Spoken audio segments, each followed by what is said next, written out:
Hopefully it's not too loud. It's blasting in my ear, but hopefully the volume's right for you. Alright, so I have never played Dragon Warrior or Dragon Quest 1. Never played the NES version, never played the Game Boy Color version. So this will be my first time playing it. It seems like a good one to try, because it looks really nice. Just real quick before we begin, I was reached out to by email and provided a key for this game for free from SquareEnix. It is not a paid sponsorship, but I was told to tell you guys that this is an ad regardless, but it is not paid.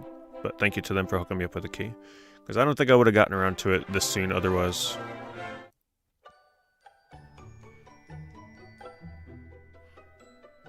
Alright, we're going to start with the first game, of course. Thanks to the heroic efforts of the legendary Edric, the Lord of the Underworld was defeated and peace returned to the land of Alefgard. But this peace was not to last, as the diabolical Dragon Lord rose up and unleashed horde upon horde of monsters on the realm once more. Now it falls to you, Edric's descendant, to lay the fiend low and rescue the world from its plight. The simpler times when an RPG story could be just that.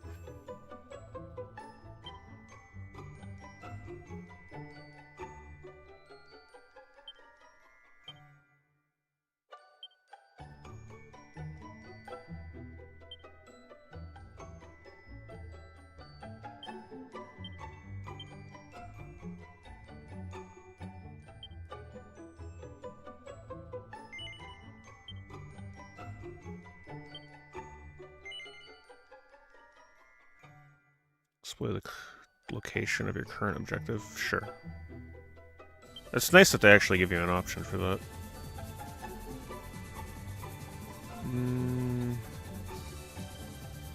Yeah, we'll probably just stick with the default. Thank you very much, Lucifer's friend. Thank you for the 46 months.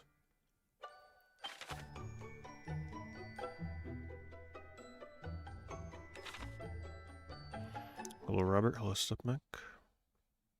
Hello, Valerius. Well, we know one thing for sure. The music's going to be really good, and the graphics are going to be really good.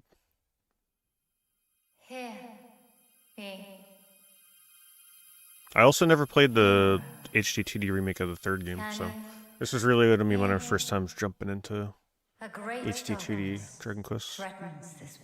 I'm glad I waited, because it seems like, yeah, I guess playing it in this order might be the best way. Too late.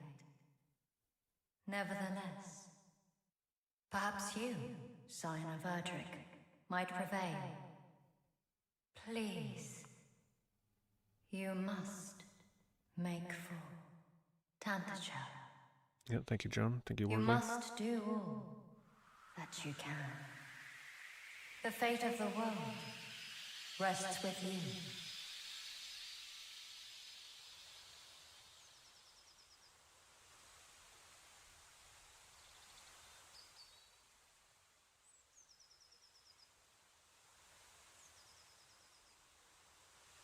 Looks nice. Skip, hold the triangle button. Okay. Well, we're not going to skip it.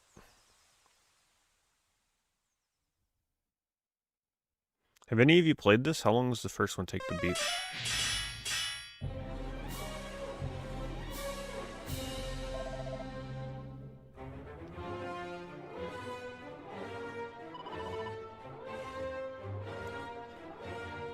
Classic Dragon Warrior music.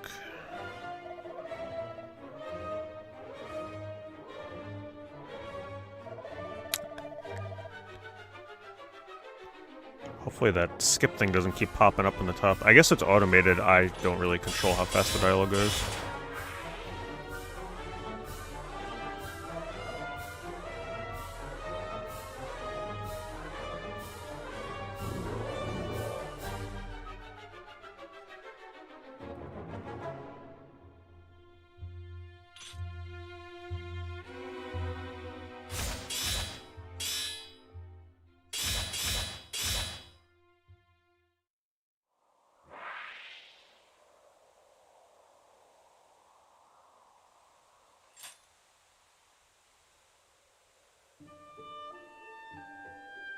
Lovely music. I'm not going to be speaking all the dialogue in this game. My throat lately has been like a little sore from all the talking I gotta do at Skies of Arcadia. And this one with all this like different way of speaking. No, I'm good. I'm good on that one.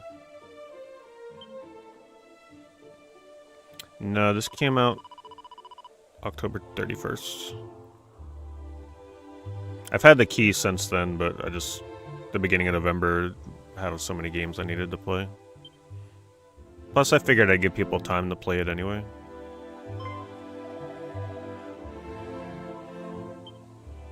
Kind of hoping that this version is like maybe 15 hours, maybe no longer than 20 hours.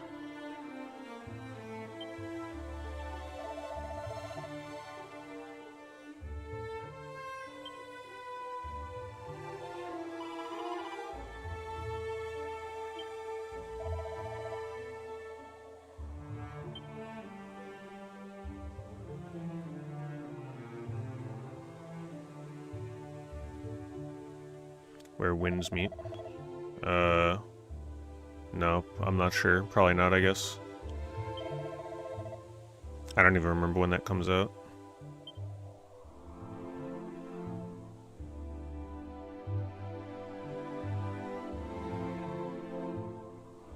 Hello, video gamer. Hello, Noivert. Hello, Cryo.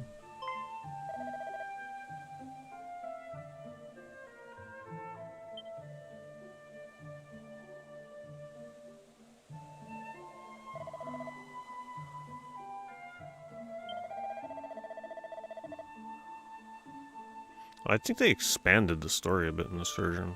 It's not as simple as it once was.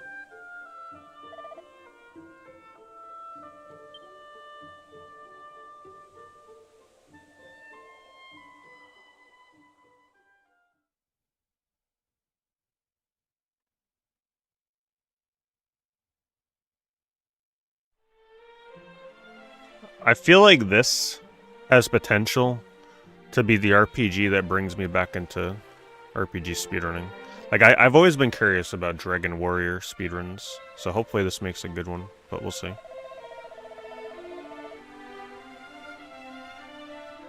Depends how long the speedrun is. Considering you're able to skip story dialogue is nice.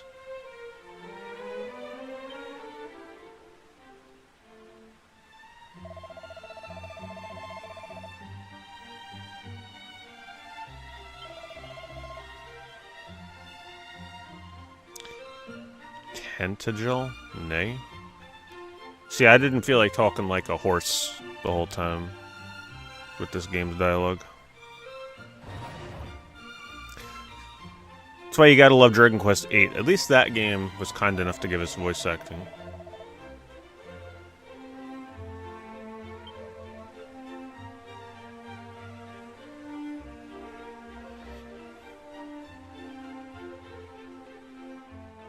I feel like we're inching closer and closer to SquareEnix finally giving us a Dragon Quest VIII remaster of some kind. All this Dragon Quest stuff they're giving us lately.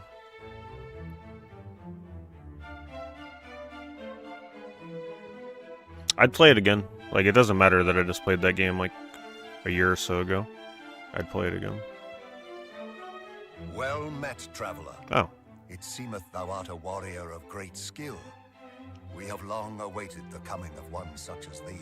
The captain did relate to me the tale of how thou didst best a whole horde of fiends single-handedly, and did thereby deliver he and his comrades from peril. And not only this, but thou art of the bloodline of mighty Erdrick. Is this true? Then thou knowest, of course, the legend of thine ancestors' deeds.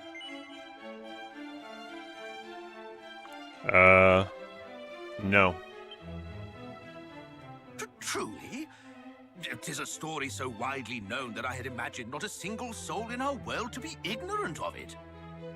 Fear not, friend. This is no attempt to catch thee in a lie. As all here are no doubt aware, in days of yore thy revered ancestor did receive of the almighty goddess the sphere of light, and by its power was our world rid of the monstrous menace that beset it. Yet the tales make no mention of any of the hero's bloodline having survived to the present day. Thou truly believest it to be so? Thou do, yes. Art of the line of Erdrick. Praise be! These are glad tidings indeed. But possessest thou proof, perhaps, of this claim? Or are we to believe it based solely on a voice heard in a dream? Well, to be fair, Dragon Quest 4, 5, and 6 also have, like, those DS versions. Whereas 7... I mean, I guess you could say it had the 3DS version. 8 is really the one that needs it the most, though. But that one probably requires the most work. Mine own line Plus, they had the is mobile one versions of 4, 5, and intimately 6. entwined with that of the hero of legend. And according to the tales passed down among us, the hero who laid low the lord of the underworld was also guided by a voice heard in dreams. Majesty, please. It will not do to share the secrets of the royal line so freely. Calm thyself. Though we lack for proof, I would place my faith in this youngster nonetheless.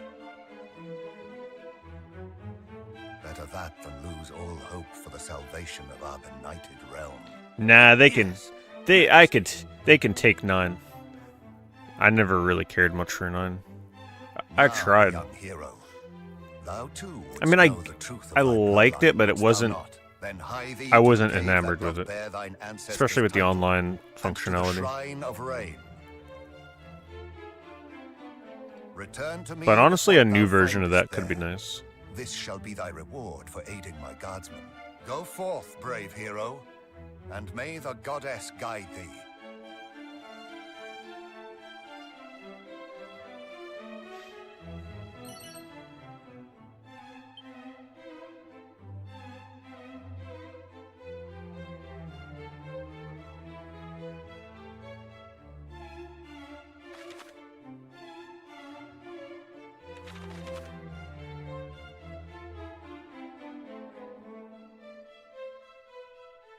Interesting. So you can commit text to memory. So my webcam is blocking a map, but I don't think that matters. We're just gonna leave it where it is.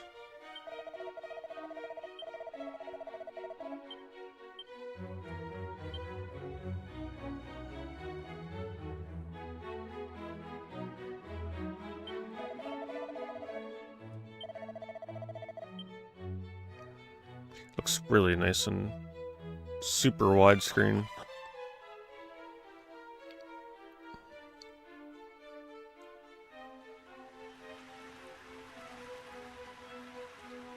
I like the spatial audio they give that.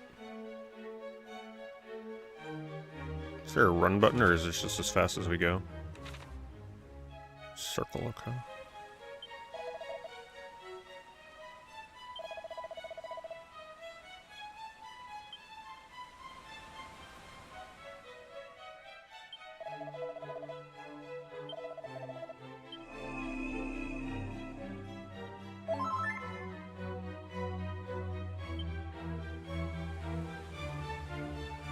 It's really good. But I also like what they're doing with the audio. It's really nice.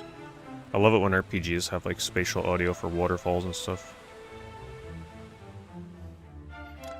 Tried doing it in my RPG Maker game, but that's actually really hard to do in the console version.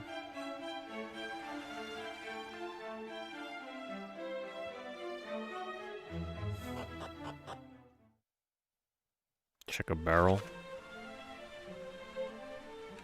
Were there more barrels in here?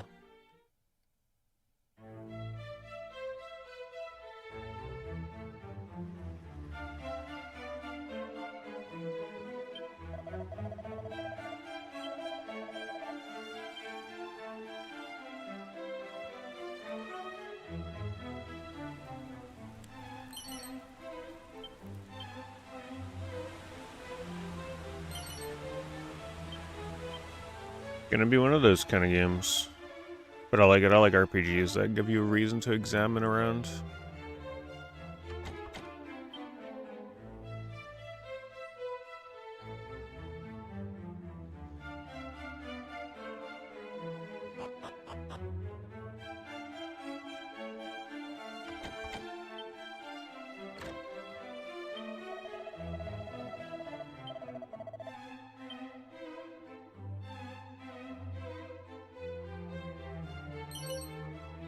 An oaken club. Already? It's already worse damage.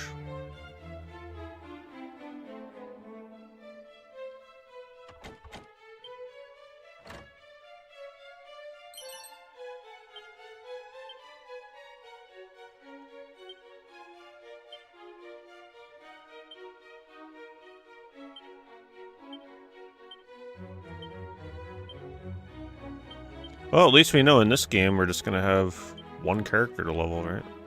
Dump it on him.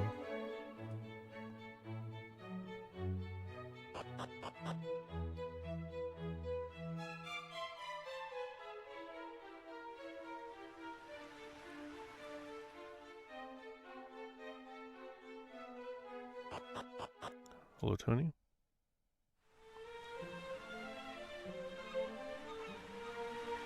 Kinda nice how it looks.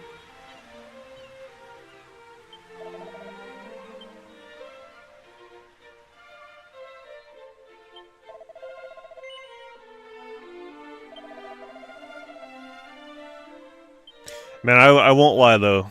These Dragon Quest games, this like old English speak or whatever you want to call it, my eyes just gloss over with, because normally I speed read in RPGs, but like this writing style, not the easiest to speed read.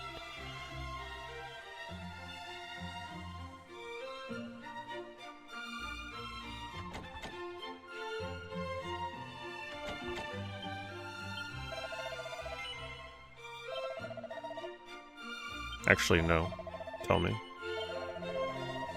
North.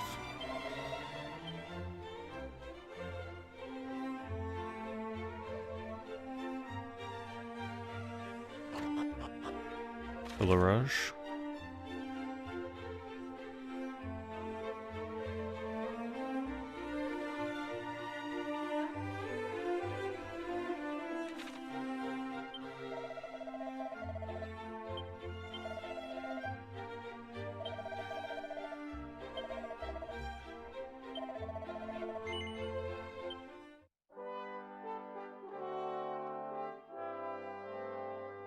I wonder if this is the kind of game where the music's gonna like flag every copyright notice on YouTube. Probably is.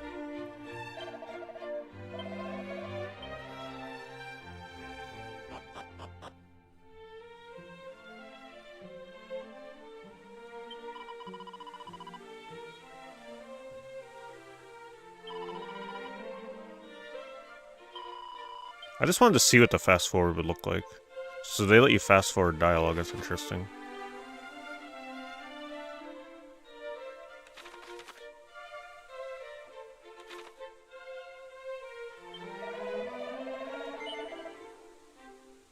Well, I'm pretty broke.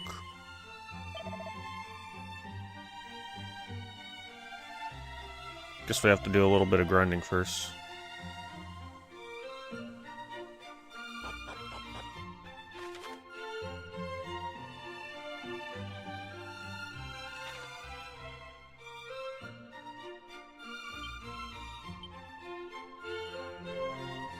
You can claim various bonus items from this chest if you pre-ordered the game or bought it from certain shops.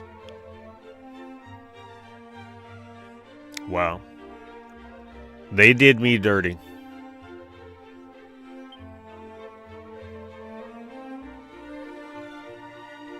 I have never seen something like that in a video game before.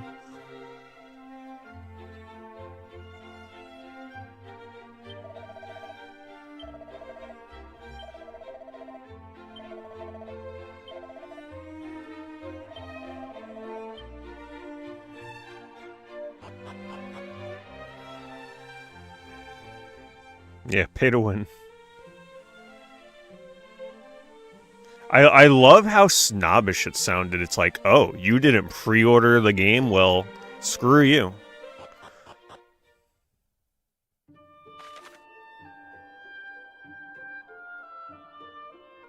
It's one of my favorite songs for the series.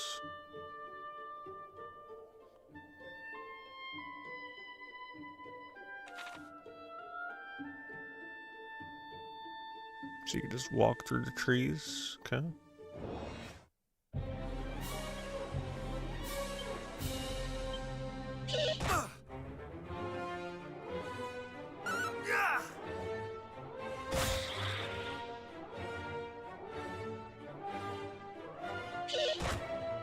I know they let you speed up dialogue. I wonder if they have options for speeding up battle. Hide UI. Battle speed normal.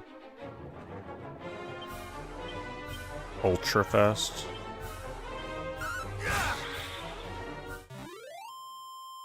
Well, the option's there, so we gotta take it. Doesn't seem that fast, though.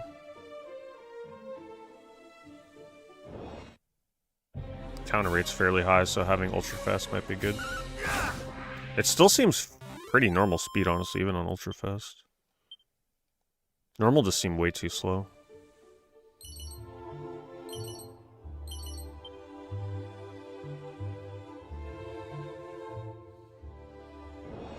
Wow, that encounter rate, holy crap.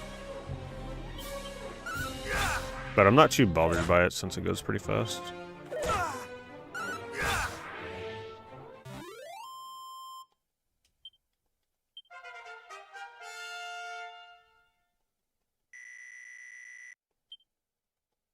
So are stat gains random in this game? I'm assuming they are. So like you're not guaranteed those stats every time you hit level 2, I'm assuming.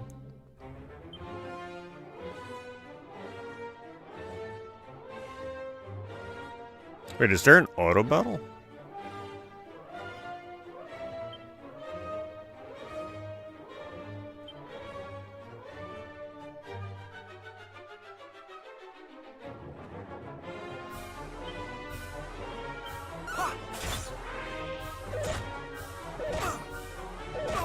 Oh, I thought it would have attacked both of them.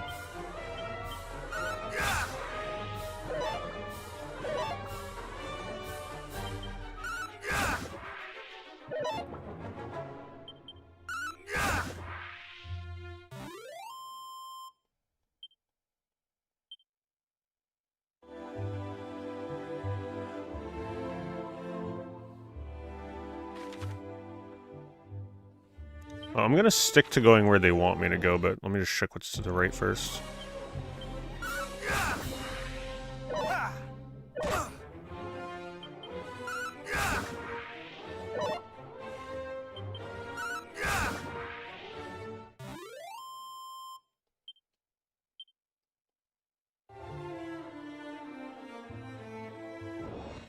God damn, that's some crazy encounter rate.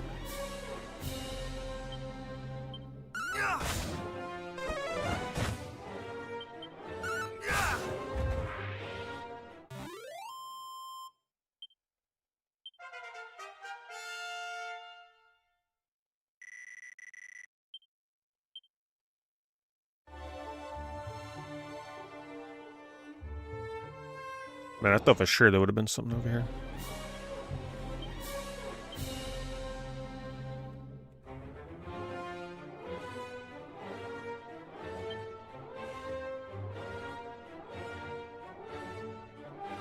Nothing good yet.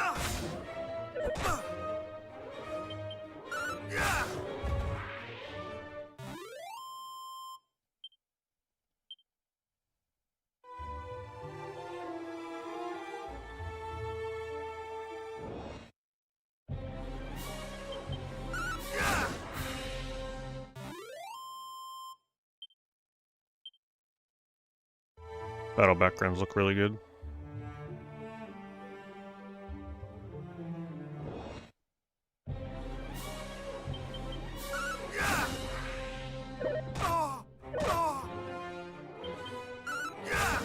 Is there any way to auto battle by like holding a button or something?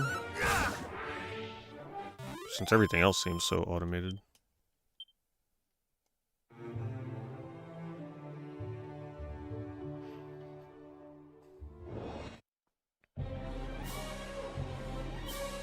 Doesn't seem like it.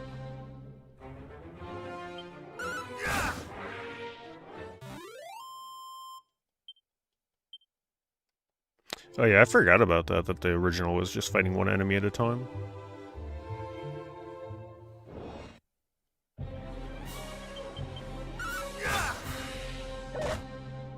Not today.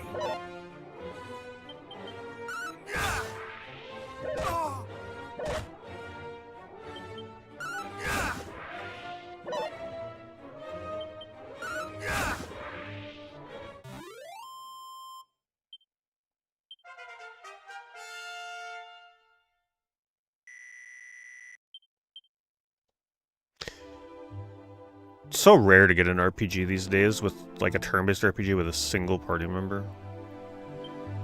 Pretty uncommon.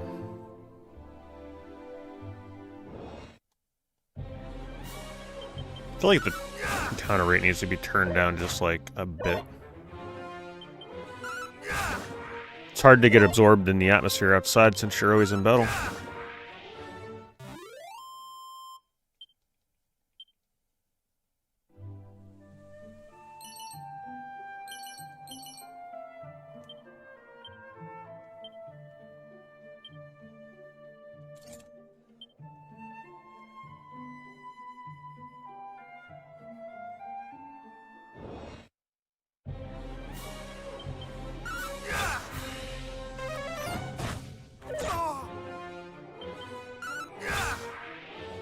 Not today.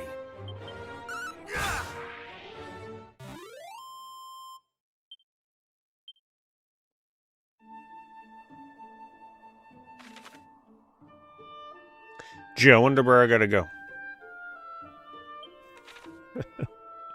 Hey, to be fair, it's an option that they let you keep on or off.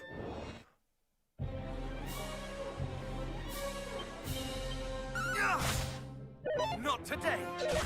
I just want to see how, like, intense battles get later, since it's just one character, right? They gotta get pretty intense.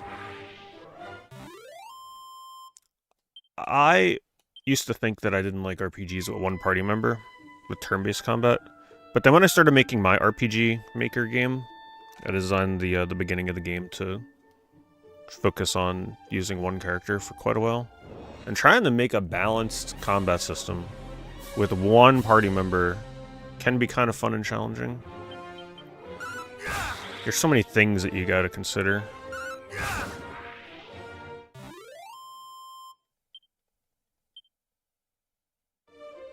This is on PS5.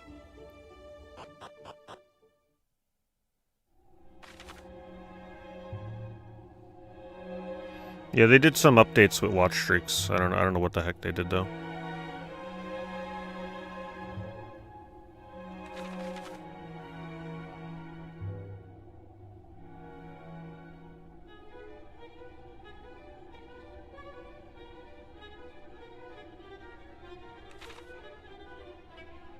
Pretty atmospheric dungeon.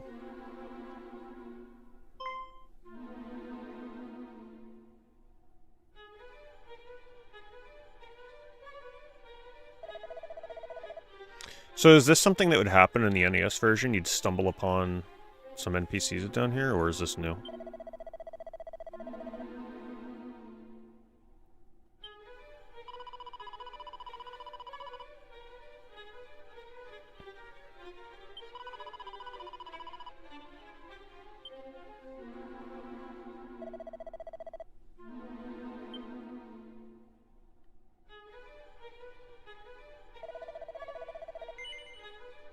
Yes. I am a warrior.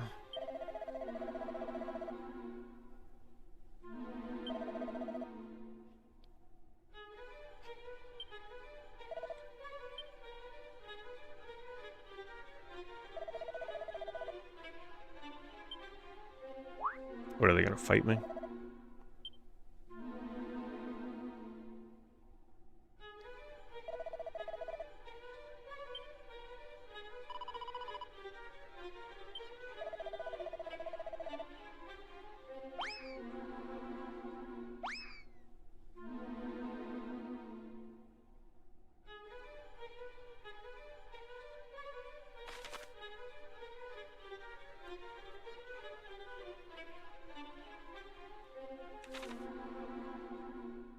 It's nice that they gave this, oh wow, just full-on map. This kind of soundtrack instead of like the Dragon Quest XI treatment, that MIDI music. Jeez, I don't know where to go first. Let's go this way.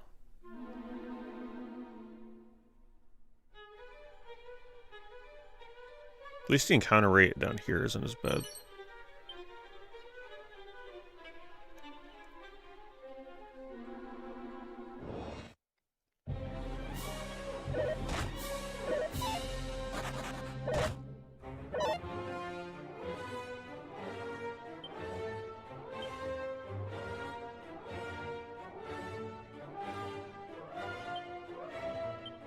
I have anything that can hit a group of enemies.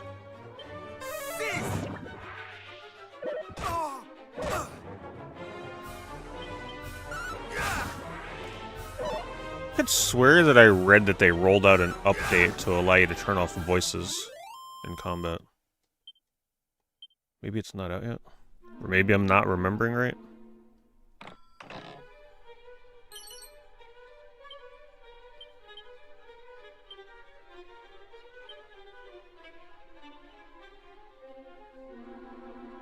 Now, why would they give me a second leather shield when they give me a leather shield at the very start of the game?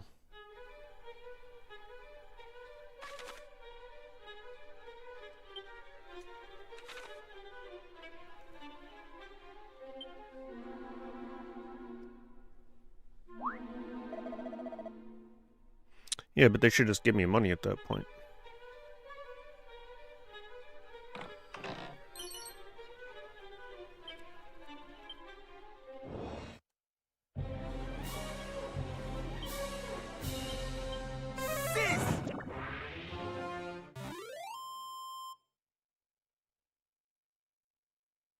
Why is the remake mostly positive? I'm not sure.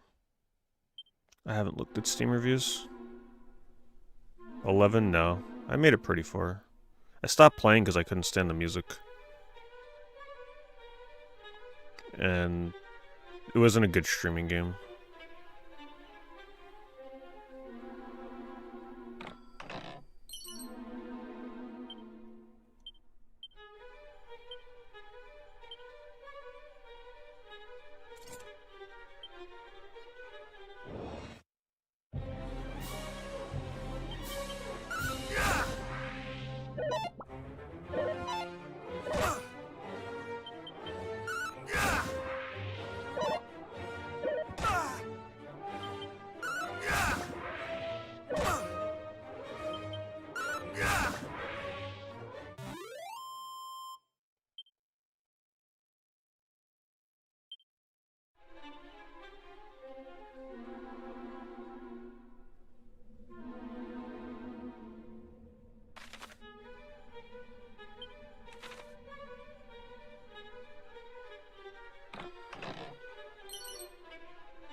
The movement feels good of the character in this.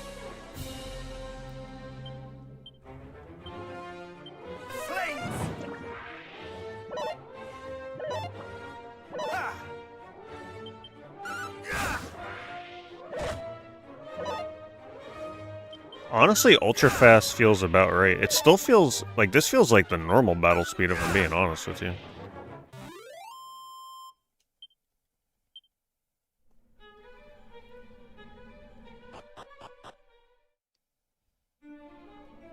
But I guess they wanted to give an option that feels closer to like an NES combat system.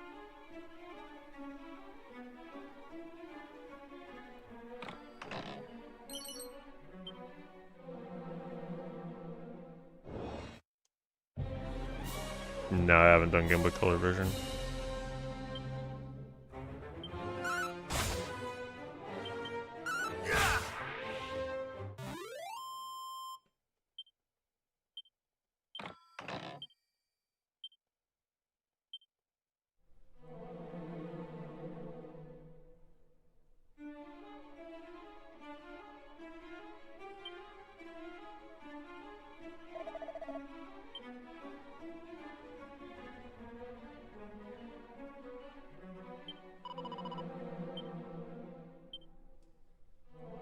Slime's just sleeping.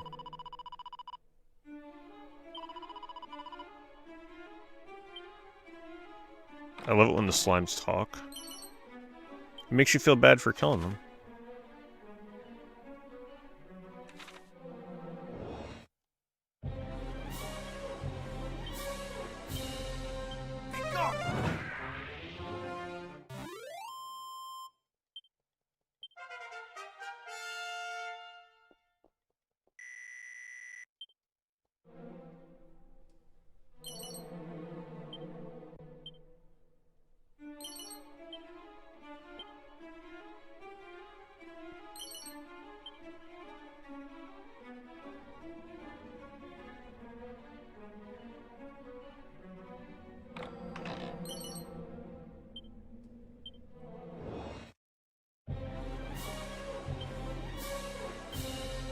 Just gonna keep sizzing because every time I level, I get my MP back.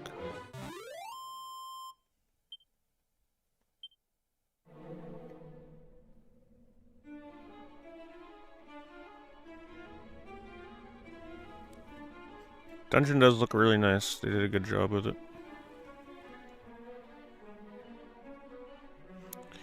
I would definitely be for more like NES RPGs getting remade with these kind of graphics. Super Nintendo... I mean, take them or leave them. A lot of people say that they're still pretty perfect on Super Nintendo, like Chrono Trigger. But I really... I would love to see them take a shot at an HD-2D remake of Chrono Trigger.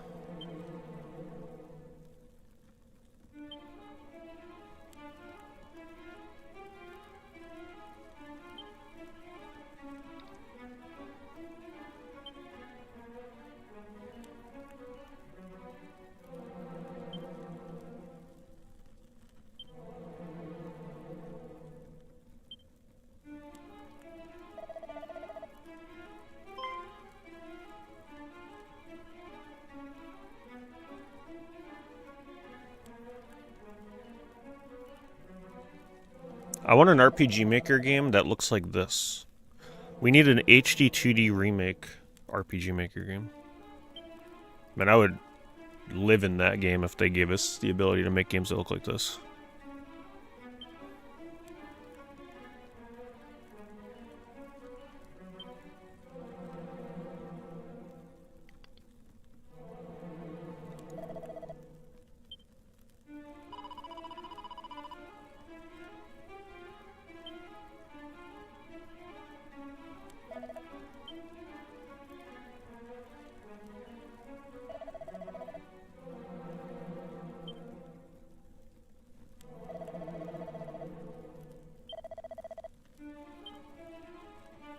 So how is the story in this one? Is it worth, like, really paying attention to? It's gotta be pretty basic, right?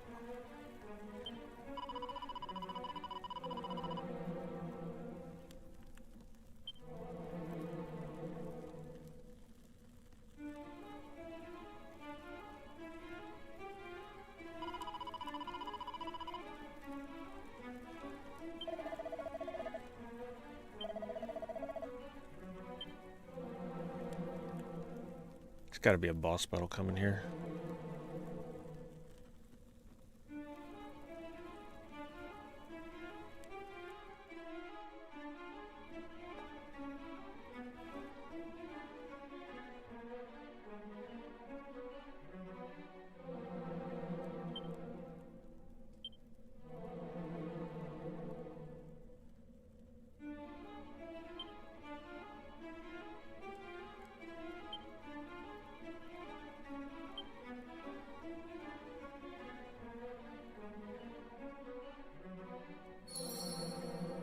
Your objectives have been updated. See if they have an item behind here. Oh.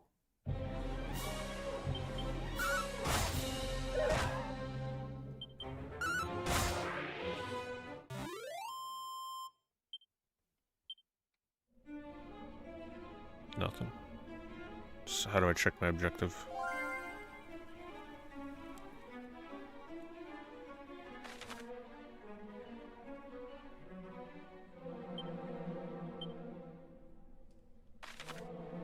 Okay, so we gotta travel. So Chimera Wings get me out of here, right? How do I bring up my menu?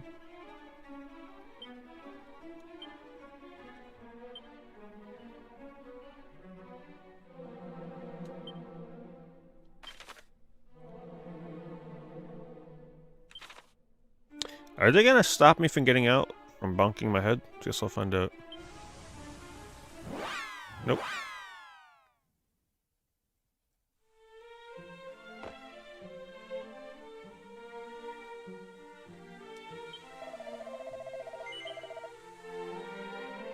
$840.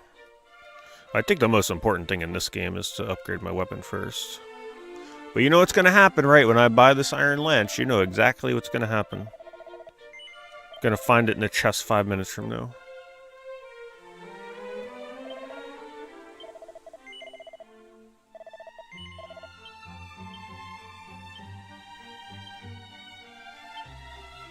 Wait.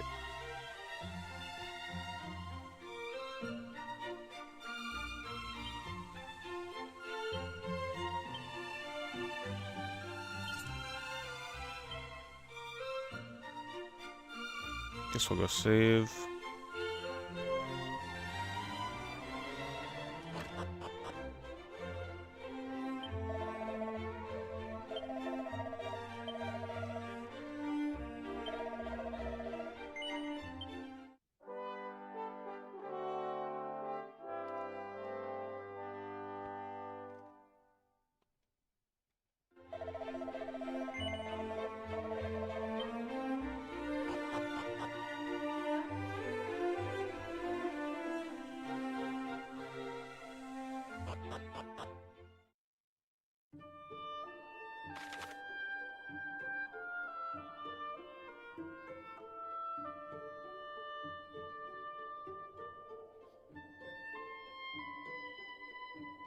Okay, I think I see the path.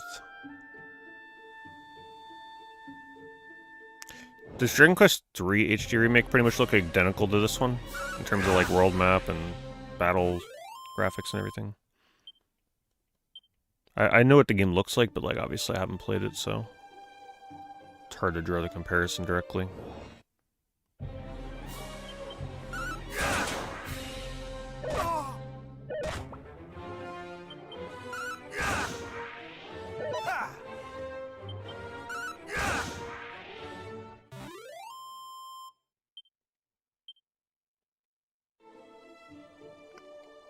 I swear that I just saw... Oh, that was like a piece of dust in the air.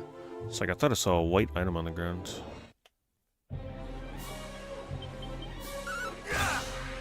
I need a weapon that cleaves and hits more than one enemy at once. Not today.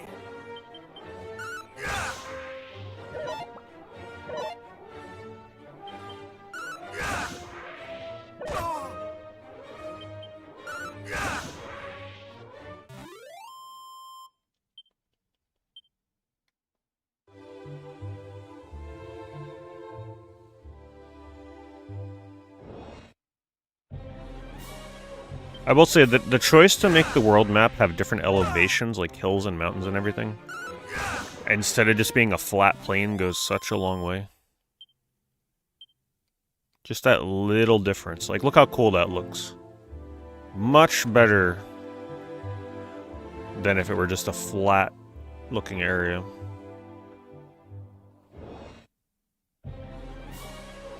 How safe am I to deviate from the paths, right? Like, are there a lot of side areas in Dragon Quest 1 that you can, like, stumble upon? Like that building right up front there? Or should I generally, like, wait until they expect me to go to these places?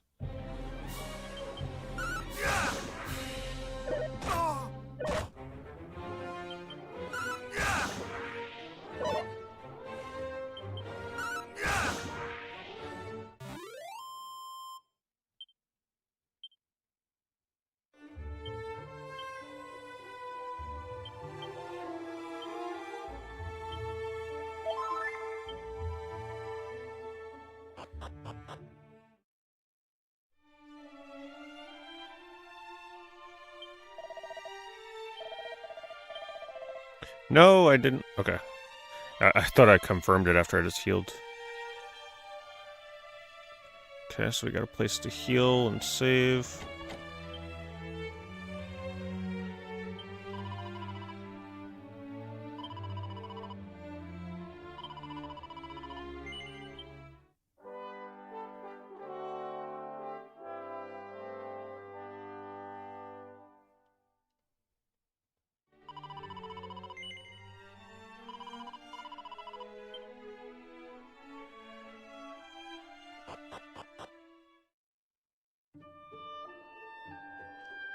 Man, that sparkly thing over there is calling me. I think I gotta go check it.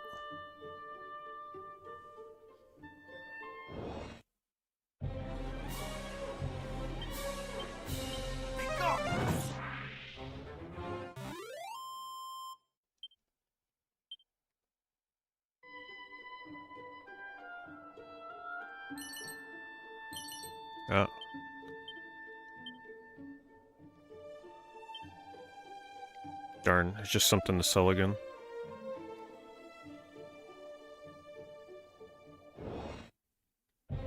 It makes me not really want to explore on the world map too much though, because the encounter rate is very disruptive.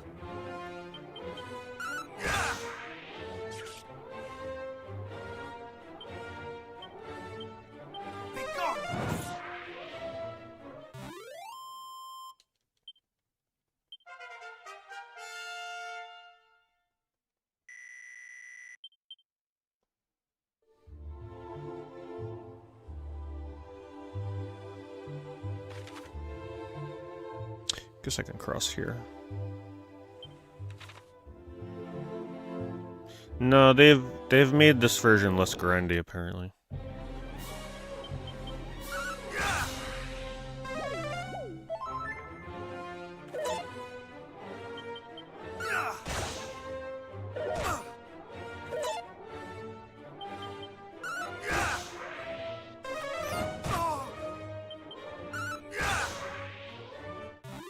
Would have been neat if this was like under 10 hours. I feel like that would have been a really good length for this game.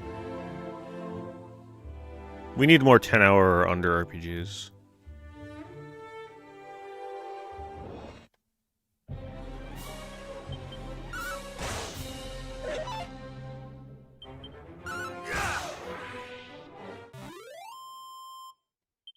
No, this is 20 hours now.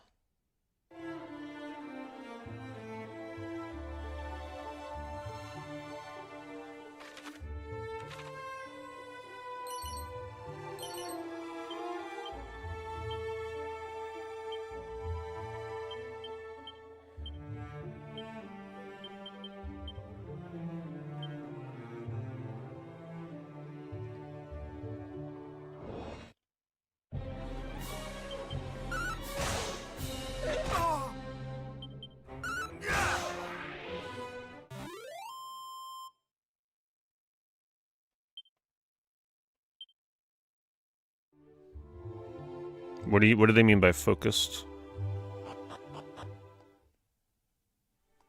Like not looking for any side content? Forgotten Runes.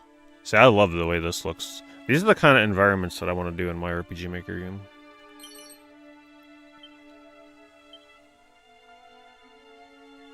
Get the little rats.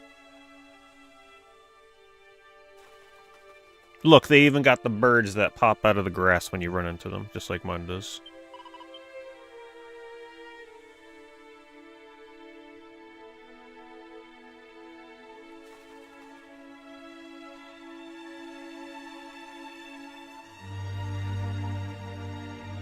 With the super melodramatic, sad music.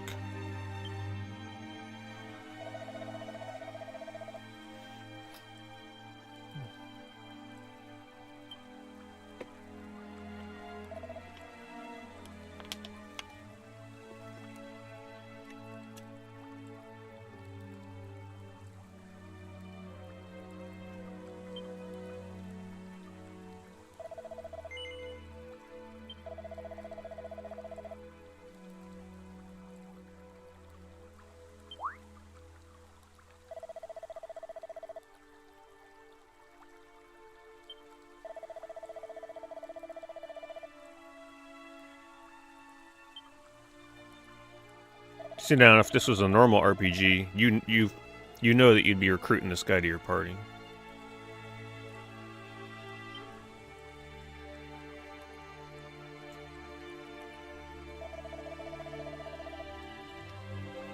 I booted up the RPG Maker game the other day. I pretty much have to relearn everything.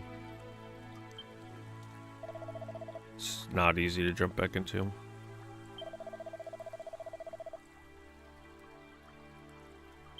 I have a lot of complex systems in that I don't even remember how I strung them together anymore.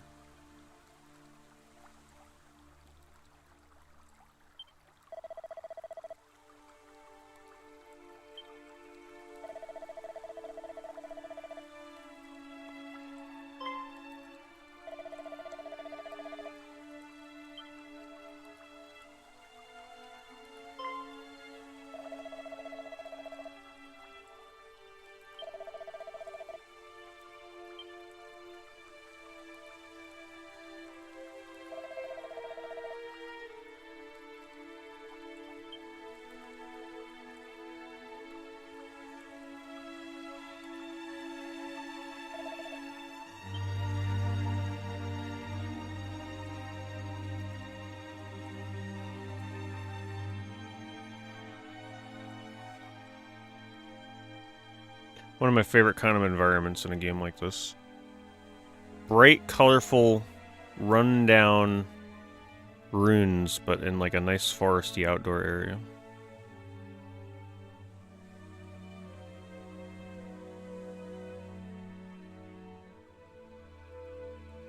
Is that it? Anything else?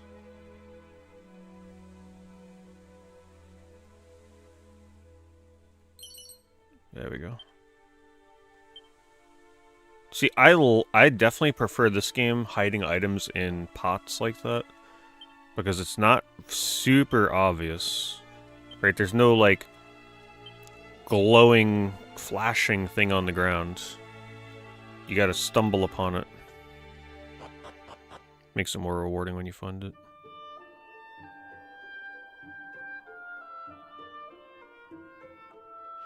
And that's, you know, I use those kind of influences in my RPG Maker game. I really try to have some very hidden, not obvious item placement. So when people find it, it feels more rewarding. Hopefully this game gives me a lot of the inspiration I need to go back to it and start working on it again. Because, you know, I'm still hundreds of hours away from finishing it, so...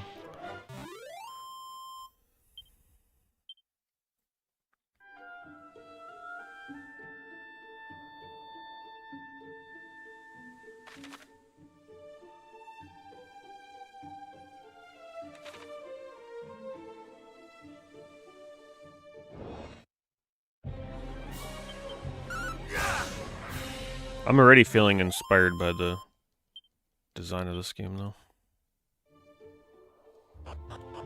The hell is this?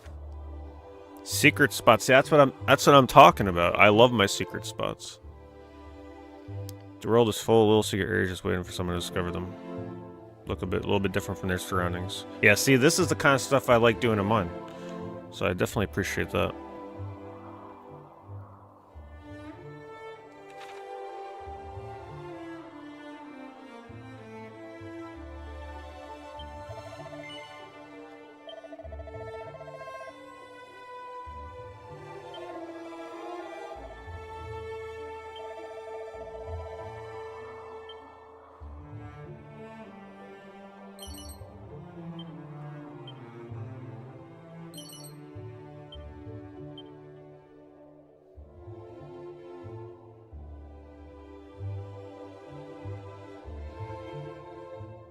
Can't wait for the first boss fight.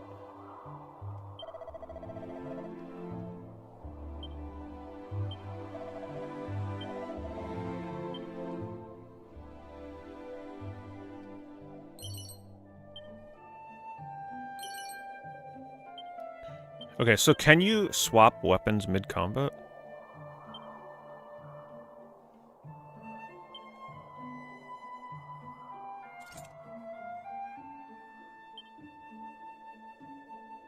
Gotta figure out how to do that.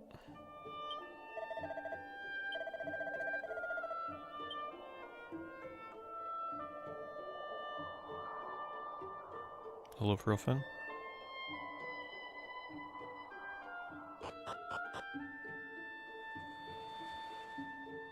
Well, that seemed like it was a good little spot to find. Got a whip.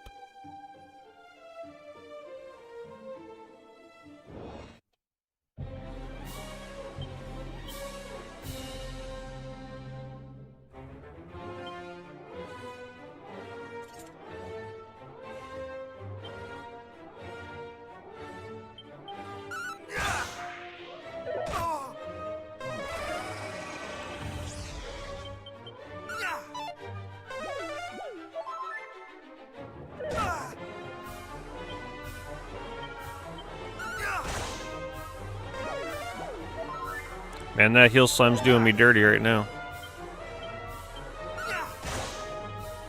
Don't you dare. Okay. Oh my god.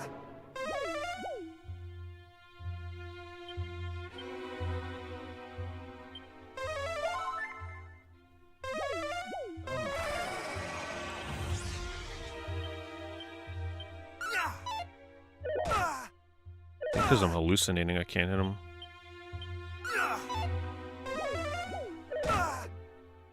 Whatever, I can leave the heal slime. He's not even healing. Holy crap.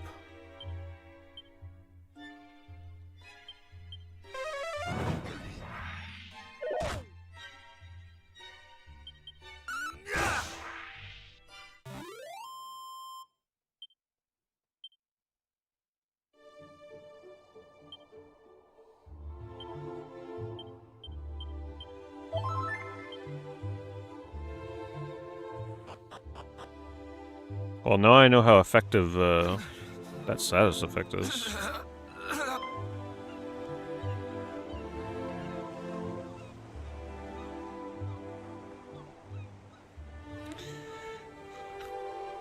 It's so funny how even though I haven't played this game, there's so many things, so many RPG cliches in here that are in my RPG Maker game. Like, I also have the giant transition into the big bridge area on the world map. In search of Princess Gwaelin is no more, but she was seen. The fiends did spirit her away across the swampland south of Kol. I fear I can endure no longer. Rip.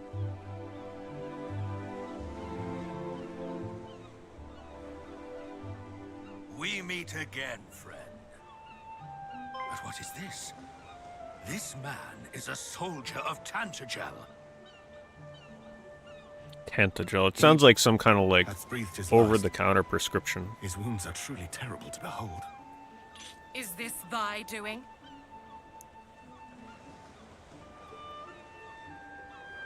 A message, thou sayest. The princess was taken across the swampland south of Kol.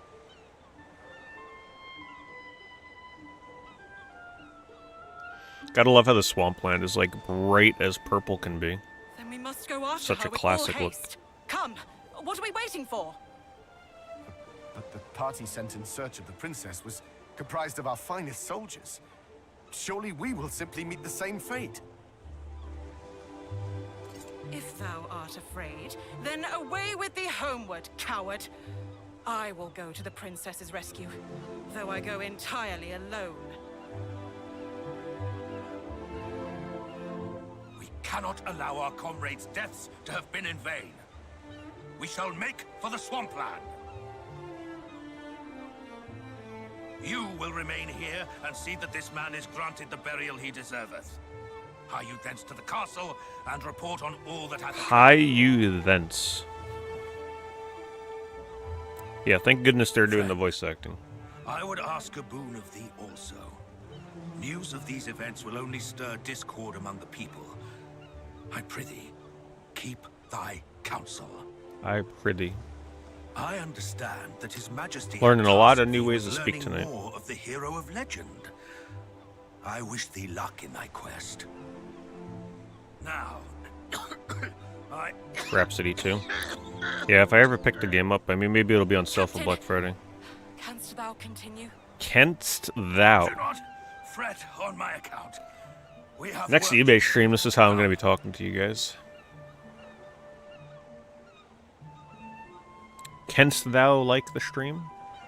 YouTube?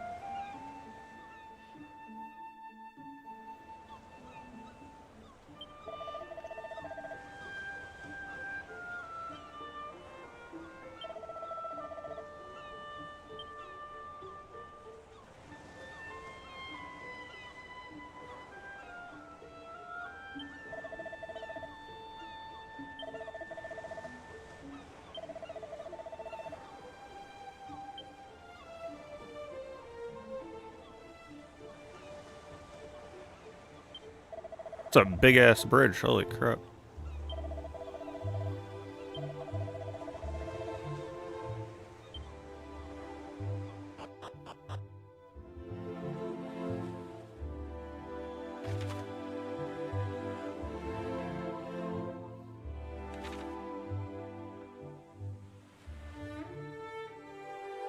I'm not sure if I'm safe to cross this.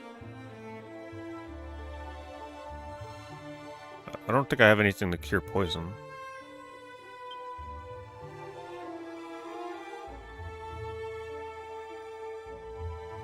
Oh, they do give you holy water, that's right.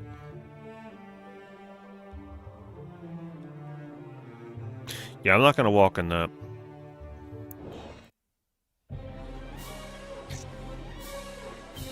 I think he's strong against physical.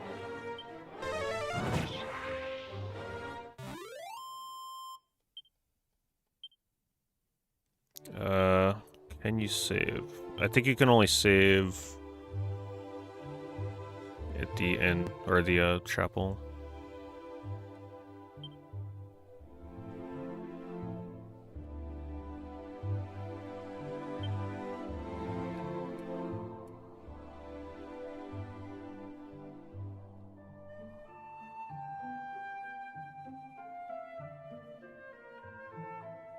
Ooh.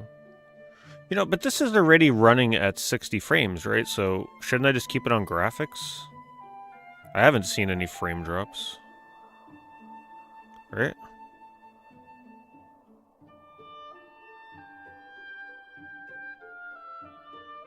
Treasure chest locations?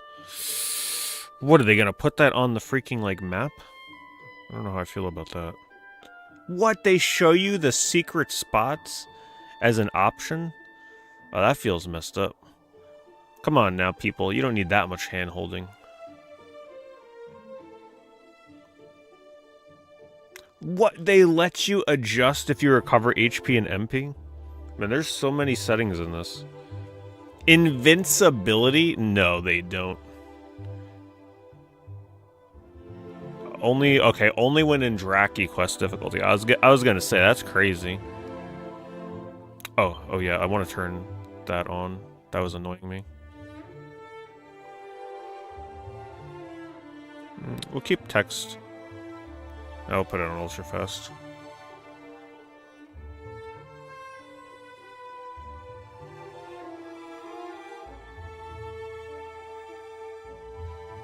Man, what's the fun of a secret spot if you can just show them all?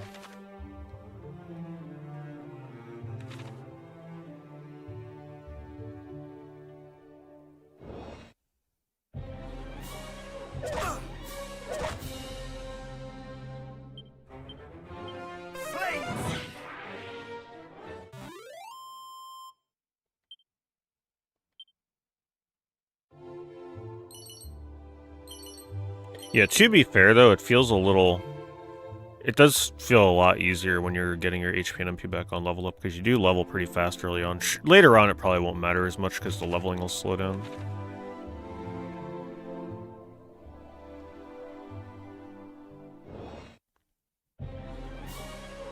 Ooh, a money bag. Just trying to make sure this guy dies. Okay.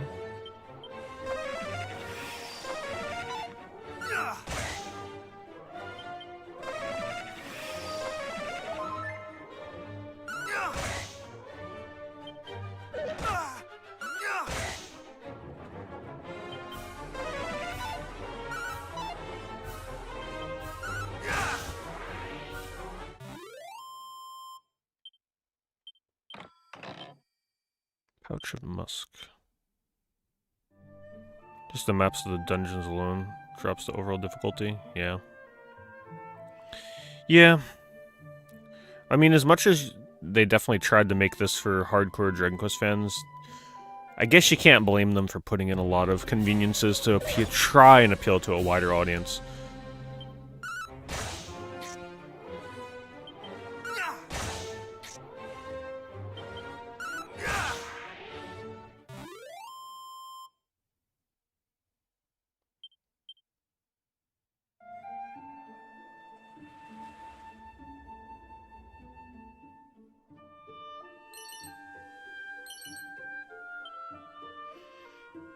I just wish that those options were only selectable when you're starting a new game and not something that you can flip on or off during. But that's just me. I've been that way for a very long time. Not today. I just want people to be like, have to pick a setting and stick to it. Like, suffer your consequences of what you picked kind of thing. It's just too tempting sometimes in the middle of a playthrough to be like, you know what? Let's just flip that switch. Just this once. And then once you do it once, that's it. You're like, you know what? We're just gonna keep it on.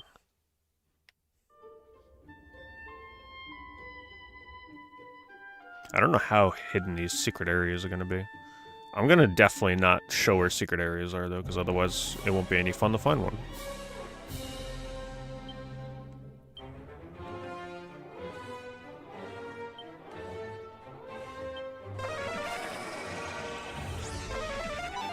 Thou shalt not escape! Wow, it missed.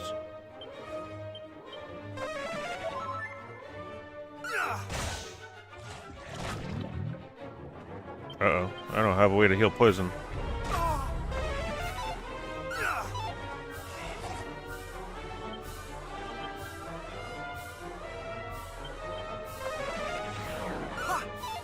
What? I gotta cast magic. I can't hit anything.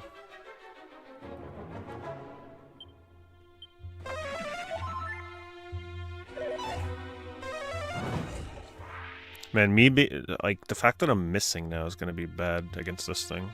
'Cause the spell damage does nothing.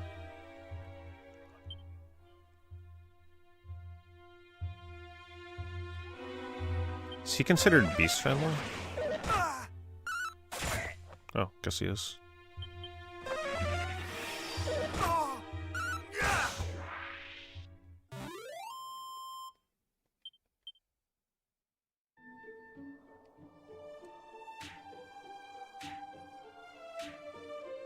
So, about that poison.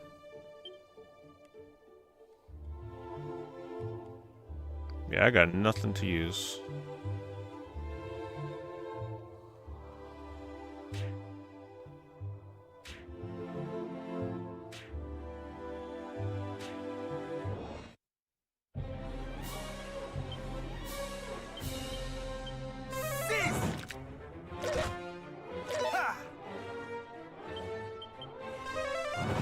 Well, it's definitely going to be obvious when I'm low on HP in this game, considering all of my text changes color.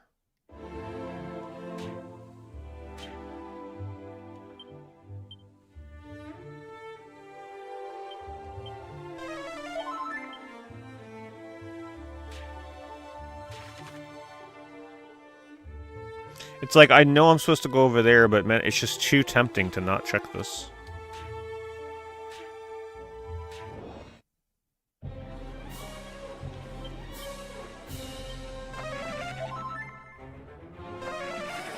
Just check the damage on this again.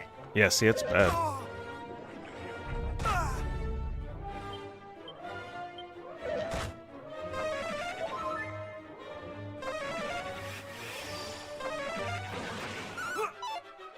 I think I gotta run from this. That status effect is brutal.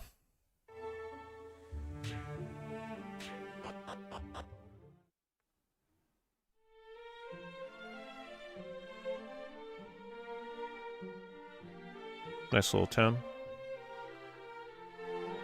We need more densely populated forest towns and RPGs like this. Like, in terms of, like, overgrown, green forested areas.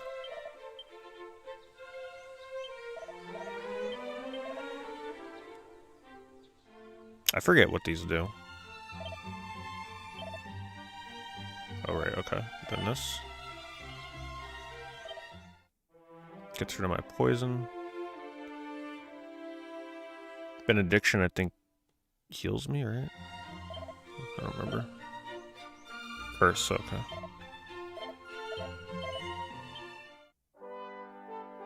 Yeah, the game looks good.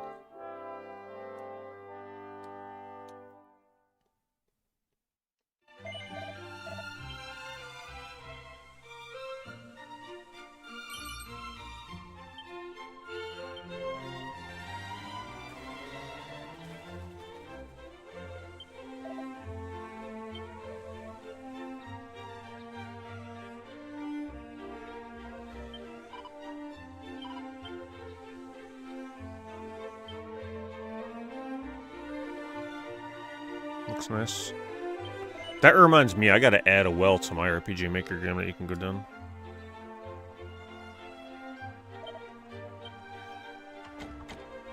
Darn. You don't have a certified RPG unless you have a well that you can go down and open a chest. It's like common sense.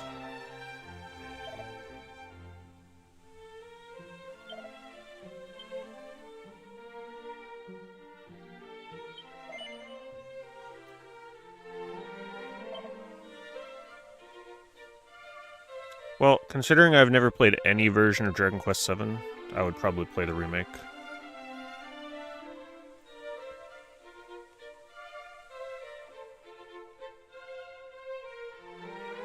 Man, that armor, I might grind up for that armor right there.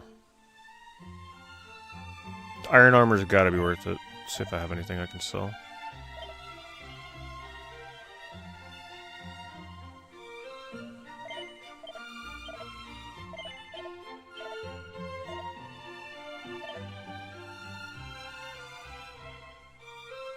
I could use that to lure monsters.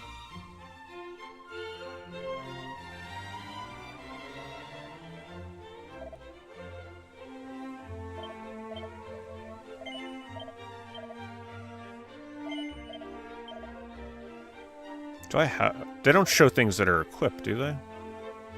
Leather shields. I don't think so, no.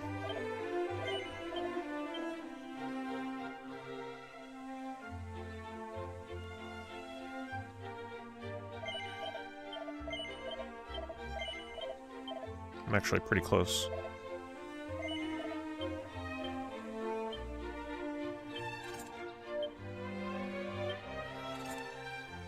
Free defense just sitting there.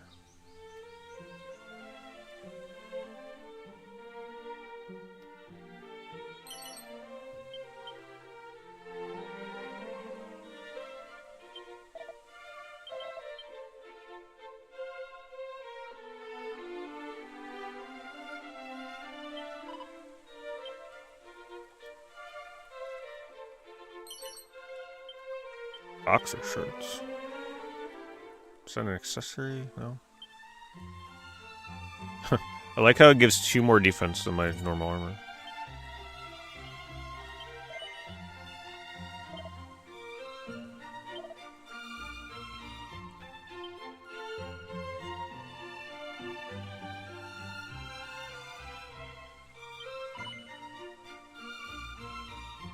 Do I want to sample sensual puff puff? Yes, absolutely.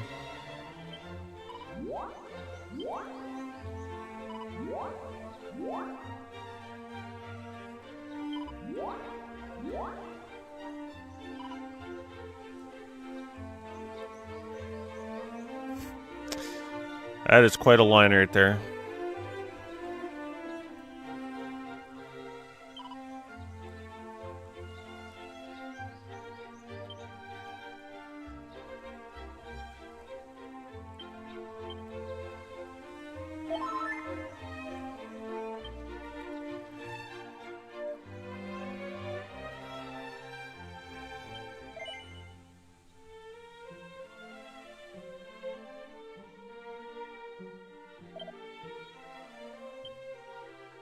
Okay, I'm gonna take it. I can't go there yet.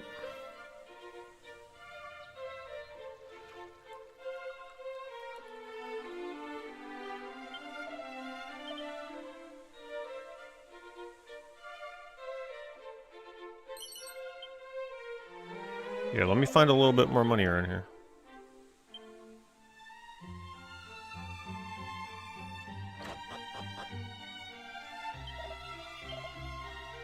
Nope, saving my money. Do you have any money I can steal in here, though?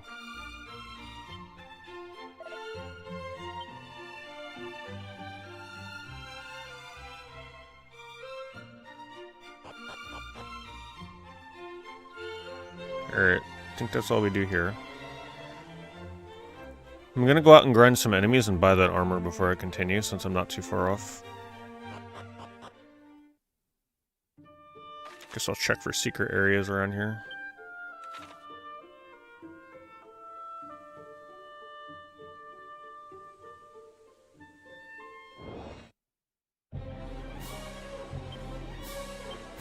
Choose an ability before they have a chance. Oh, I'm almost at MP.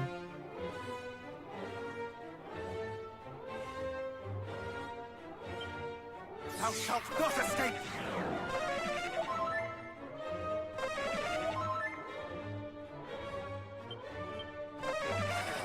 Oh no.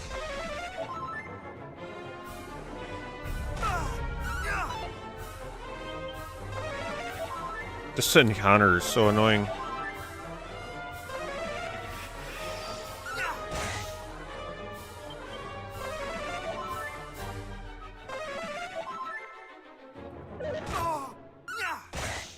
They gotta eventually run out of MP, right? This would be a good money encounter, though.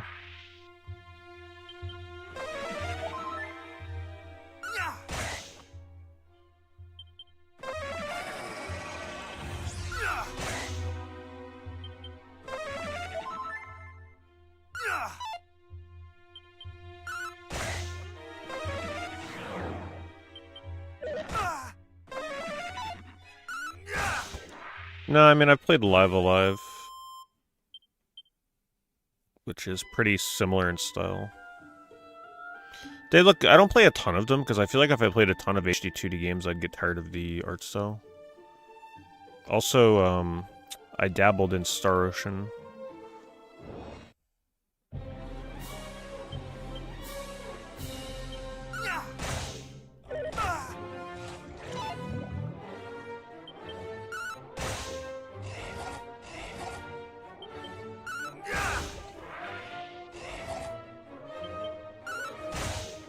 Yeah, if you've played Octopath Traveler, it's like all these games will look just like it. It's just a matter of playing games that you enjoy with the art style. Octopath Traveler, I couldn't get into like some people.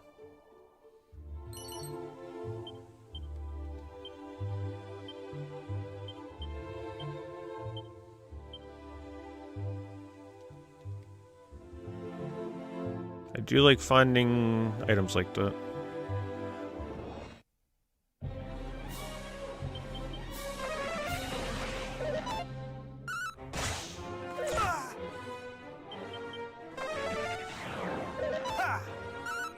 Yeah, the price of this is a bit high. That's why thanks again to SquareEnix for giving me a free key of this, because I wouldn't have been playing this anytime soon otherwise. I was personally waiting for the price to come down.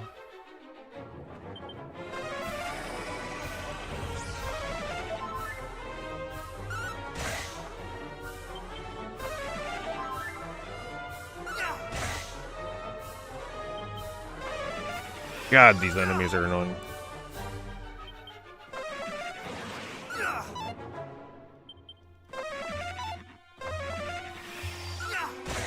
It does make you wonder how this game would have done on its own, though. What if they would have charged $29.99 or I think $24.99 for the first one? Would have been about the right price.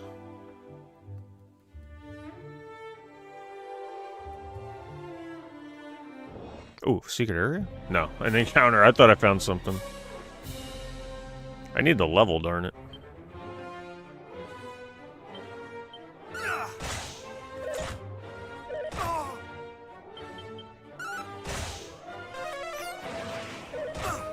Oh god, I'm almost dead, I just realized.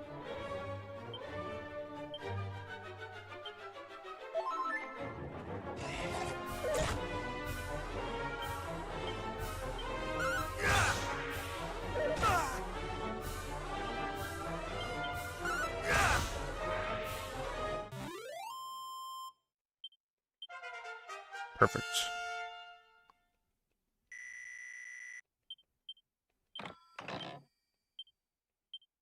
Should have enough money now, right? Almost.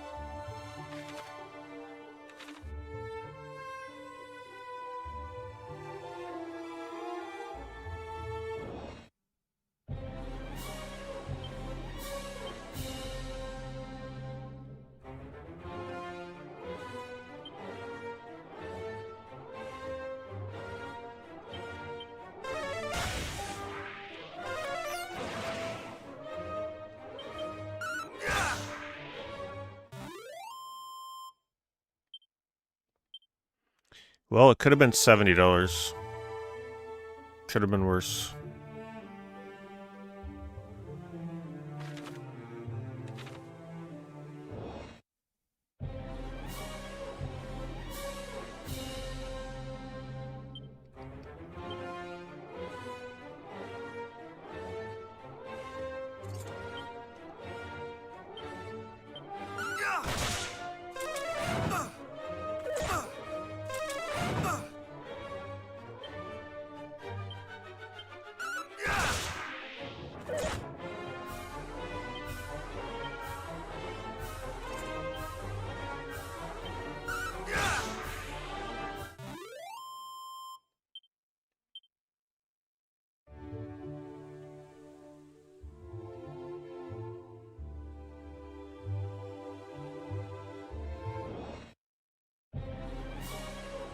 Haven't played any Dragon Quest Monster games.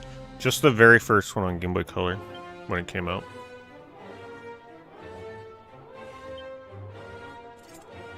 Actually, you know what I'm gonna do? Zap you before you start going crazy. Hopefully he's not weak or resistant to this. And it didn't go off. Oh boy, that's not good. Okay, time to flee. I think we gotta go rest.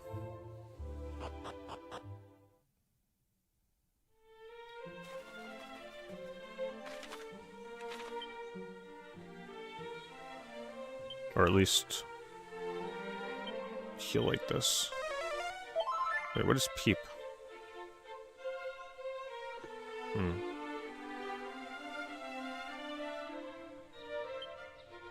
I should be able to sell and get this weapon or the armor now.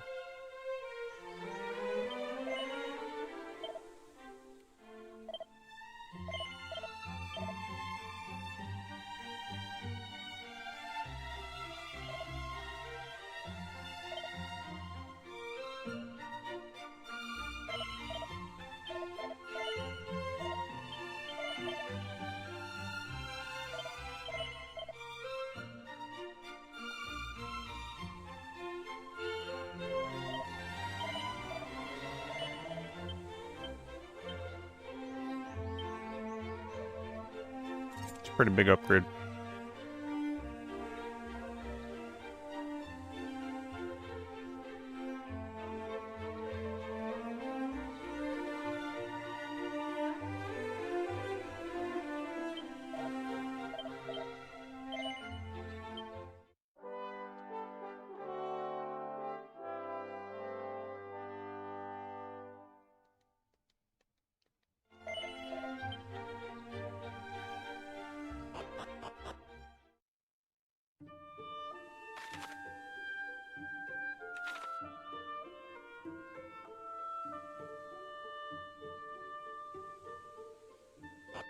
I had a feeling that would be a secret area with that rock.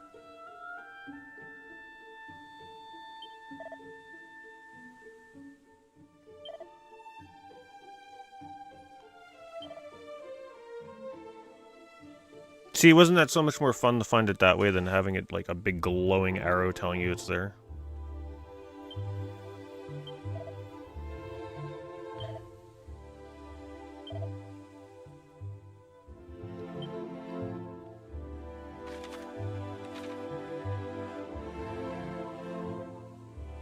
Any items here?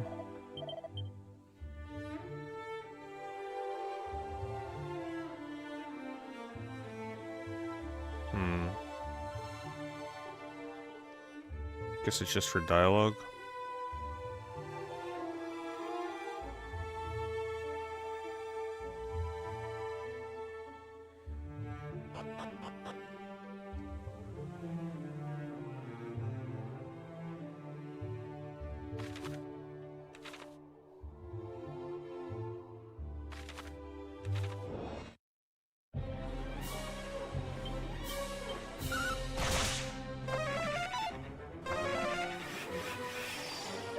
Today!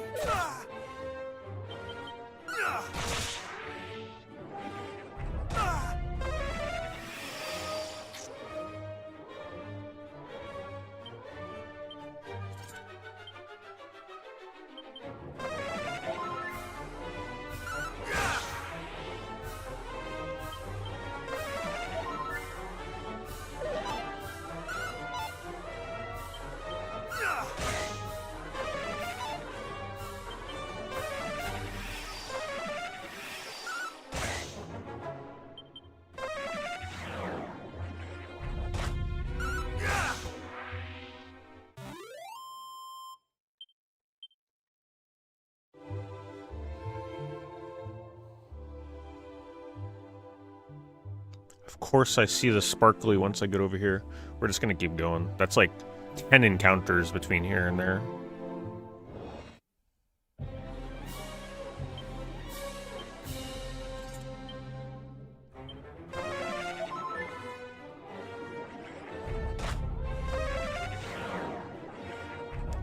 I just really like RPGs that have such a clean UI like this game does. Like, very minimalistic. There's just something really nice about such a big widescreen presentation with very little UI.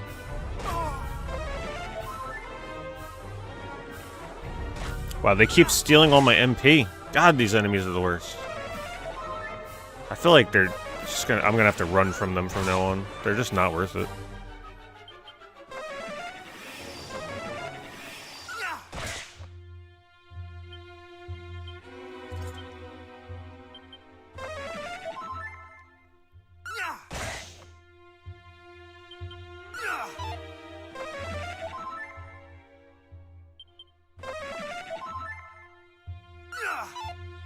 Oh boy.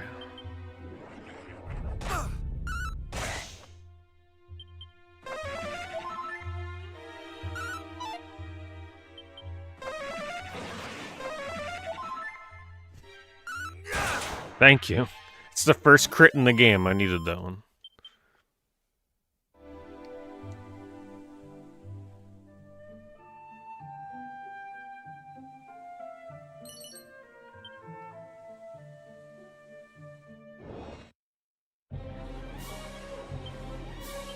Now that I have no MP, thanks, Begalefs.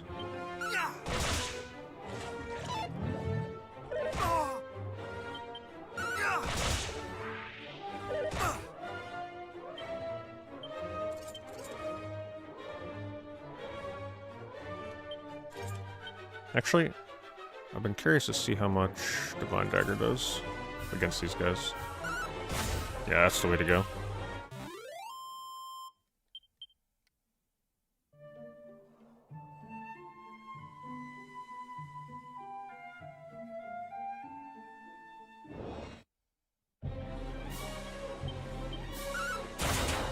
There we go.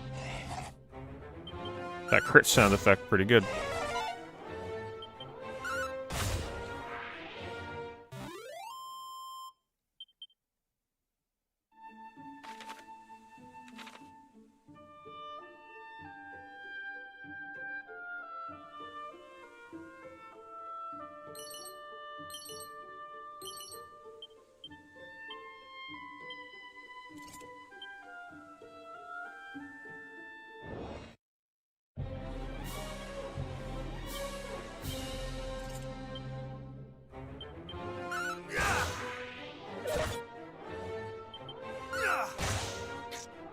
Are any of you able, like, I tried finding it, I couldn't find one. There is a guide on speedrun.com, but I don't think there's a time up yet.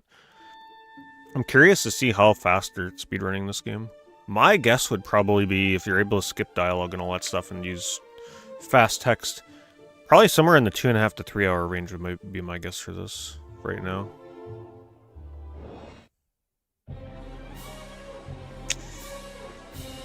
We're gonna run.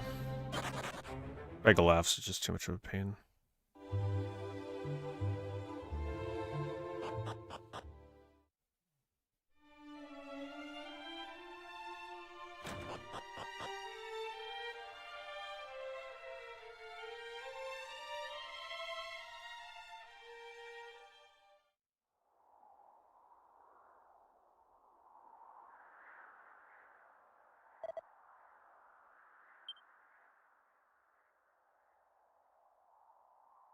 It's a cozy little hideout he's got here.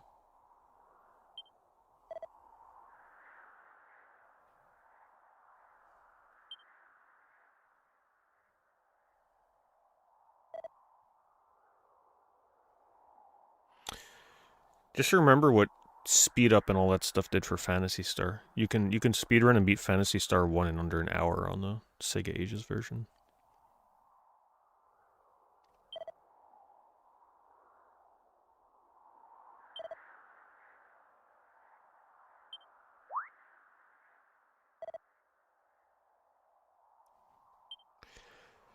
That was still one of the most stressful speedruns I ever attempted. That was so difficult. Because, like, the game is so fast that there's no breaks. It was almost impossible for me to read chat because, like, I had to read the notes. Like, I was scrolling notes so fast. Imagine going through the dungeon in Phantasy Star at 1,000 miles an hour. Like, breakneck speed.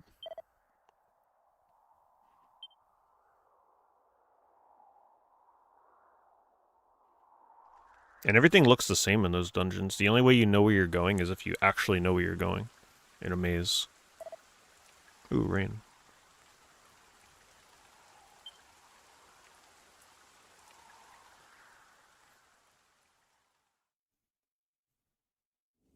Hear me. Can you hear me? Yes, you're voice acted. You must meet with Rubis, spirit of the land. With her protection, you might stand against the darkness. Seek out a means of summoning her, of bringing her back to us. The fairies The will, mobile port to Switch 1. What about this version of the game, though? This is a very different version. as well, of Tantaja. Must find them.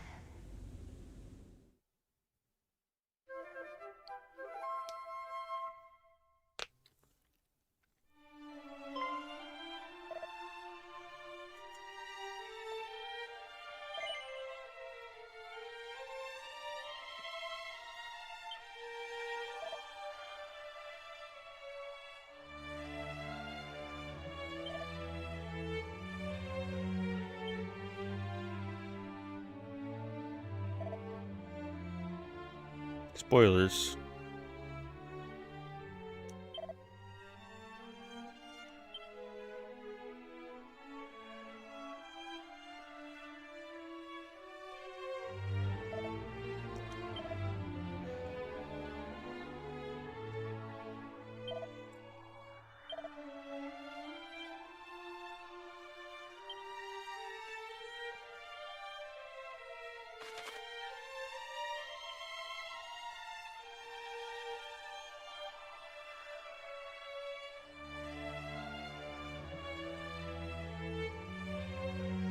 I'm assuming in the original Dragon Warrior you were not able to use these items indoors.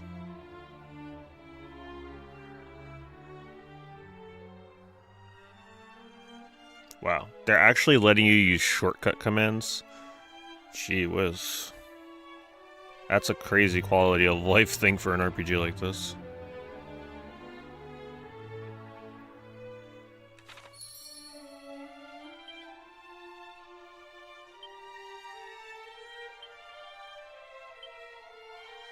Oh, you can actually do heal. Heal on up sounds good.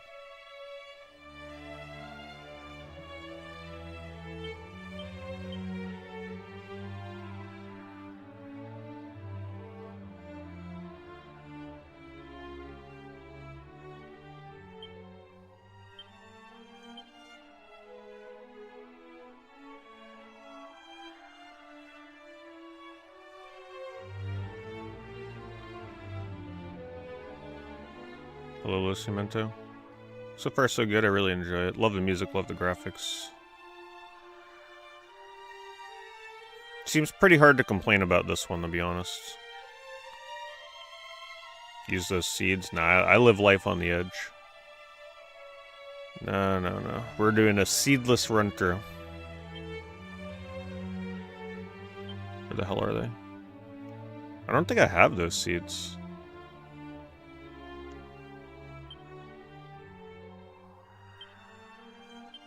I think that's just letting me map them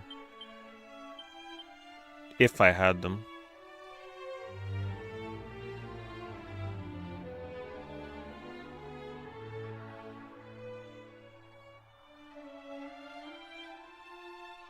I guess I'm done here for now.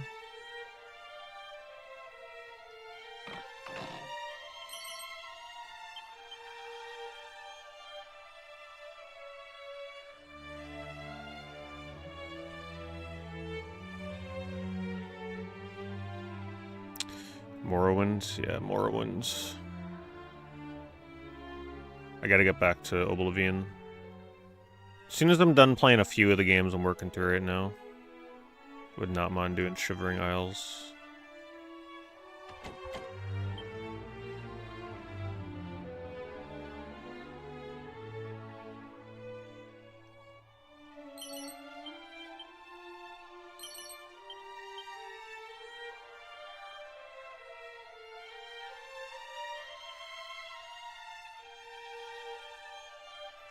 Yeah, I was really getting into Oblivion Remastered. But then, well, you know what happened.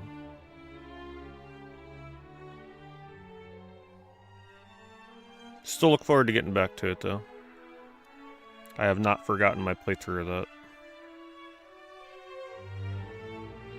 Got a stealth punch, stealth archer snipe some more enemies. That was like the most fun thing in that game. Wait, what's the shortcut? R1.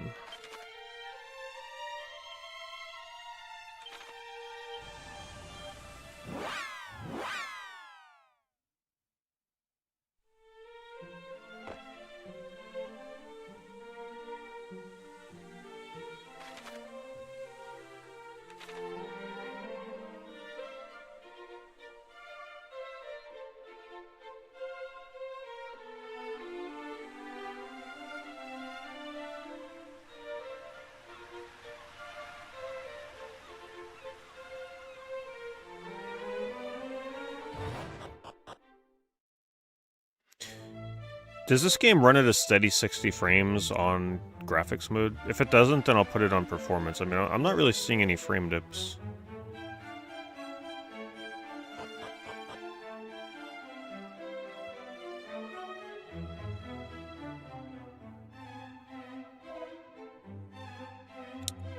Oh, do those scrolls let you learn it permanently? I thought it was a one-time use thing.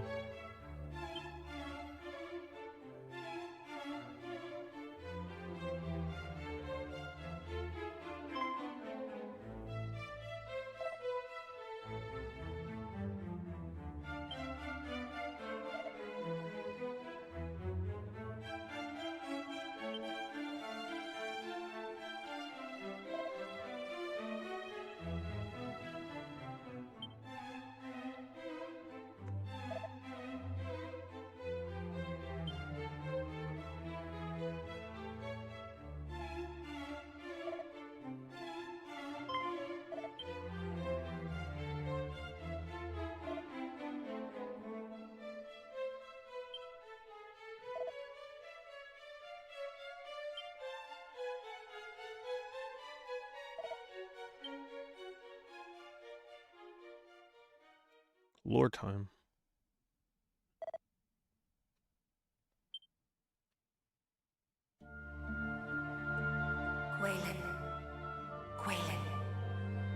Gwaelin, Princess of Tantagel. It is to you, and only you, that I might speak. I am Rubis, mother to the land of Anna. That almost looks like a pre-rendered background. And I hereby entrust to you a message. A foretelling of how this world might be saved. Listen well. A great darkness threatens Alefgard. Take the sphere of light in hand and seek out a place of safety. In time, one will come to you, a youth who bears the blood of Erdrick, hero among heroes. Impart to him this message that I entrust to you. Guide him on his quest. Bid him go.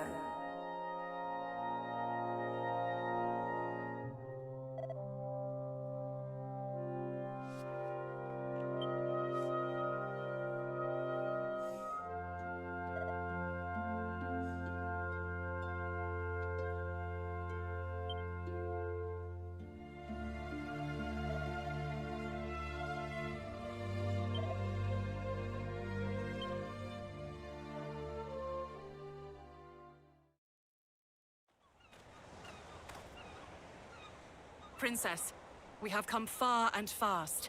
Perhaps it would be better if we rested. We need not do so for my sake. Come, let us continue onward.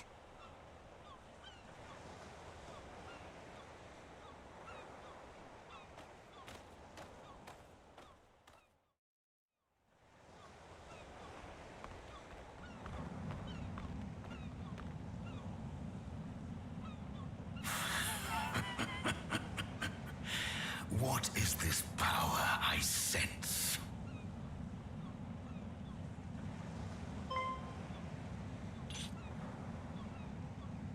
Battle on the big bridge.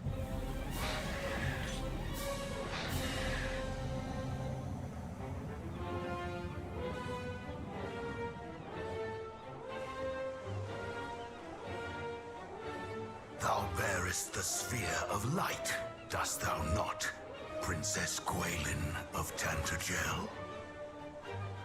Fiends! Protect the princess!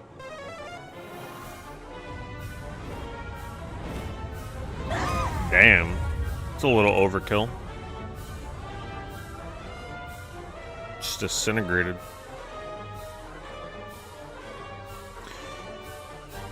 Well, it looks like you guys got a lurk train going. Just a reminder, if you are just lurking, if you have the ability, unless you're like on your TV or something, be sure to hit the channel points and hit lurk just to help ensure that Twitch is actually counting you as a viewer Thou art naught but a monster. due to their new stupid algorithm. Know this, fair princess. The monster thou If you lurk in the sea of lurks, it means that you lurk even harder. All others are Because no one will even notice. pretenders. The sphere thou carriest is mine by right, and thou wilt return it to me.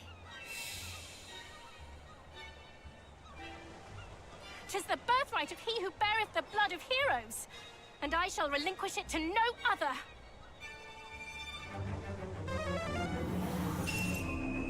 Lurks are just for people that are... If you're typing in chat and stuff, you don't gotta worry about it. So Rubus watcheth But apparently, it is widely speculated. power is the A great couple months ago, Twitch implemented a new way of detecting, like, inactive accounts, which in their eyes could be bot accounts, but it's affecting, like, true lurkers. Essentially, if you watch a stream and never interact in any way, like, never clicking anywhere on the stream, never, like, doing anything, then it views you as not a real viewer, and then they don't count you in the viewer, like, the number of people watching the stream, which affects streamers like me. Because viewers are how we get a lot of our opportunities. victory is mine. Right? The reason I got this key today is because Thou might consider of my concurrent joining. viewership, right? So, like, 'Twill be a sight opportunities worth like this may be stripped away from I me in the assure future thee. because of that. Because of Twitch's Never. A hero shall soon come. new ways of just as detecting Lady inactive Rubis viewers. foretold. The darkness thou servest shall not be suffered to thrive.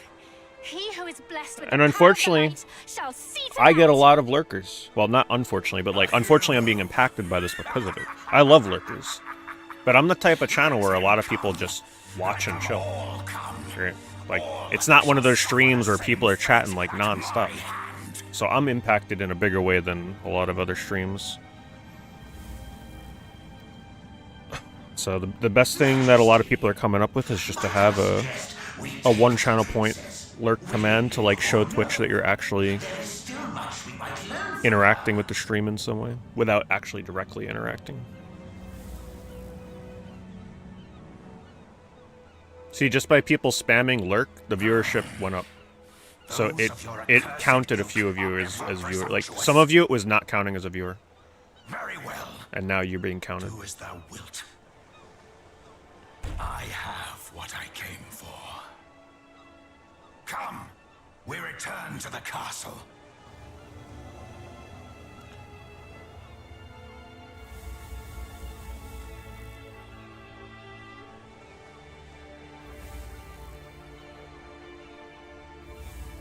Hello, Gaseous.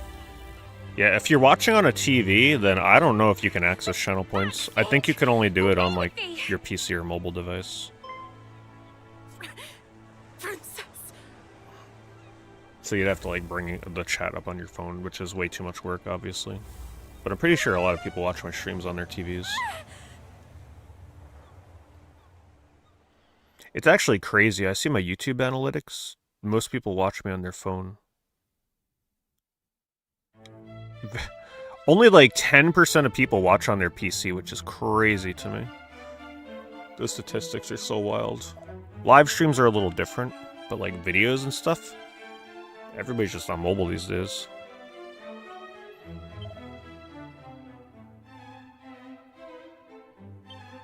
Yeah, look, like, you tell me this shit ain't working. I was at like 75 or 78 viewers, and now I'm at 87. in those 2 minutes where I told people to spam lurk, like, you tell me this ain't no conspiracy theory.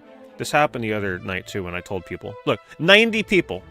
Get out of here with your bullshit, Twitch. Like, man, they pissed me the hell off. So I happen to go from 75 viewers to 90 when I tell people to lurk? Like, with the commands? Fucking Twitch, I swear to God. They really piss me off. Like, lurkers are viewers, okay? Just because they don't chat doesn't mean that they're not a viewer. Like, that's 92 viewers? Yeah. What a coincidence. Wow. Wow, what a coincidence. I wonder what could have happened in the span of 2 minutes that would cause my viewers to go from 78 to 92. God.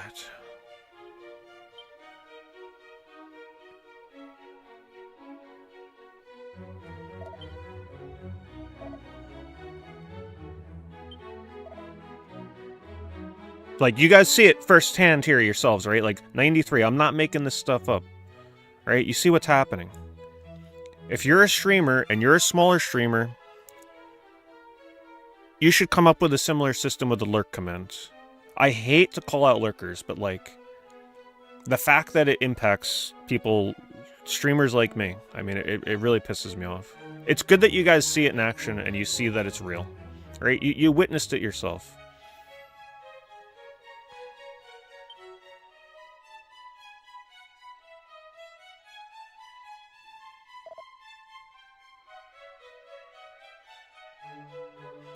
Yeah, I think typing 1 is kind of, like...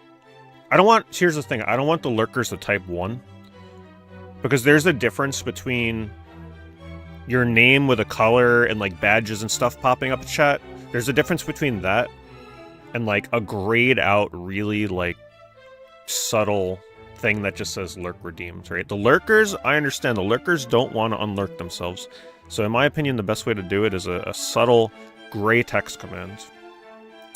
But yeah, there's a lot of different things that streamers do. Now, the sad part is, in about 30 minutes to an hour, apparently every half an hour, they check. They're like, oh, has so-and-so typed something in or done something in chat in the last half an hour? No? Okay, we're not going to count them as a viewer. Now, I don't want people spamming lurk every 30 minutes. That's absolutely ridiculous. But, like, once every couple hours is probably good. Yeah, apparently it's like a 30-minute timer.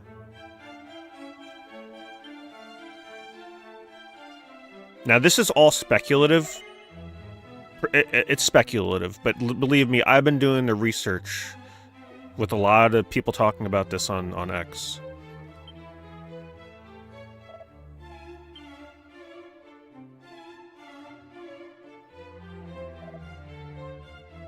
And the reason they do it... Okay, so let me just give you guys the lore. Real quick. The reason that Twitch is doing this started about 2 months ago. There were a lot of reports of people botting. Like, you know the really big streamers that supposedly get 50,000 viewers, 20,000 viewers? A huge majority of those viewers were bots. Either someone was putting those bots on their channel or they were paying actively to have fake viewer bot accounts watch their channels to boost their numbers. It was a huge, widespread issue. So what Twitch did is they updated their, like, viewer algorithm to figure out, like, how do we deal with these bots?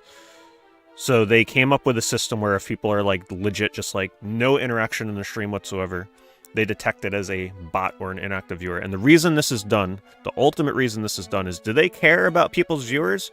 No. But why they care is because the advertisers were pressuring Twitch. Because think about it, if you're an advertiser and there's a streamer with supposedly 40,000 viewers, and you push an ad to their channel, like a mid-roll. First of all, I don't run mid-roll ads. Just saying. But the bigger streamers, if they do a mid-roll ad, and that advertiser is thinking they're paying for 50,000 people to see their ad, but in reality, because of all the bots, only 15,000 real people are seeing the ad, or under. You get what I'm saying? So they put a lot of pressure on Twitch, and that's why Twitch came out with this new system a couple months ago, and it makes complete sense because about 2 months ago is when I started seeing my viewer numbers, like, bombing. Like, I had never seen numbers this low before. But I didn't really look into it. I'm just like, well, I must be doing something wrong. What's new? But then I really started looking into it when I saw posts recommended to me on X, and I started diving into the rabbit hole of tons of other people dealing with this issue. And that's that. So at the end of the day, it comes down to the advertisers and Twitch not and the funniest thing is the people that were viewbotting, guess what? They're still viewbotting. And so it really affects, like, you know, those of us that are in that lower end spectrum. Anyway, there's the rant of the day. Yeah, see, there's an article. Streamers accuse Twitch of slashing their viewership by not counting lurkers. Yeah, see? But bots can post messages. Exactly. It's... I don't know how they fix it. I don't know what they got to do. But yes, bots, like, they're training bots now to, like, click around on people's streams. Or, like, do things, posting messages. Most of the bot accounts, though, I guess it depends what service they're using to get bot viewers. Most of the bot accounts, like, if you look at someone's viewer list, you can tell when they're botting because the viewers are just, like, letters and numbers, or, like, one word and, like, a bunch of numbers. Sorry to those of you that have usernames with a bunch of numbers. But, like, it's usually extremely obvious when people have bot viewers. Anyway, like, honestly, I was in a very bad headspace lately with this whole issue. Like, the viewership thing was, like, killing me. And I never used to care about viewers, because I was always happy with where my viewers were. But you gotta remember, I've been streaming for so many years. 10 years straight now. Even before that, but 10 years straight I've been streaming, like, you know, most nights of the week. And you have to work very hard to grow your community and your viewership. So when I finally broke that ground of, like, every stream, no matter what I'm streaming, I usually always have at least 100 viewers. That felt really good. And then I was finally, like, making ground. I'm like, oh man, like, I'm getting, you know, good viewership numbers. It was just a steady, slow increase. So to go from averaging 100 to 150 viewers every stream to suddenly averaging 70 to 80 a stream, and in some cases getting record lows of in the 50s, I'm like, this is... I mean, it was mental torture. So I'm finally to the point where, like, I'm just, like, I'm trying to not care, and I'm just waiting for Twitch to do something about it, even though it affects me in the long term. Because this is where a lot of streamers of my size, their opportunities and sponsorships come from. You gotta remember this. It's not just like, don't worry about the numbers. Unfortunately, I'm at that level where I have to care about the numbers. That's just how it is, you know, to be able to stream like I do. You know, the people that get smaller viewership, it's easy for them to just be like, yeah, you know, it is what it is. They're not partnered full-time streamers. The people that have thousands of viewers, it's easier for them to be like, yeah, it's no big deal, because they're already making a shit ton of money from running 10 minutes of ads every hour. So it's like, yeah, I'm in that spot where it's like, it's very detrimental to a streamer of my size. So there you go. There's my rant. I hate to bring this up, but, like, I just wanted to provide the context. Right? Look at my viewers, 95. Why? Because a shit ton of people just interacted with the stream with the lurk command. I went from 75 to 96 viewers. You guys are seeing it here, right? You're seeing it here. And there's probably still more viewers that I respect the lurkers, right? There are certain lurkers, the hardcore lurkers, they'll never interact in any way, and I respect it because I'm the same damn way. I lurk in people's streams too. It's just that they're never going to be counted as a viewer. We're up to 101. Right? How do I go from 75 to 101 viewers? You see how. How? I gotta spend 10 minutes a stream ranting about how stupid Twitch is. That's how you do it. Ugh, it's so aggravating. I love my lurkers. I hate the fact that they have to subtly call themselves out every stream, potentially multiple times a stream, just to count as a viewer. Like, oh, it makes me so angry. Anyway, Dragon Quest.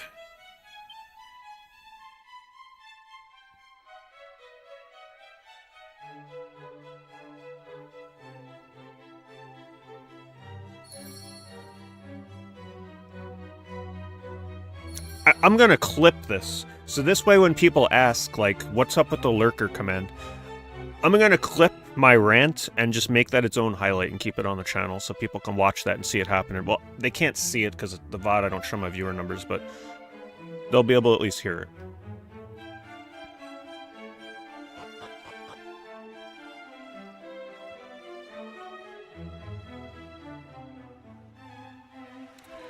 What's the best 3DO game? Lucian's Quest. That's my favorite.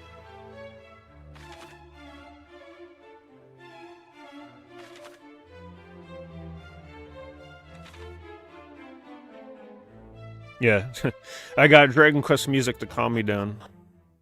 Called him out on YouTube. I think I am. I think I'm gonna make a Twitch rant video on my second channel.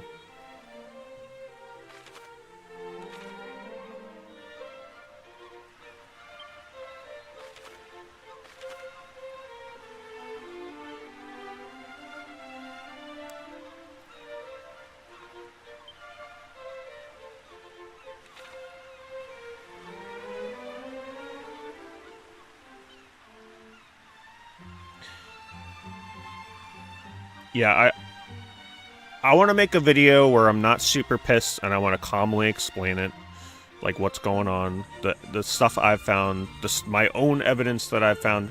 Now you have my word, I never check my viewer list. I'm never gonna sit there and like check the viewer list on who's in my stream, like, oh, who's lurking today. I don't do that. I never check my viewer list. But I mean, if you check my viewer list, you'll see all the names in there. It's definitely not bots. They're real people.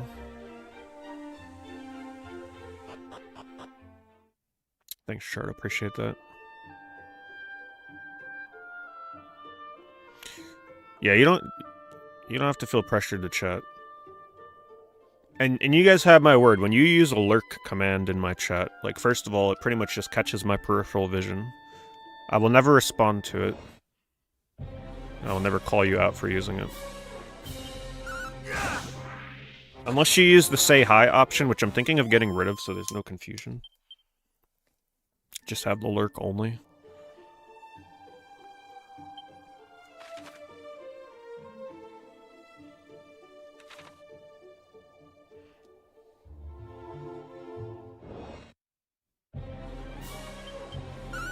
Now watch, the viewer numbers will start to go down again. Because their stupid ticking time clock thing. Like, we don't know what what it is exactly. But it eventually will be like, oh, so-and-so is not active again. Well, they must be an inactive viewer. It's not so much that they think you're a bot. They think you're inactive.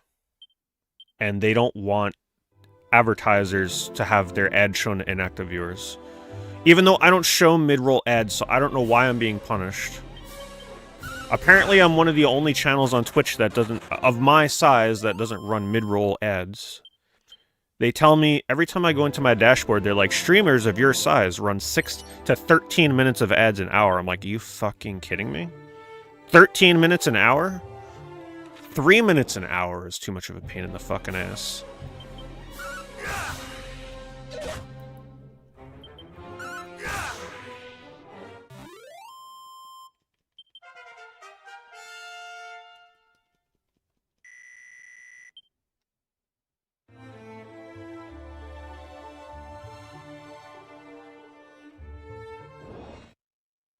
And the thing is, Twitch has acknowledged this. I gotta find where the CEO was like talking about this during TwitchCon.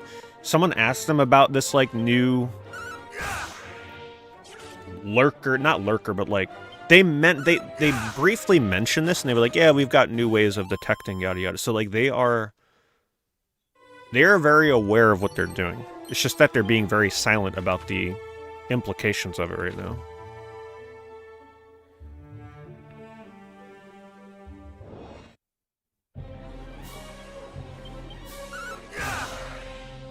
Yeah, I mean, it's possible that people watching on TV are counted. It might be more so the people on PC. Who knows? But it's something. Like, something is not detecting correctly.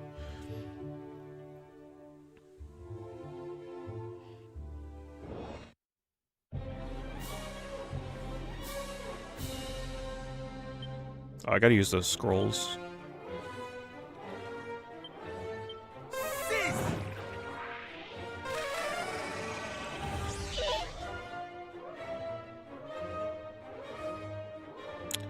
Appreciate it, P-Fuck.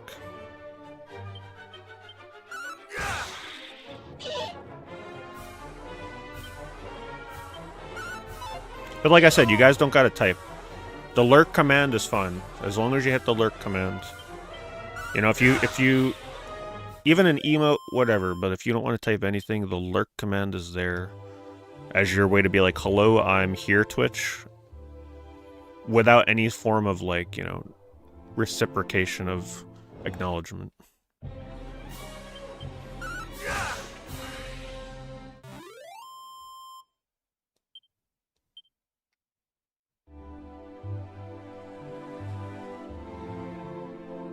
Yeah. And you're not the only one, Imalak. I know, listen, I am very aware that a lot of people sleep to my streams. I'm very aware that I have outside of my Twitch rants, I have a voice that helps people sleep. So it impacts me in a big way. Like, no wonder lately when it starts hitting like 1 a.m. my viewers drop significantly. Why? Because people are falling asleep.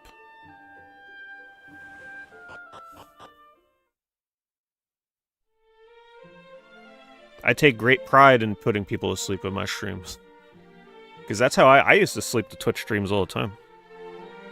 Now I sleep to YouTube videos instead, but... Oh, and by the way, like, I mentioned this another time, but those of you that watch 2 or more streams, if you're watching 3 streams at once, you're not being counted as a viewer in any of those streams. Twitch has said it themselves. It's not even speculation. Like, I saw the tweet. I think I bookmarked it. If you watch 3 or more streams, Twitch is like, there's no conceivable way that people can watch 3 or more streams and be, like, attentive in each one.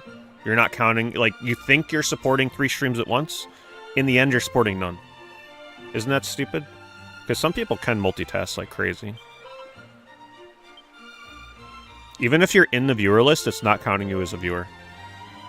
I'll see if I can find their statement that I found on that, and I'll put it in the Discord.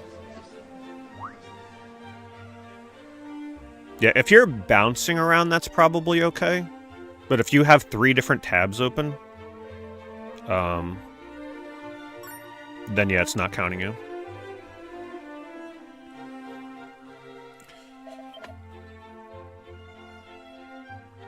Also, I mean, it's common knowledge, but if you have someone's stream open in a tab, it's not counting you, and if you have someone's stream muted, it's also not counting you. Even if it's just one stream.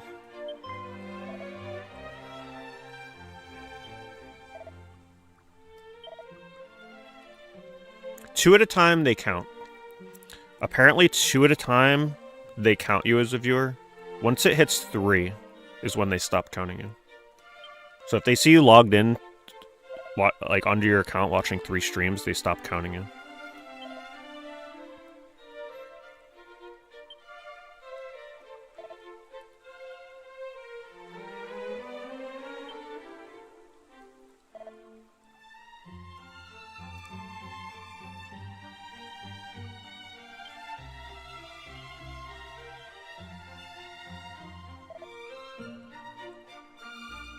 Yeah, then that means they're not counting you as a viewer in any of the streams, Dan.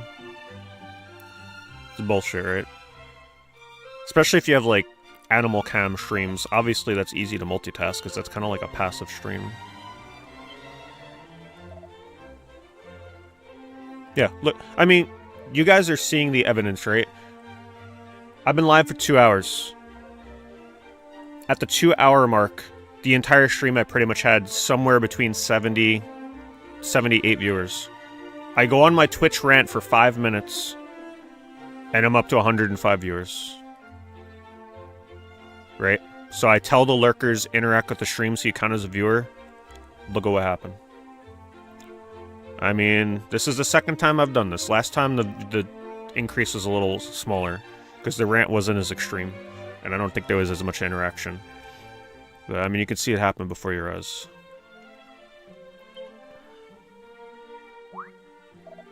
Yeah, miraculously 30 new people just decided to hop in within that span of 5 minutes, right? Oh, everybody's getting home from work at the same time.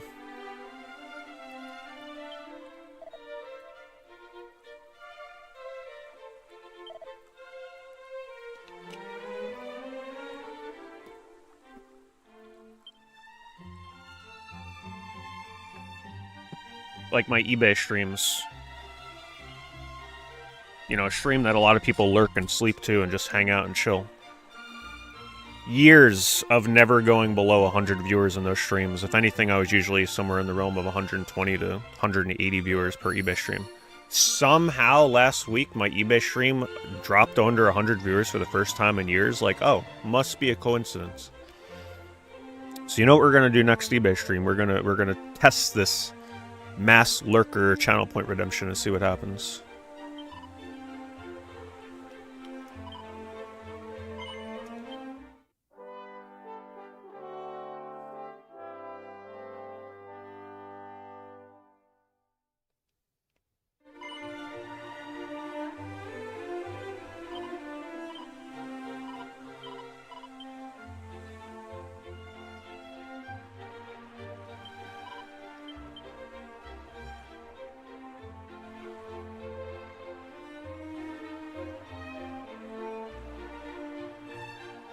So that's why I have the lurk command, Cryo.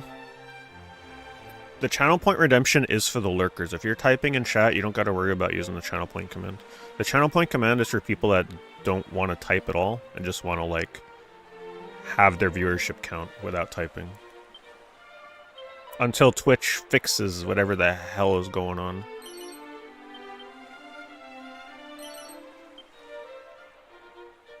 People just got to keep being vocal about it. We can't shut up about it.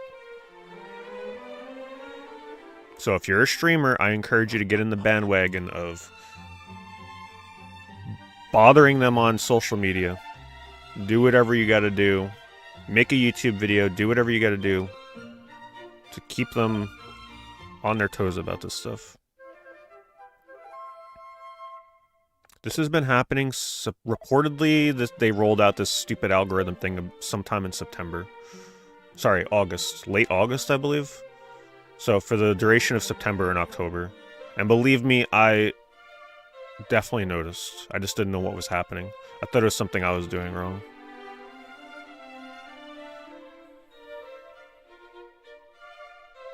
I just didn't start really paying attention to it until after October, when I finally had time to, like, look up what people were saying about it on social media.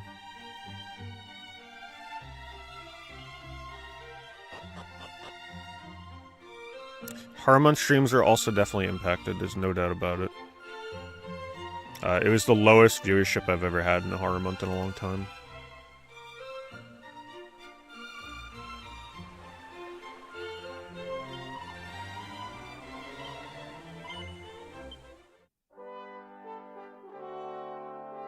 Yeah, 110 viewers now.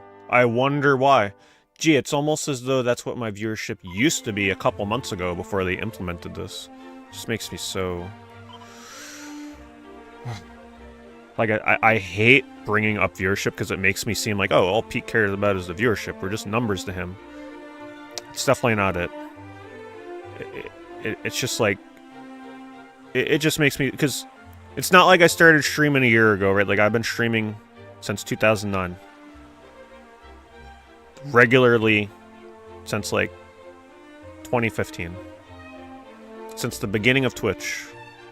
And it is very hard to build up a community on Twitch and work very hard to get the numbers in the community that I did. So to, like, see that stripped away from something out of my control, just, like, it eats away at me. It's so aggravating.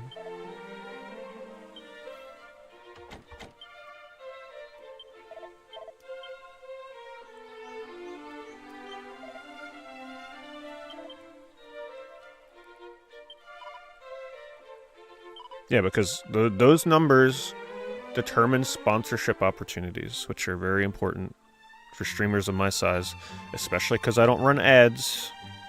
I don't get that extra income revenue from the mid-roll ads like a lot of people do, because I value people's ability to watch my streams.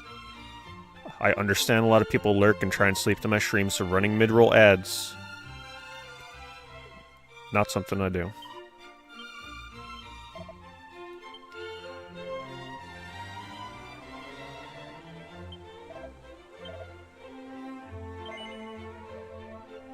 It's a nice little town.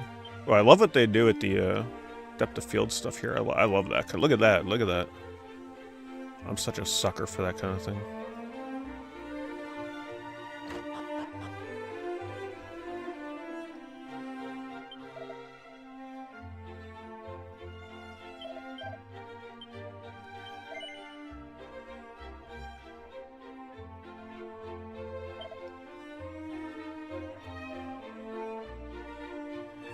Wait. Provide a boost to my defensive prowess. Oh, it's just 5 defense, right? Because it's not changing anything.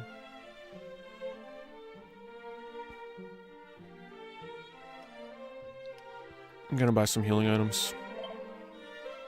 Kind of late on them.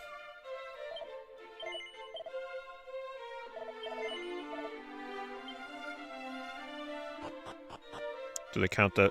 They don't care if you're subscribed.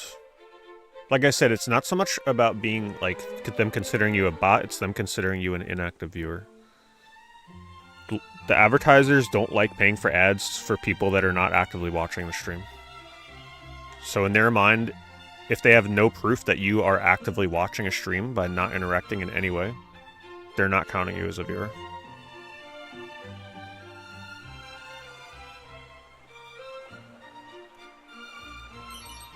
Now, it is entirely possible that whatever algorithm they're using, right, like, maybe some people don't touch anything on the stream and they watch and they're like, okay, they're a viewer. Like, some way they're detecting they're a viewer, but very obviously, this isn't true for everybody. Right? Look, at the viewership keeps climbing. Why? Because everybody's interacting in some way right now. So we're like, getting closer to unearthing my true viewership numbers.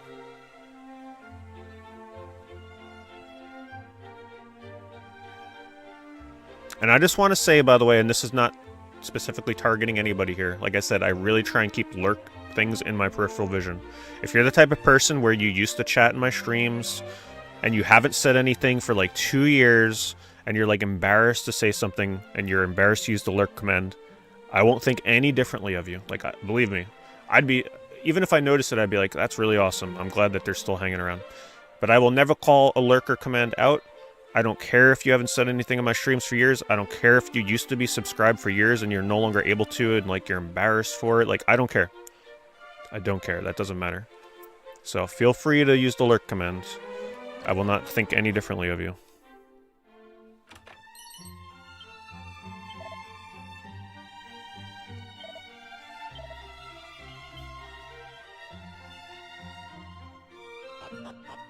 If you eventually want to say something, that's fine. But yeah, that's up to you.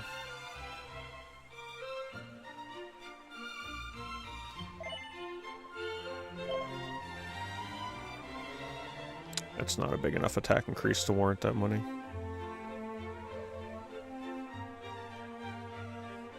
I think I'm just going to keep saving my money. These upgrades aren't good enough.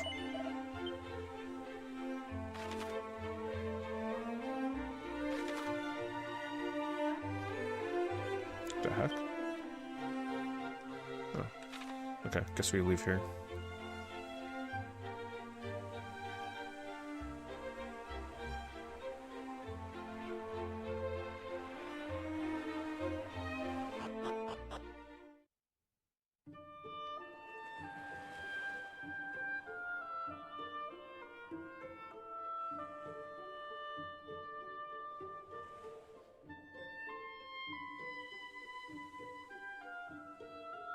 So, like, maybe something that I do now from now on, too, I'm thinking...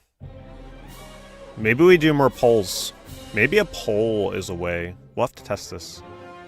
One of these weeks, I want to test if a poll affects the same thing, right? So, like, putting up a poll and having people vote. You know, a simple poll, like Mario versus Sonic or something, right? And we'll see if that affects things. That way it's like even more indirect and somewhat fun in a way for people. Maybe it's a poll related to the game I'm playing every night. Though I don't remember if you can make polls that last like hours. I actually don't remember how that works.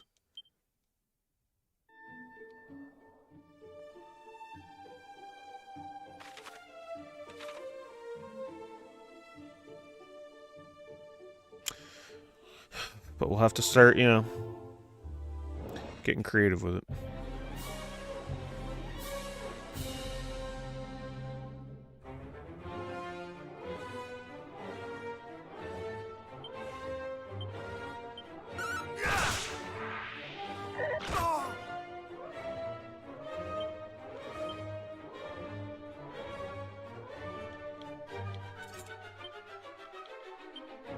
The only thing I don't like in this, but it does have that like old school kind of menuing feel, is the weapon swapping. I think they put in all these other quality of life adjustments. I feel like they could have done something a little bit more intuitive with weapon swapping.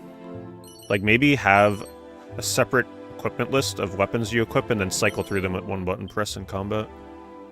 Because the way you do it here is kind of like... I understand that's how it probably always was, but it just feels... They put so many other improvements in this game, why not that?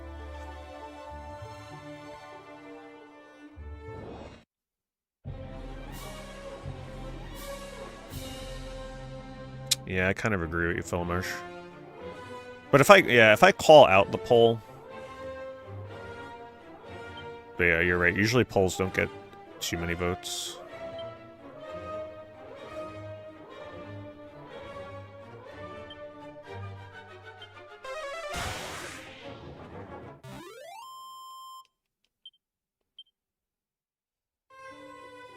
Let me catch up here. Am I going to play 2 if I beat 1? We'll see. Right now I just have plans to beat the first one, and that's it for now. A merch storefront.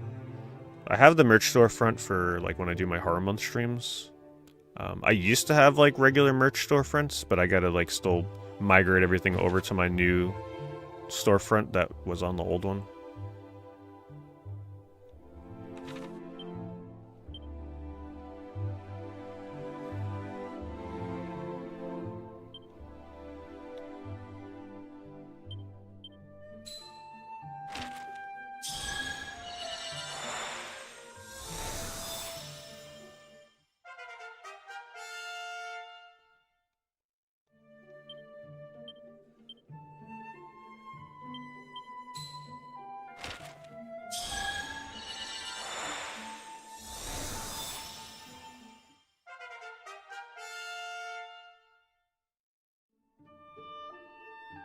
So if you watch my Costume Quest stream, Hand to Pyro, throughout that stream I pretty much do a recap of all the games that I played for the month, so I kind of talk about which ones I liked and which ones I think are worth watching the most. At the end I do a top 5.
I like the music in this version.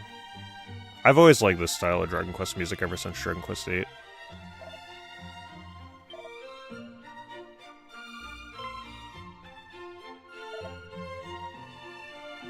Yeah, I keep forgetting. I gotta get that Carson House VOD uploaded as its own video. It's kind of buried and hard to find.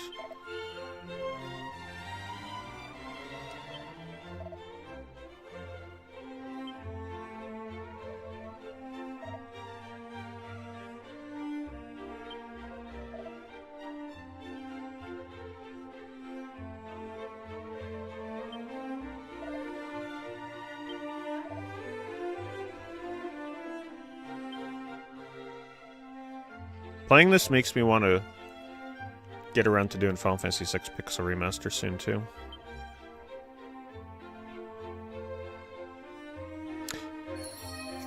Yeah, like, expect me to be playing a lot more RPGs in you know, the coming months.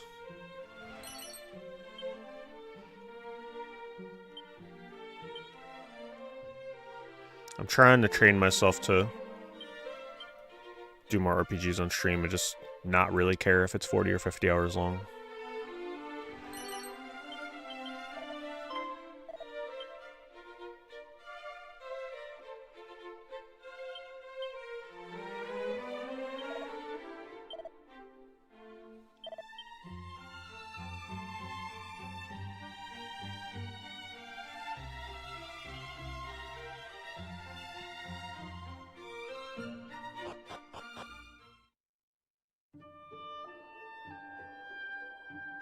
Yeah, ever since Dragon Quest VIII stream, I'm like, you know what? We can definitely do some longer RPG streams.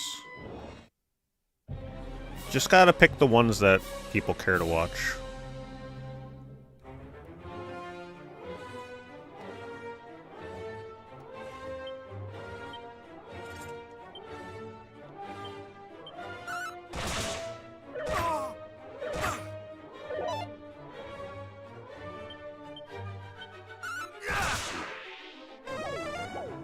I tried Octopath Traveler. I didn't get into it too much. Like, I appreciated the music and the graphics, but I don't know, I gave up on it after a story or two or whatever the heck it was.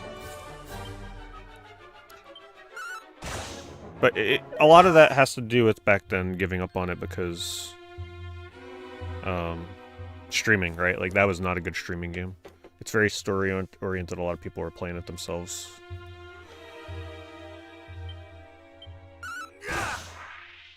For me with RPGs, I definitely gotta wait like a long time until games gain like nostalgic factor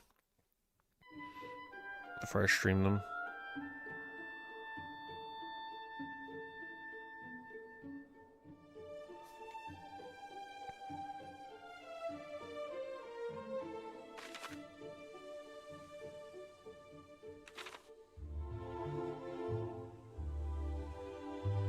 I've tried Sea of Stars.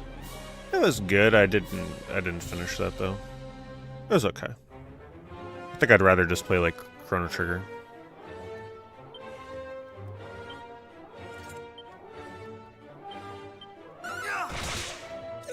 I have every intention of finishing Skies of Arcadia, by the way. Very much enjoying that game.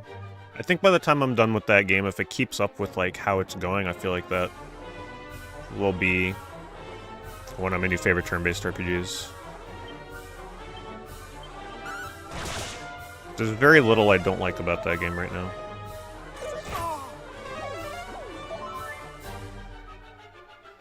Kind of mad at myself for giving up on it all those years ago just because I didn't care for the Sky Pirate theme at the time. I'm not a big pirate kind of person. But it seems anything but after you get past the beginning.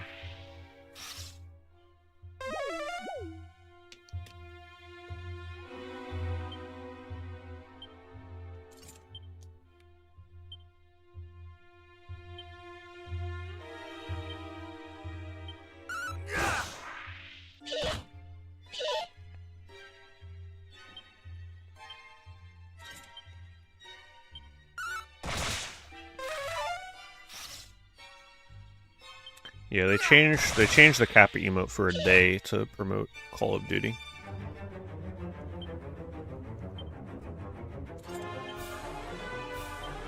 Why they didn't just like make it its own emote, I don't really know, but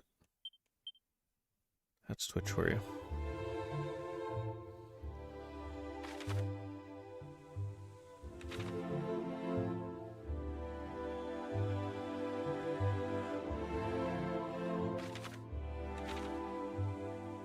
Honestly, though, I prefer Twitch does stuff like that rather than jamming more ads down people's throats.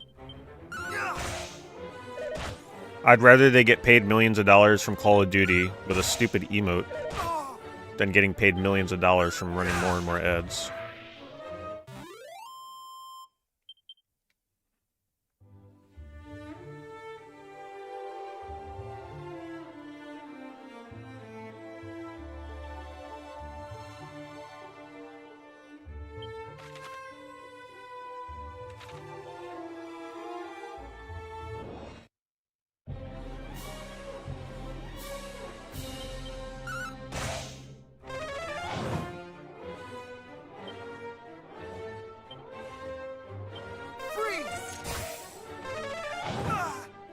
Ouch.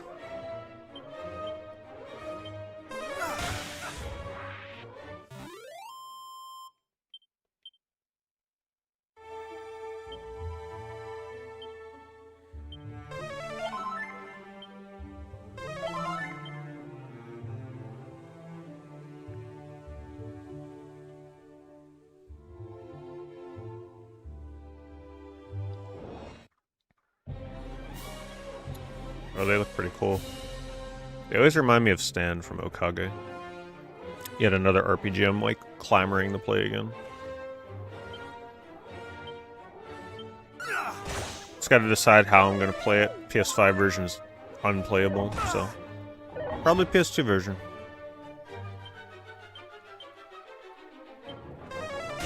I ain't hooking up a PS4 just to play that.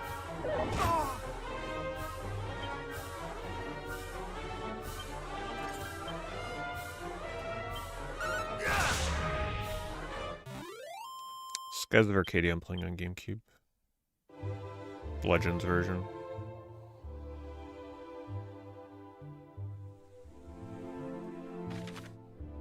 If you wanted to catch up with my playthrough of that, the VODs are on the YouTube gameplay channel. Currently, you'd have to watch about 8.5 hours. Probably get back to streaming that within the next several days.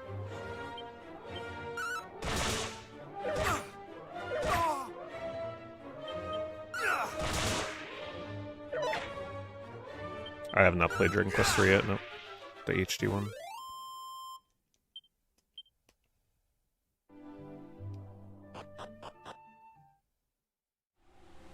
Damn, that looks nice. I do love what they do to like reinvent these classic, once super simple dungeons with a fresh coat of paint.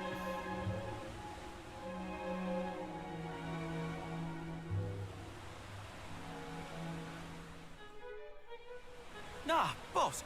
'Tis too dangerous, boss.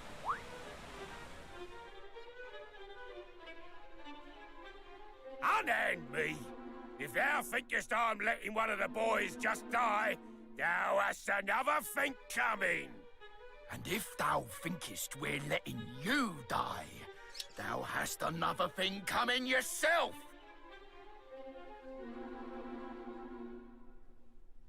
Hey? Who art thou? State thy business. Hast thou come here looking to pinch our treasure?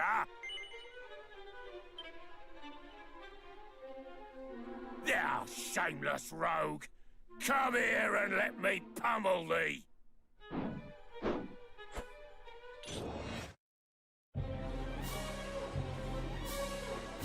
Sprite looks good. Alright.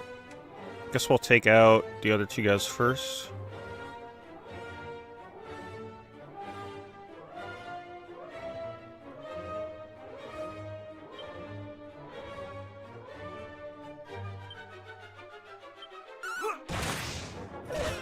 Ooh, that's not good damage.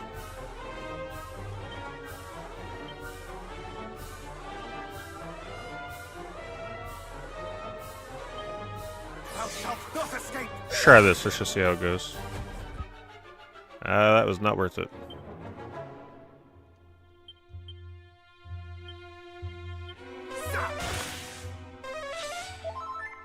Oof.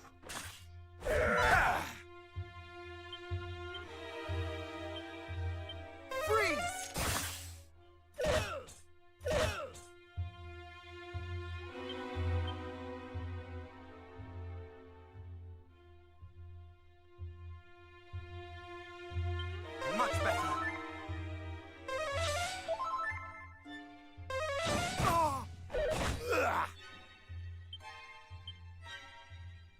I love how, like, chill the battle music gets.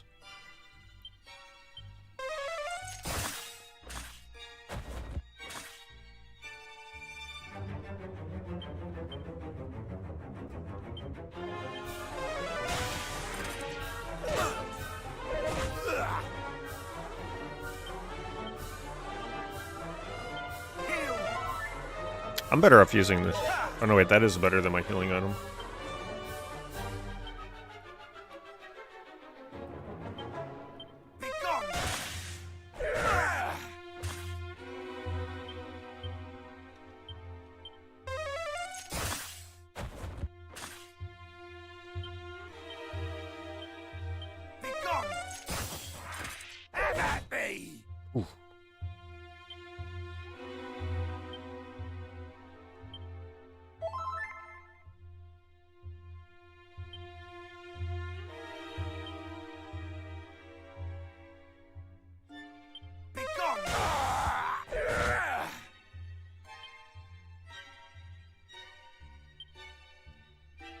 Wait, what? Oh shit. I'm out of... I didn't equip the other herbs? Oh, that's not good. I think I'm just dead.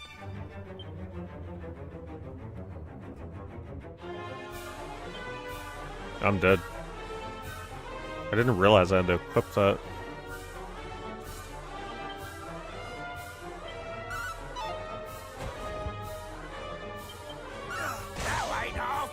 Not today. Unless I keep dodging somehow.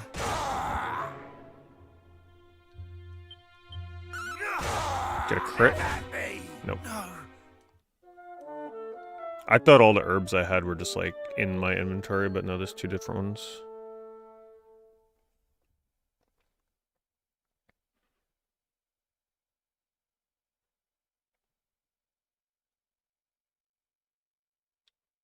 Let's try the autosave because I gotta equip the items.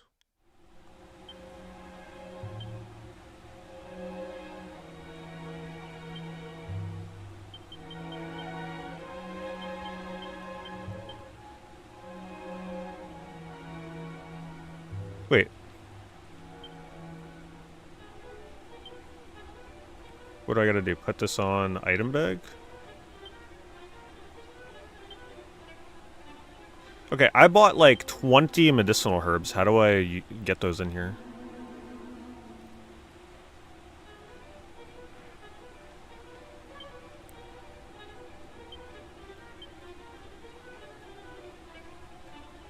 What? Did I could swear I bought 20 herbs for my character.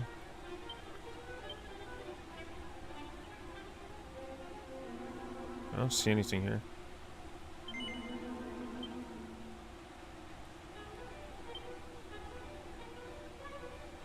You can only carry a certain amount. Alright. Oh, I didn't realize I had strong medicine. Alright, we'll try again.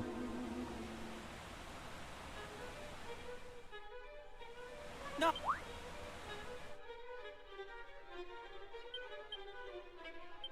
Hast thou come here looking to pinch our treasure?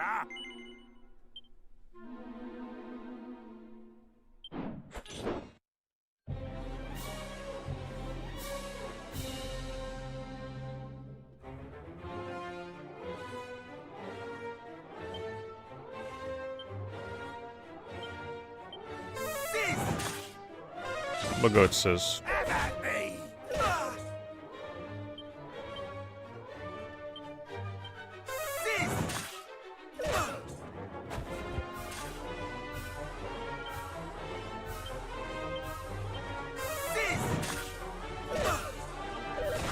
They need to be on you, not in the bag. But I can't even find them in my inventory.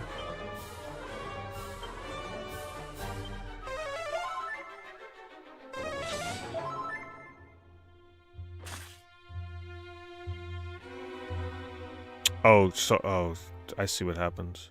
So now I have nothing, because I put it in the bag.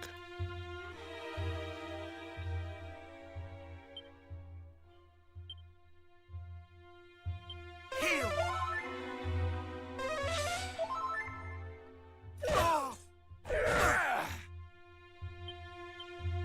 Oops, I did not want to use that again.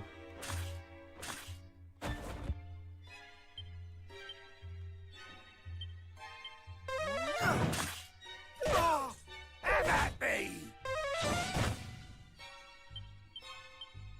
Be gone! Probably dead again, unless I kill these guys like... Nah, they keep healing.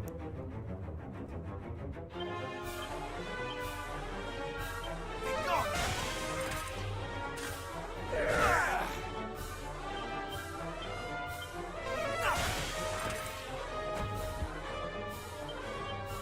Probably would have won this time if I didn't screw my items up.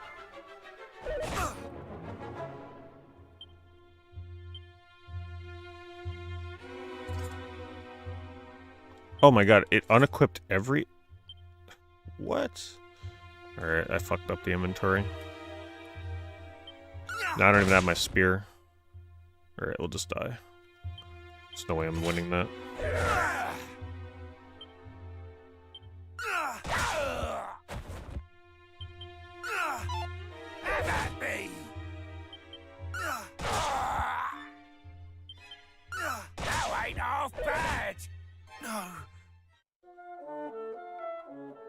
This is on PS5.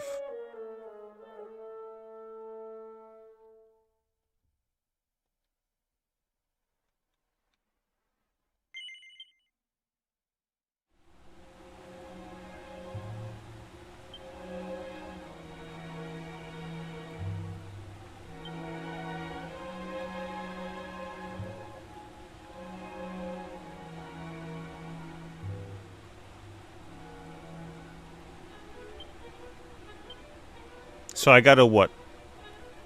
Take out, put here?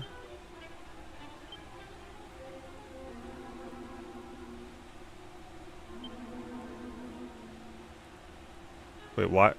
There's 2 herbs.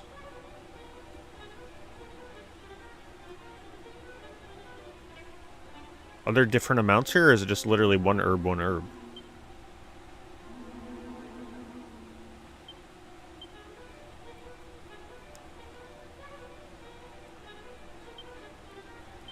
Wait, you take out 1 at a time? There's gotta be a better way of doing this.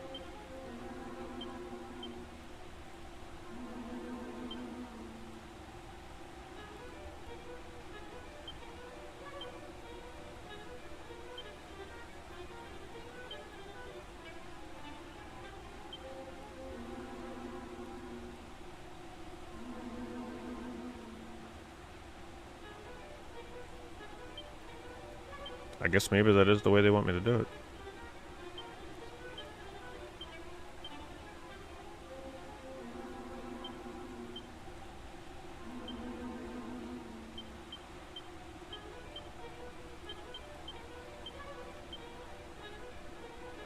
It says how many on the right? Okay.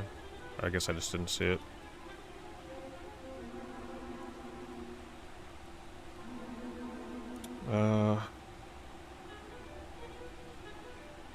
MP, yeah, I'm not gonna waste my MP item yet. Alright, this time... Wait, did I take my weapon out? I think it's still in my thing to swap, right? Because it reloaded a previous save. Hast thou come here looking to pinch off?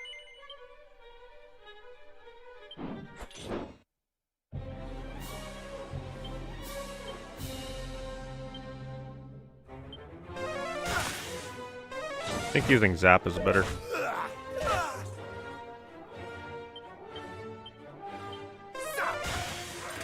Yeah. Not today.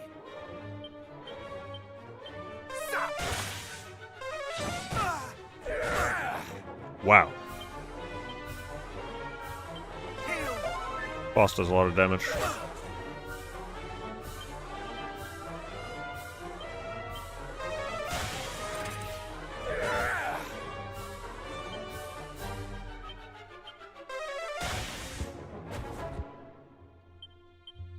Begone, thou ain't half bad.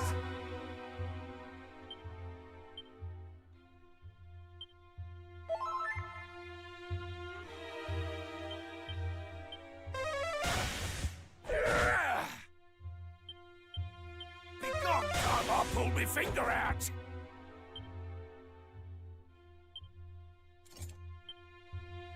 Alright, now we whittle them down. I mean, I guess I could use an MP item.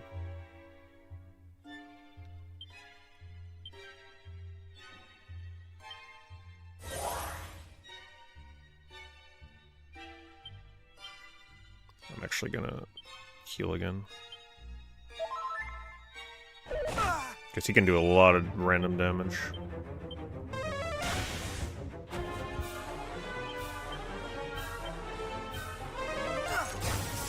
Enough! Enough! I surrender! Okay. Well, that forced me to understand how items work. Equipment and all that stuff. Having to equip it into my character. I wasn't even paying attention to that the whole time.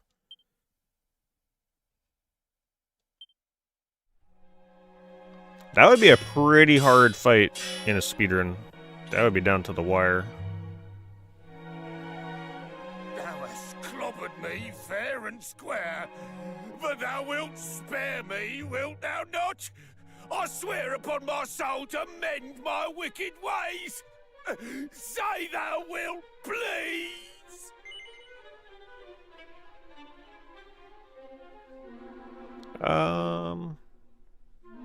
Sure. Cheers, ears! Verily thou Got a art trophy saint. for saving him. Robin Hood, by the way. What do they call thee, pal? There's an option that lets you know weaknesses of Tis the enemy. fine Is it a old setting? name, that. Yeah, I like it. Or is it something that you just, like, check in the battle? The fork-tongued rogue doth claim that through his veins courseth the blood of heroes, boss. Is that so? And thou needst the thief's key for doing some heroic bits and bobs, I suppose. Surely thou dost not believe this twaddle, boss. Well, the thing is, see, Yeah, I'm gonna turn that on. this Erdrick, Because it's like, the you would just hero who Google did it normally save anyway. The world all them years back. I don't mind knowing the Worked weaknesses. for one of me ancestors, as it happens. Bloke taught them everything they knew, in fact. Verily. Cool. And if our friend here truly is descended from me great-great-granddad's most giftedest of pupils, that explaineth how come he just duffed me up so good. Behold, the thief's key, heirloom of my storied line. Since thy family and mine go way back, I ain't too bothered about handing it over to thee. On one condition. Thou must first navigate this here cave and bring back our comrade, who hath gone and got himself proper lost. Forsooth, boss, thou art a genius. This fellow here will be able to bring him back, no probs. Well, what sayest thou, cuz? You up for it? Sure, I'll help the first boss. Nice one! Verily thou art probably descended from heroes. Oh, and just so thou knowst, there's supposed to be fairies in there what useth magic to confound all who enter, or something. Anyway, be lucky, eh? I always kind of enjoyed Time and Eternity, but it is one of the few turn-based RPGs out there where you play as a single character. Time and Eternity is worth a try. It's not for everybody, though.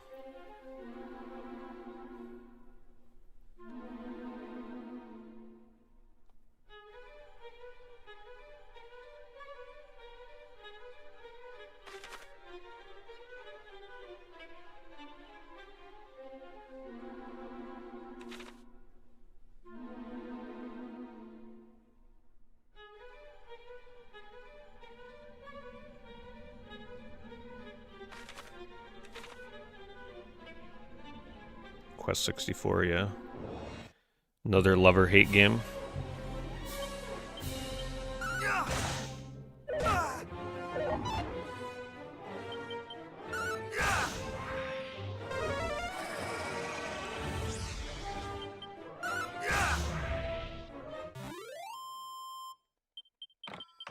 Yeah, I haven't played Quest 64 since I first got it on N64. I don't remember hating it. I don't really remember what I thought of the game. I just thought it was cool that I was playing an RPG on N64.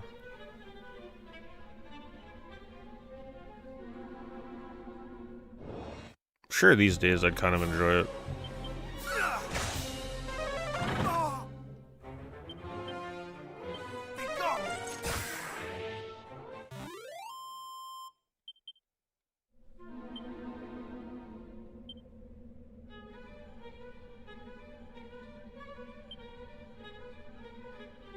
Okay, so is it suggested actions? Is that the displaying weakness thing?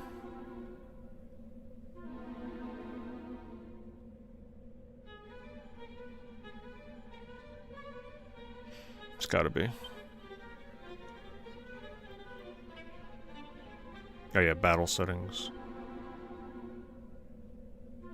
Yeah, I don't mind that. We'll try that, see how it looks.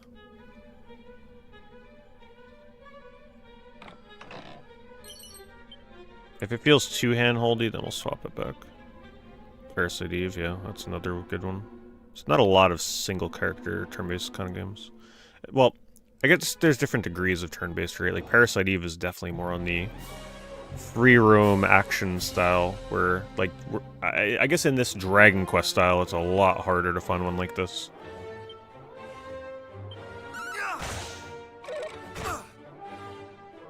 See, I don't see a. Oh, they highlight it. Oh, I like that. So it's sort of like Persona or Pokemon. Yeah, I don't mind that. It's kind of like, I thought it was going to be like a giant icon above the enemy telling you what to use. So that's actually not bad.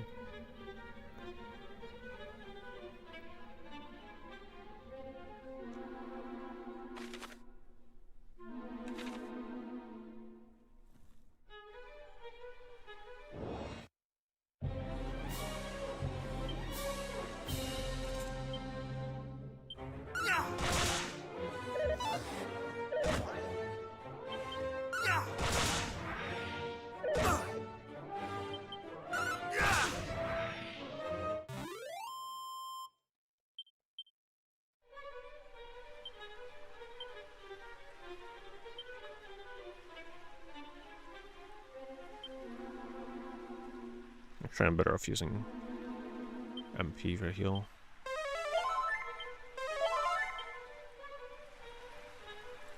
Since apparently those 20 herbs I bought are not here.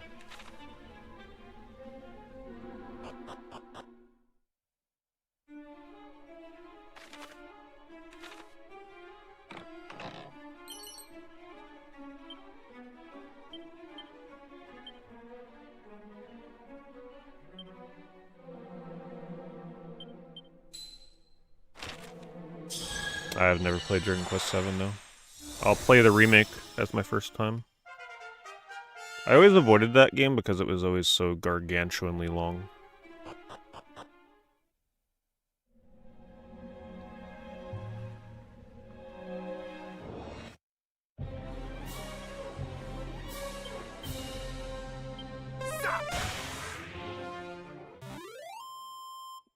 Took you 8 years to beat the 3DS one.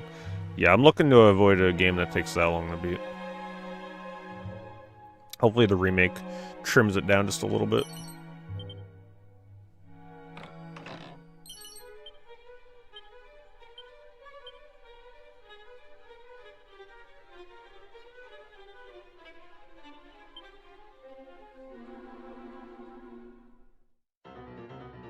Ah, shoot, I forgot to check for the curse. Whatever we can uncurse.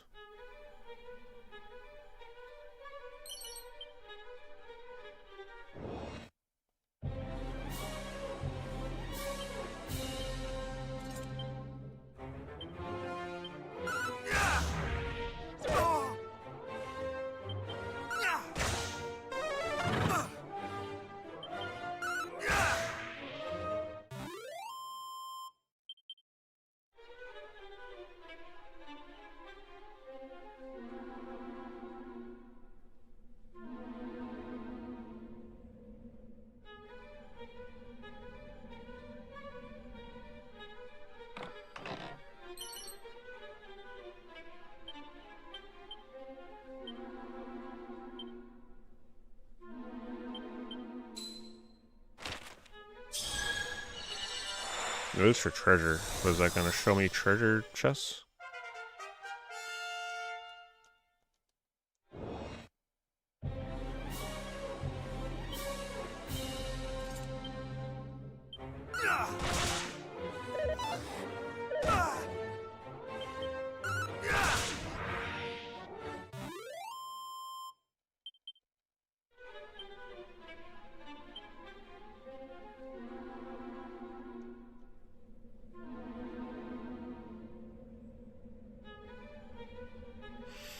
How many lootables are left in the area? Where would I see that? I don't see it on my spell list.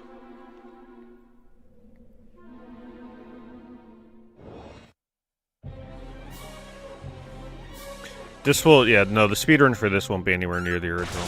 My estimate for this one, once it's optimized, is probably going to be in the 1.5 to 2 hour range. Because this is about a 15 to 20 hour game.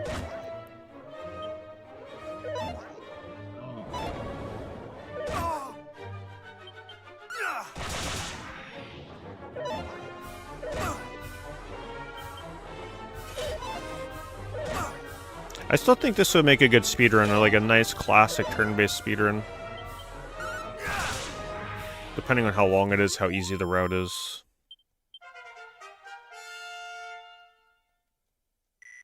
I could see it being pretty intense trying to go through this game low level as possible. Some of these boss battles would be crazy. Like that last one I did, imagine having to do that under leveled.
Level 20 is the recommended level for this game.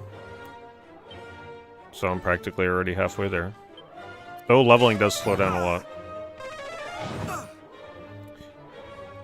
Oh yeah, the Draki quest difficulty level, that's true.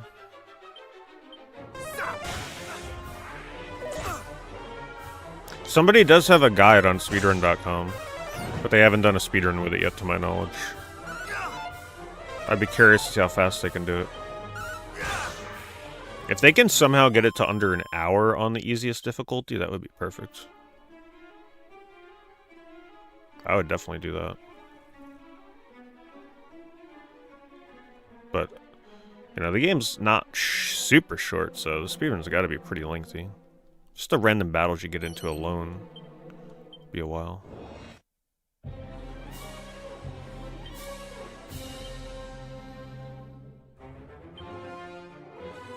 Let the fire consume me! Ha!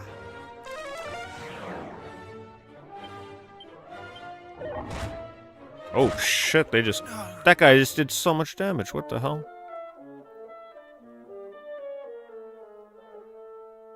Thought I was fine.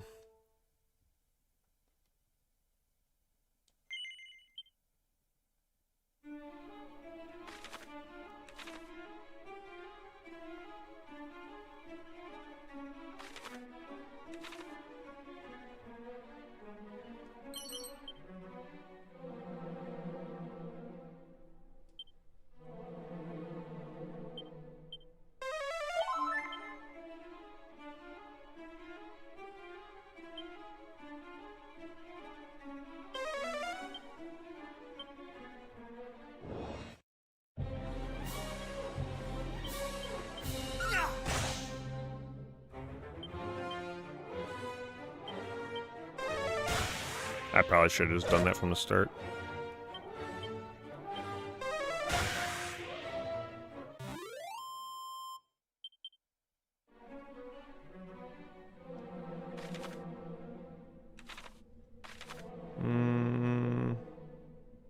We'll go this way.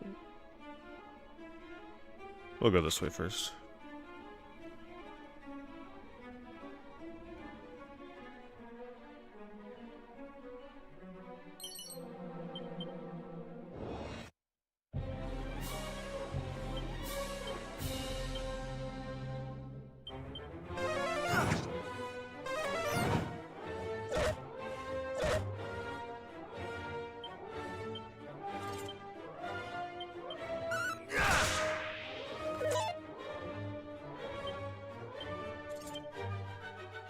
Getting a little bit better at the weapon swapping. It is still a lot of clicks to do it, though.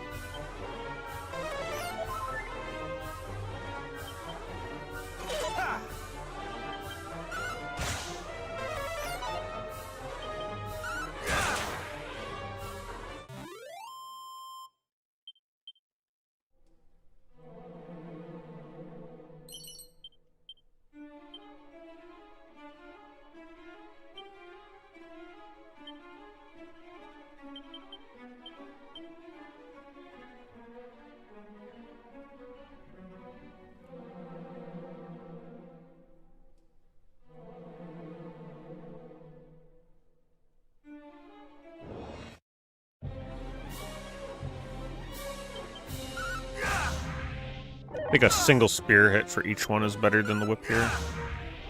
Because they can cast some nasty stuff on you.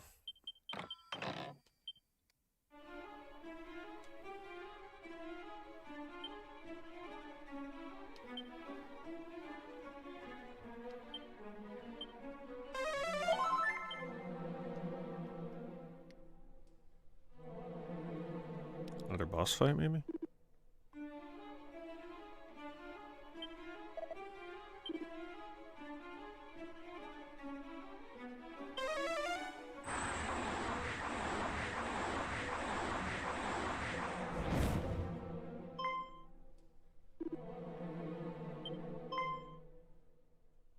You know this guy's gonna have Drakis with him.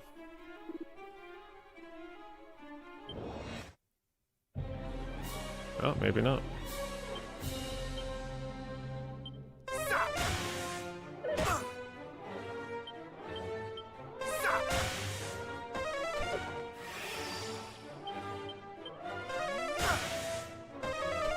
Should be a pretty easy fight. Never mind, he took away my ability to use items or spells. Shoot. And I don't have the item to prevent that. Okay.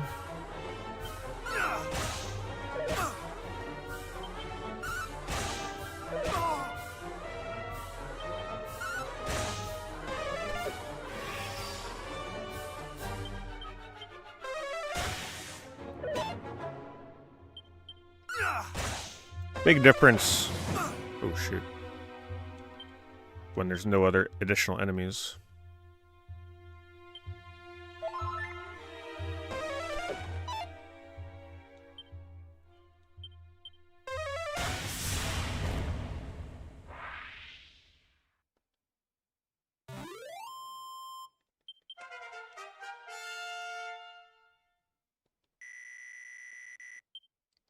HP hype. We got evac, dragon slash.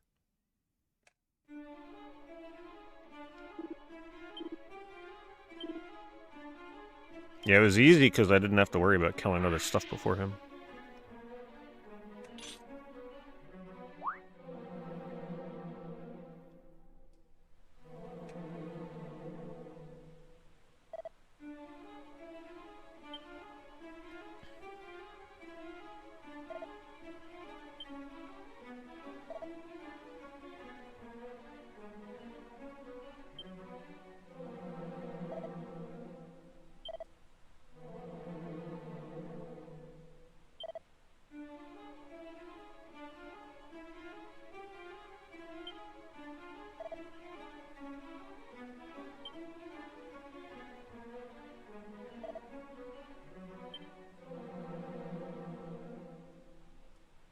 Let's see what we get out of helping them.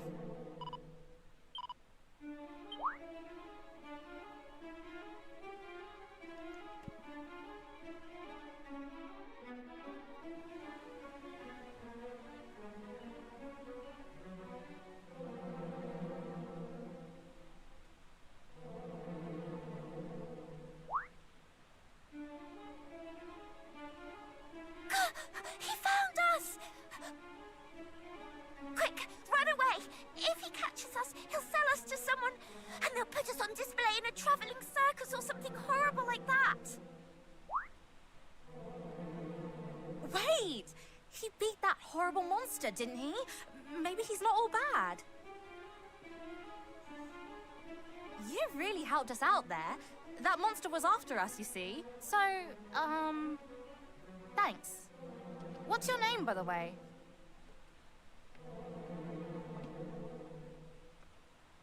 I only asked for your name, not your life story. So, in short, you're on a quest to save the world. And you need to find a way of summoning Lady Rubis so she can help you.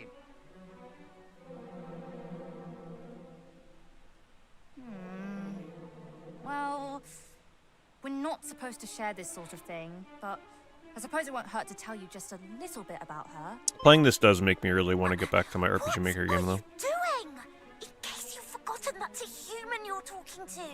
How do you know you can I think I'm gonna do a little tightening up of that game, though. No humans are awful and greedy and like move some things around, give you certain party members a little sooner than intended. It's not exactly going to be great for us fairies either.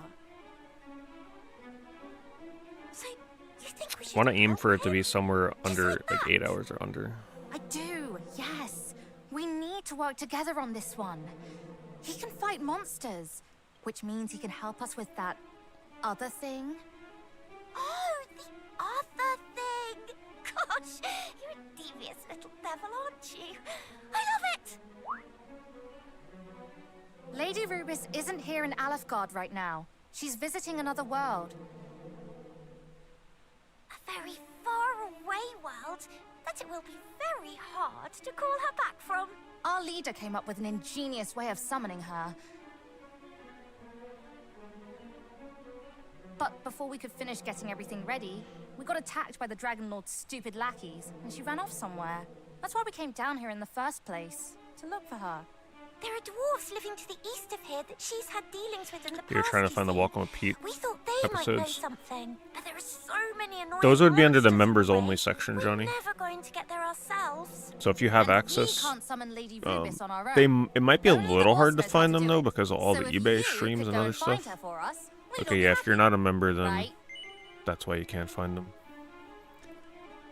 YouTube should make them a little bit easier to find by default though. But yeah, the Japan vlog is pretty much the same thing. Come and let us know if you find anything out, won't you? We'll be... well, the dwarves can tell you where to find us. I'm sure. All right, Well, if I went back we're now, off then. See you. it would be so much different than when I was there before. Because when I was there before, like, game hunting was way different than it is now. If I went back now, like, yeah, I'd look for some games, but I don't think that would be the main focus.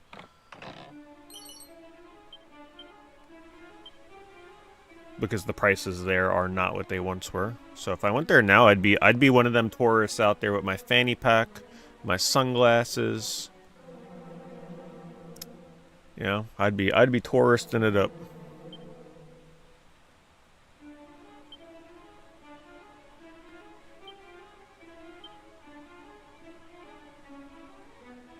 What the heck did I just get? I thought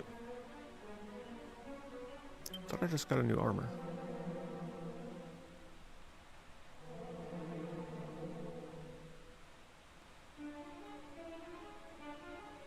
Zombie mail there. Wait, saps the wearer's HP with every step they take? Okay. Well, that's good to put on before a boss, I guess.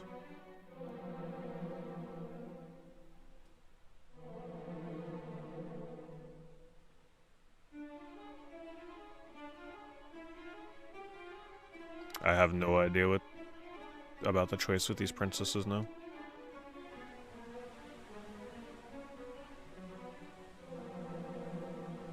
No. The host family thing was definitely an opportunity that was tied to like the program I was on when I was there. I would go solo for sure at this point.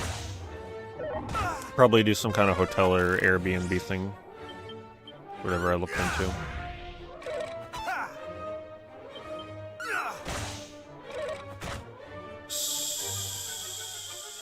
Whether I go with friends or whatever, I don't know. I definitely... I like the ability to do things on my own, but sometimes having other people with you is nice.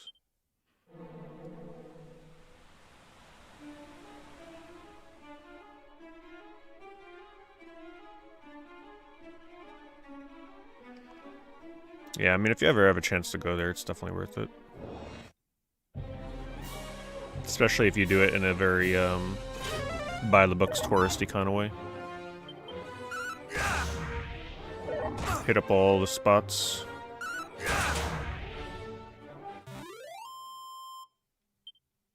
I'd say the Studio Ghibli Museum alone is worth it. For someone that's like hardcore in the Studio Ghibli. That's one thing I would do different. I would go there way earlier in the day. Remember I went there, I had like an hour for the museum, and then I saw one of the movies in the theater. And then I spent the rest of my time in the gift shop. Getting laughed at by the employees because of how much I bought.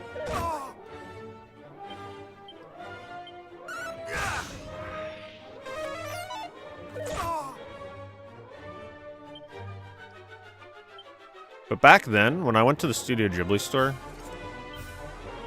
Studio Ghibli merch was almost non-existent in the US, like non-existent. You could not go into a Hot Topic or any other store and find like anything having to do with Studio Ghibli. So imagine going to Japan and walking into like the mecca of Studio Ghibli merchandise. So I went crazy there buying stuff for Ghibli when I was peak into Ghibli at that point.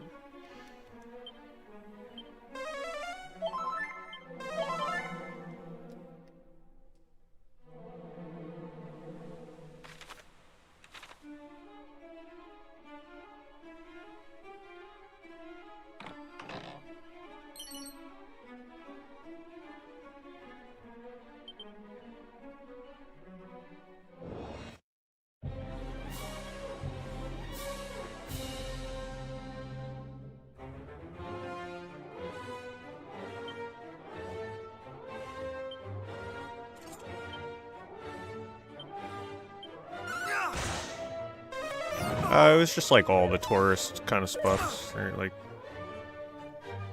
Kyoto, Nara, Akihabara. A lot of time in Akihabara. Back when you can actually find some cool stuff there at a decent price. Some rural spots, off the grid places. It's not the same place if you go there now, though. I went at the best time possible for like finding things to buy. If I can ever find what I did with my flip camera, I have unreleased footage of me shopping in one of the touristy gaming stores there. I originally never released it because I wasn't happy with the footage. It was kind of hard to see, because, you know, the flip camera is not the best at picking up super detailed stuff as you're walking around.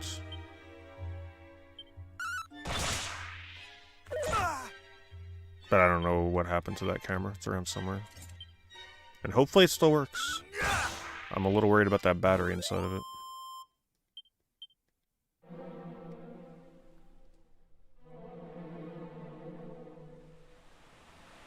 You never played the second Ni no Kuni yet? That's fine. You're probably better off playing any other RPG. If you're a big Ni no Kuni fan, you're probably best off playing something else.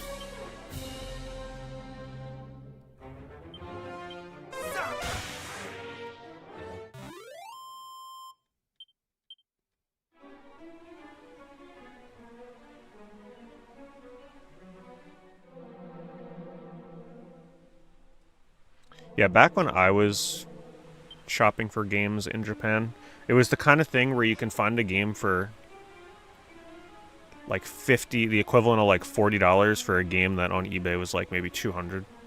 They didn't care back then. They didn't know or care what prices were. This is before sellers were selling Japanese games on US eBay.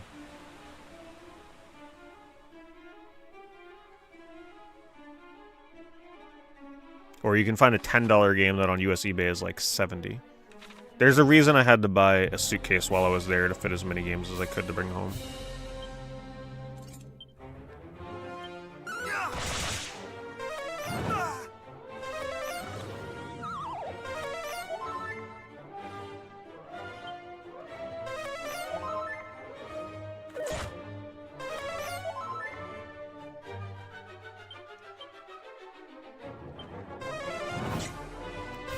Yeah, there's a book-off store that opened up not too far from me. I've been wanting to... I keep forgetting to go there and, like, see if I can film something.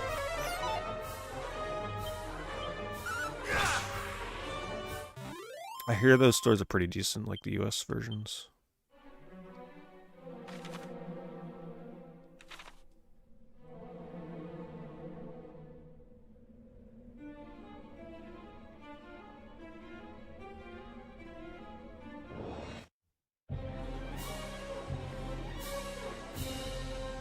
Yeah, I just skipped through the Metroid Prime 4 video. I didn't watch any of it. Like, I just would skip around it just to see what it was looking like, and it looked alright. I watched like 5 seconds of it, pretty much.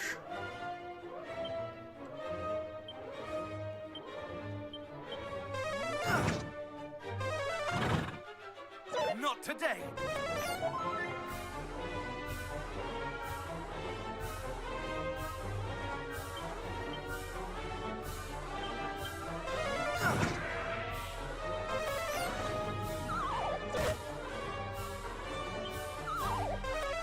Yeah, corn muffin. When I went to Japan, I met up with him.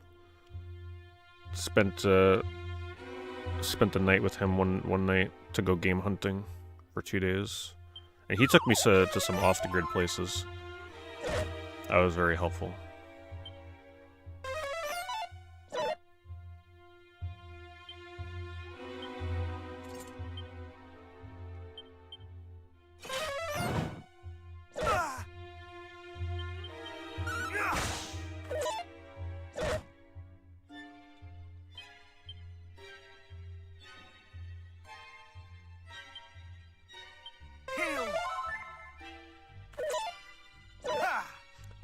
The cool part is a lot of the games I bought from Japan, I still have all like a lot of the price stickers on some of them, and I can see the prices I once paid. Just absolutely ridiculous prices. It almost makes it worse looking at the prices I paid back then, knowing that even on eBay now you can't even pay close to it.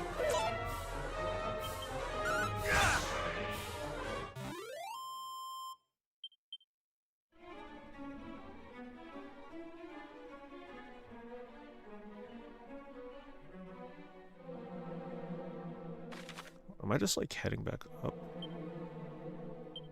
Yeah.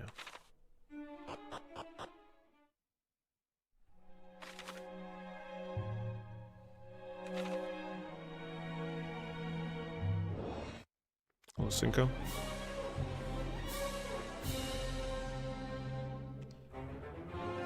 Well, yeah, in the earlier days, Corn Muffin was very much into talking about games, but then his interest definitely shifted more towards wrestling.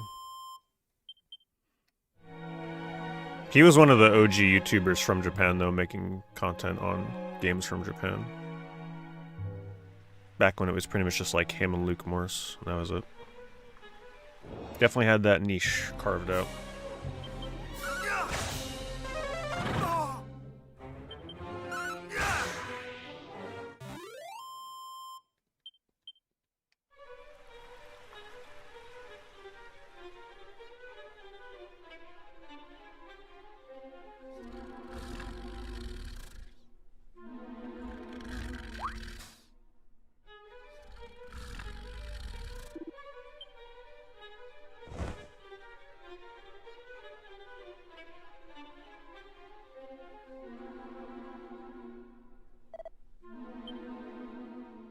Not a fan of the music in this one. I like it.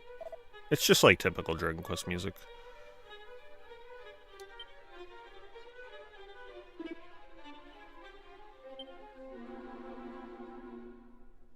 Classic orchestrated Dragon Quest music. There's not much you can do about the battle theme. That's just kind of how Dragon Quest, Dragon Warrior music is. It's always kind of been on the lower tempo side.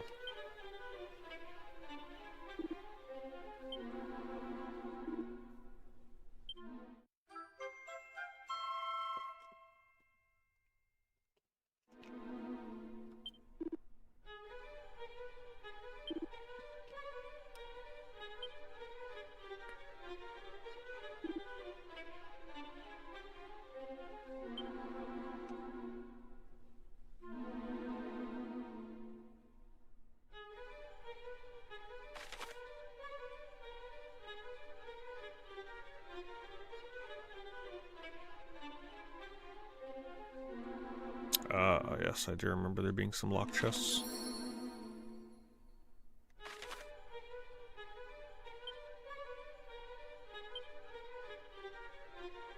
Find a clues about fairy leaders' whereabouts.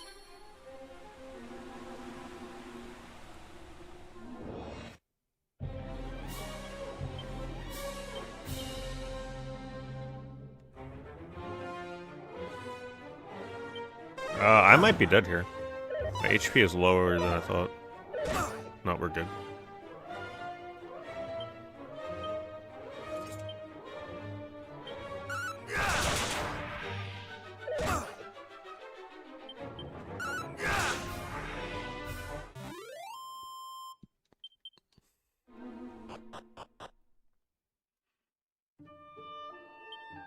Like, how can you not like this song?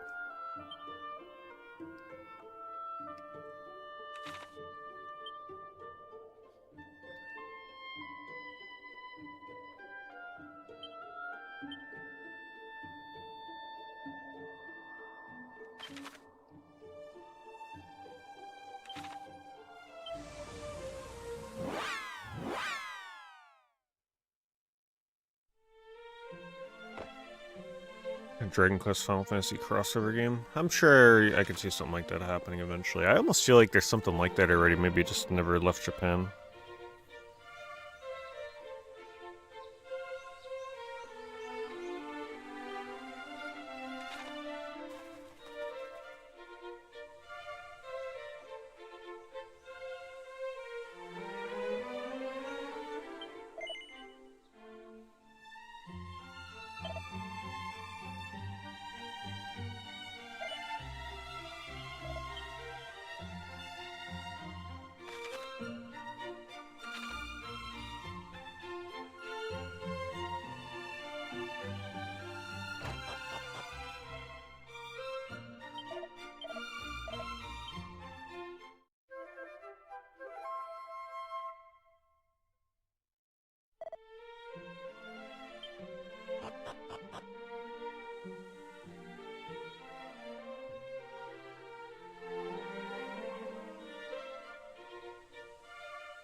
For those of you out there that like newer Pokemon cards, by the way, you know, the type of, like, those of you that open up a lot of modern Pokemon packs, like booster boxes and ETBs, and, you know, you've opened hundreds of packs over the years, you should go watch my latest Pokemon video.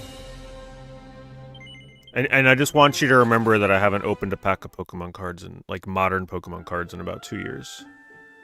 And then go watch my video.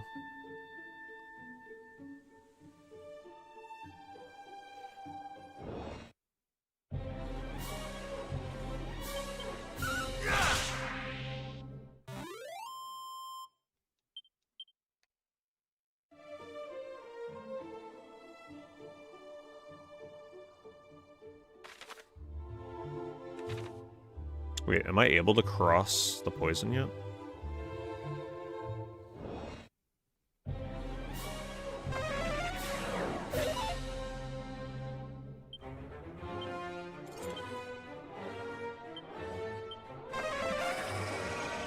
Great.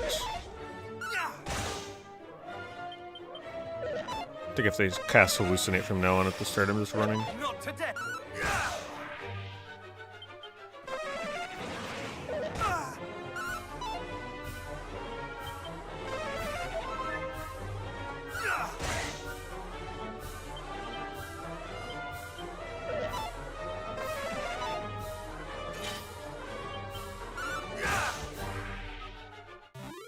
Yeah, I had to go to my local card store. They weren't from like a Target or a Walmart.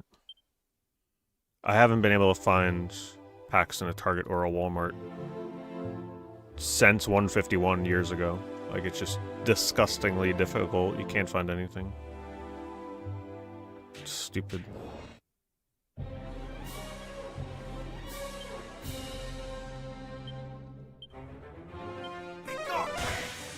Oops. Oh no, not the MP stuff. I'm gonna run.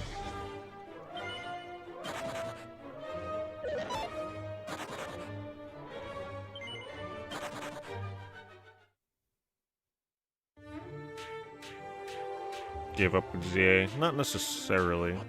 I'm definitely done with the shiny playthrough though. I just don't like the combat. I really don't. There's not much I can do about that. I feel like I'd rather play like literally any other Pokemon game though, where the combat's a little more strategic.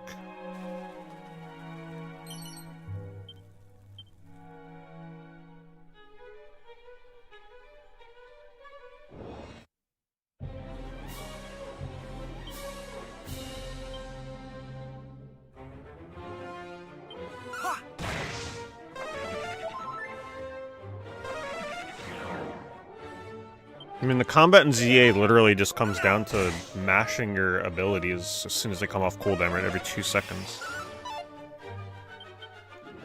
I'm sure there's strategy if you go online and play against top-ranked players, but like the single player is just, it's too mindless.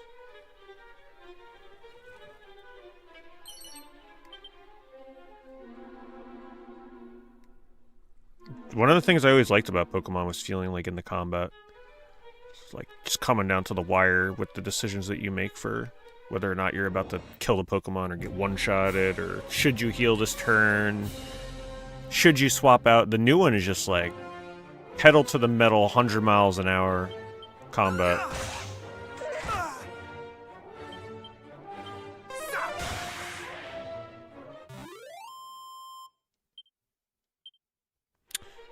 I'm probably going to submit it to CGC is what I'm thinking. If the centering seems like it could qualify, because I'd love to get a pristine. The black and gold label.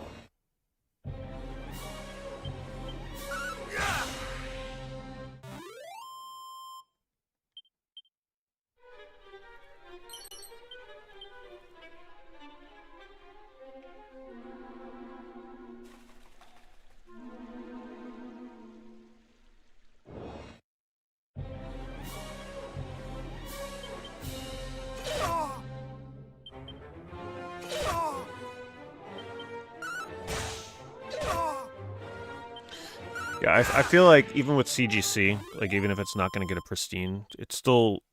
I think you have a better shot of getting a Gem Mint 10 with CGC than a PSA 10. The pristine is always going to be pretty hard to get, but I think the Gem Mint 10 is a little more achievable with CGC because they have that upper echelon that PSA doesn't have, so they're a little less... well, they're still strict, but... I don't think they pop control their Gem Mint 10s as much as PSA does.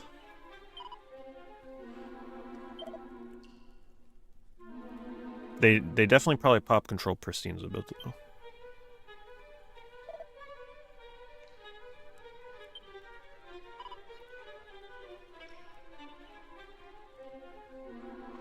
Well, them being one of the toughest to get a 10 in the past was... they were losing a lot of business because of it. That's just the way the market went. When 95% of the cards you're getting back from a return are like a 9 or a 9.5, you're going to lose customers. Because unfortunately the 10 is just too alluring.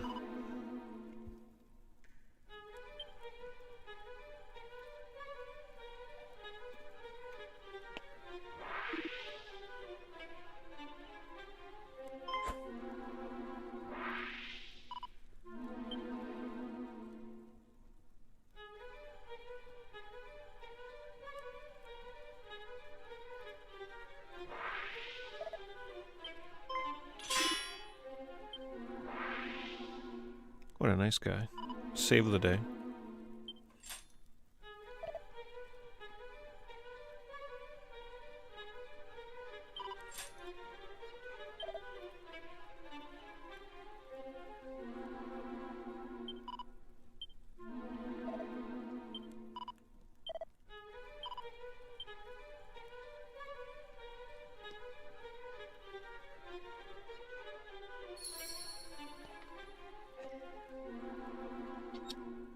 Card for being the chase kind of ugly. There's another chase.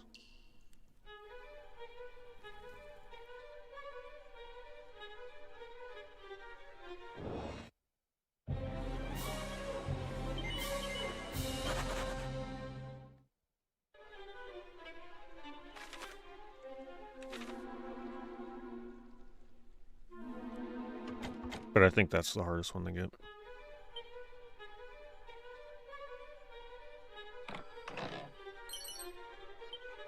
Finally a new weapon. Oh wait, I already have it. Of course.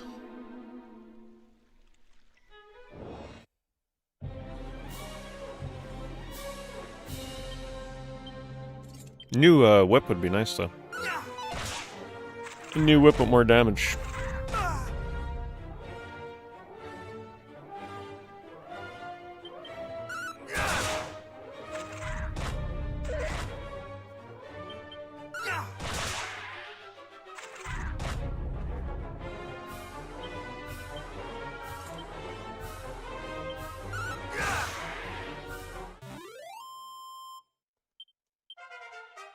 Yeah, I'm not bothered by the dungeon song.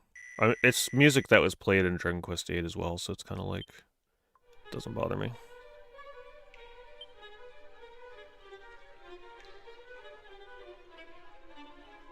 I believe Dragon Quest VIII has this song to some degree in some of the dungeons.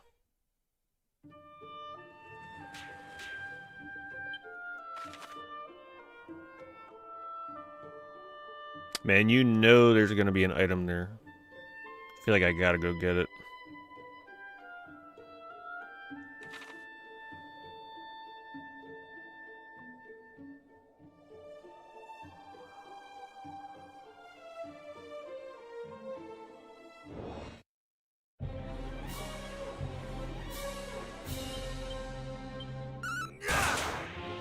I love the crit sound effects.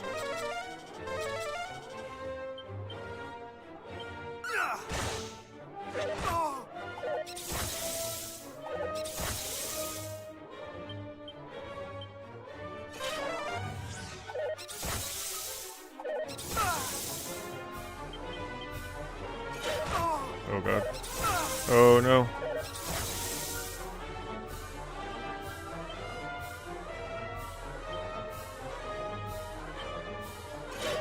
I need a new healing spell soon.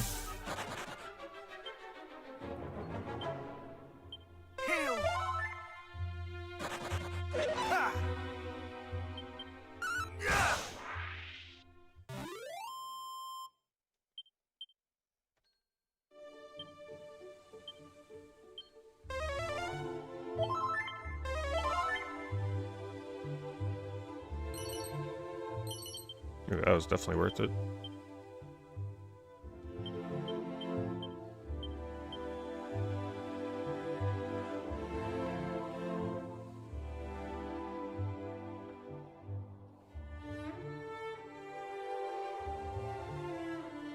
I just love how the trees look with the different elevations.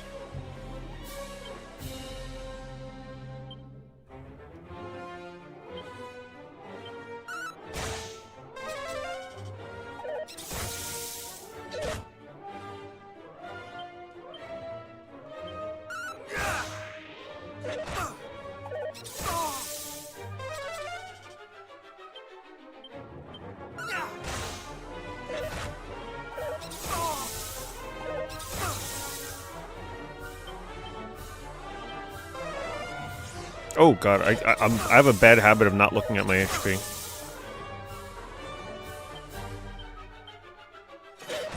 I might be dead. Oh no, they got me. It's alright. The autosave on the world map.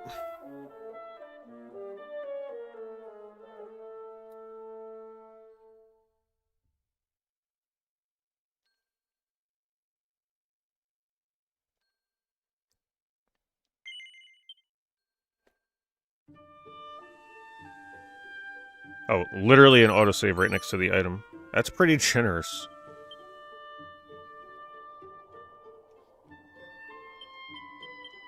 Gotta say, I was not expecting an autosave like that.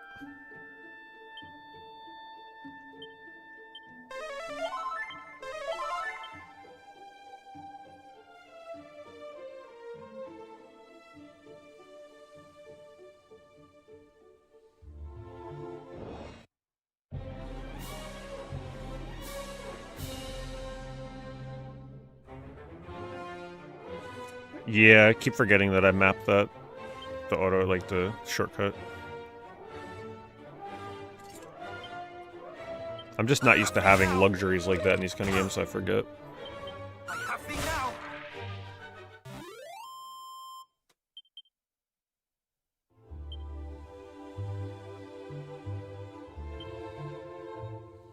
How do I remap it again? Shortcut.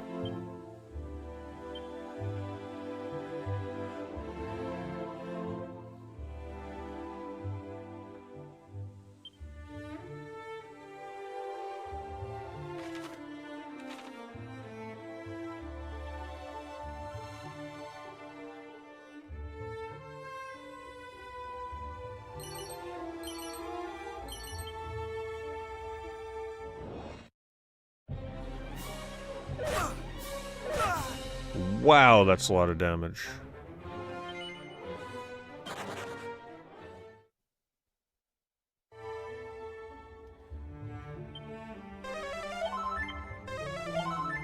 better be something over here.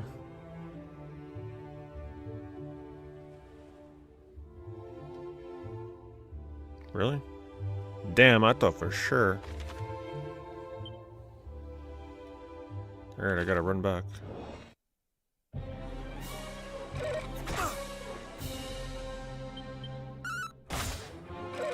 Not today.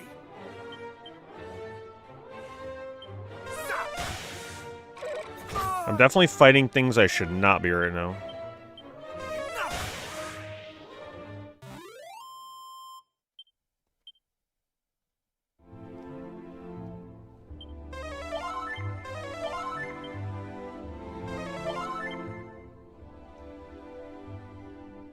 R1 for me is shortcut. I'm not sure what opens up the open world. Square opens up my map.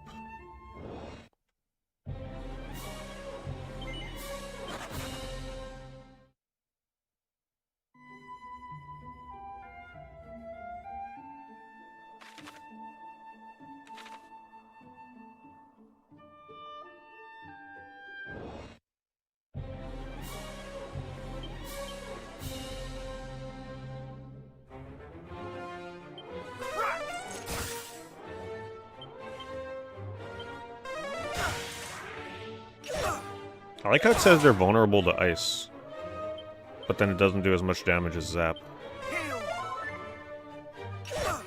Whoa. Okay, time to run. Oh no. Damn, some of these encounters are crazy right now.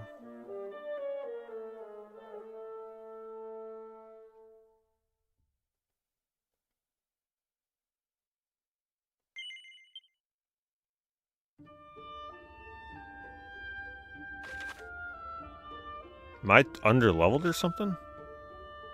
Bad equipment?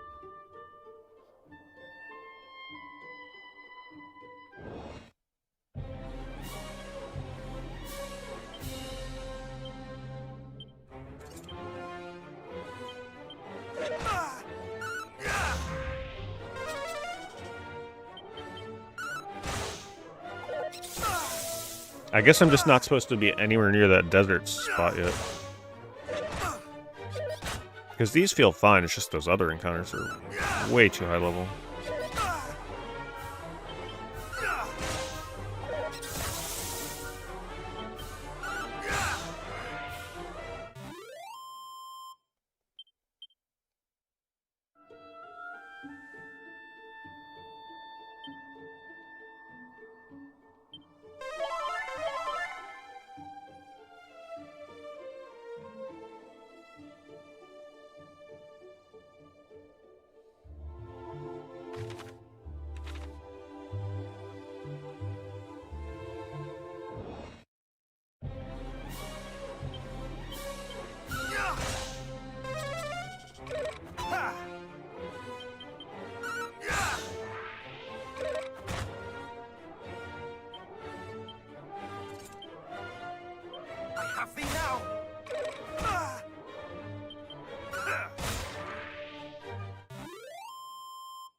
It feels so odd and different playing an RPG with such a big open world map that's mostly empty.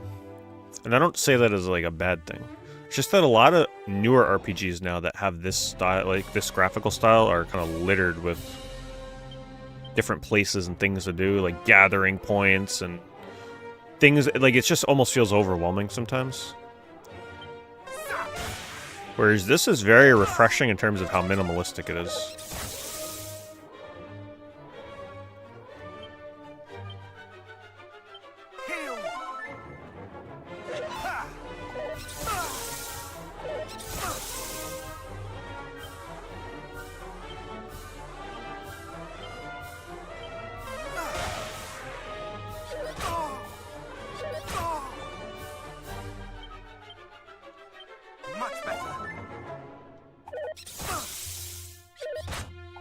Yeah. Much better. It's a tough encounter.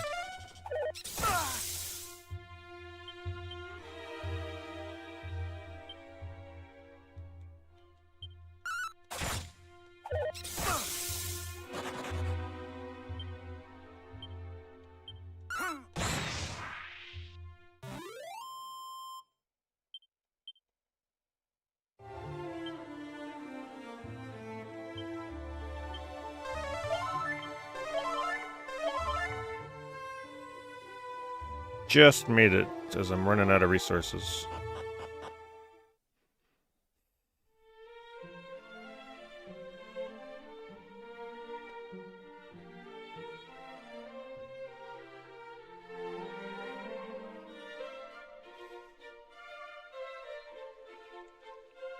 Yeah, it's a nice town.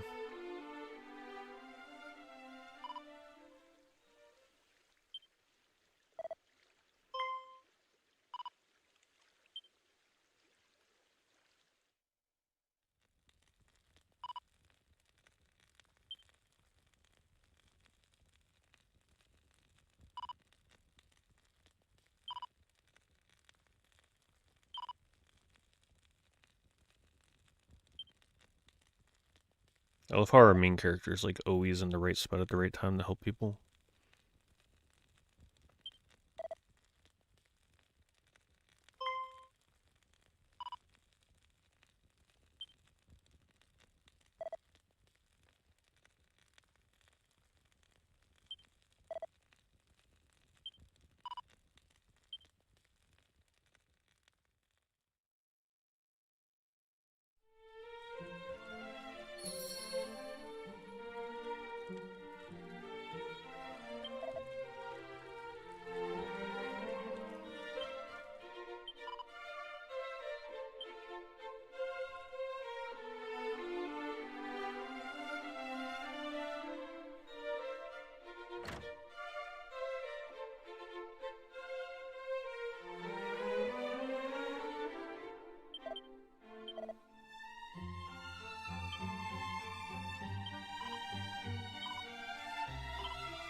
$4,300 gold. I think we're gonna be getting some good weapons and armor.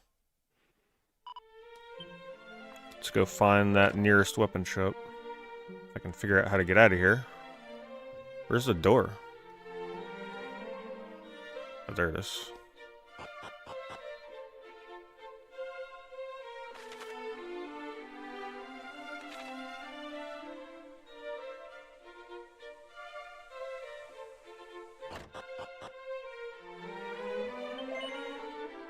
Whoa.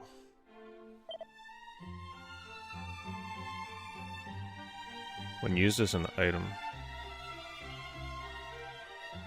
Is that worth it? Staff of Sentencing, do you think? Because I can afford it.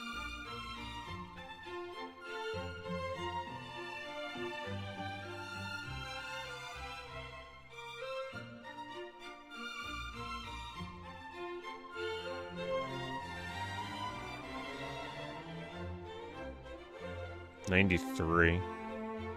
But if I equip this as a weapon in battle, does it still let me use it as an item in battle too? Or do I have to unequip it?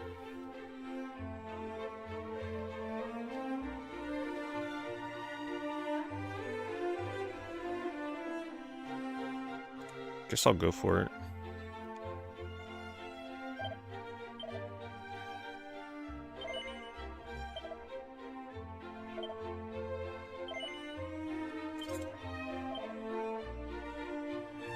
And I guess I'll get Iron Helmet upgrade, pretty substantial for 1100.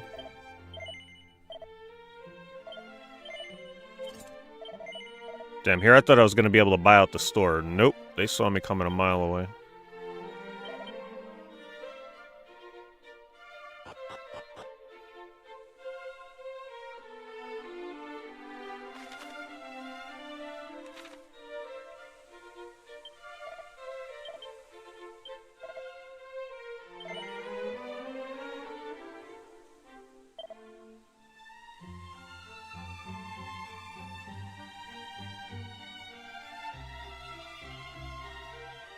Guess I don't really have much to sell.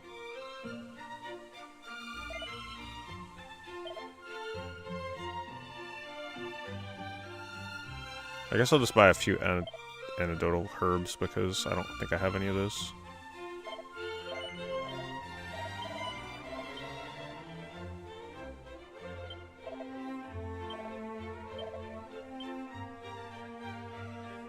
Yeah, they do a really good job of like revitalizing a simple little RPG town layout.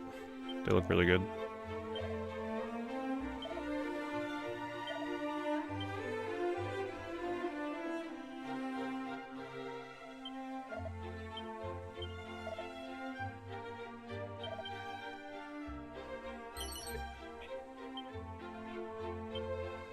A bamboo pole? Now, why would I use that? Is that good for anything, or is it just to sell it? Because the attack is so small.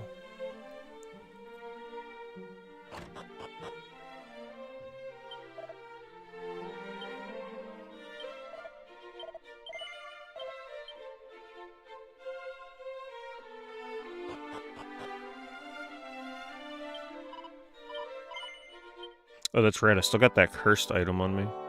Shoot, I got no money for it either. Oh, no.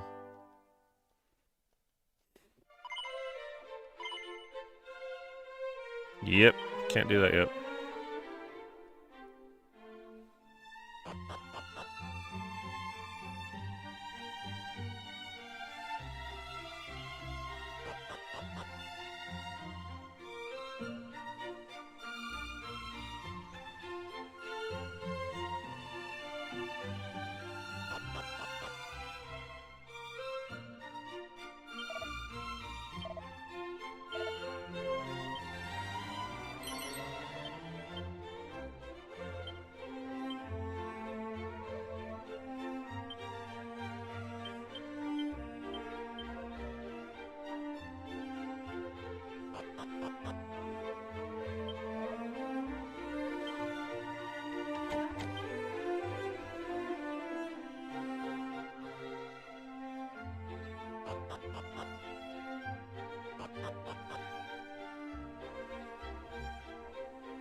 Haven't found the mini metal person yet.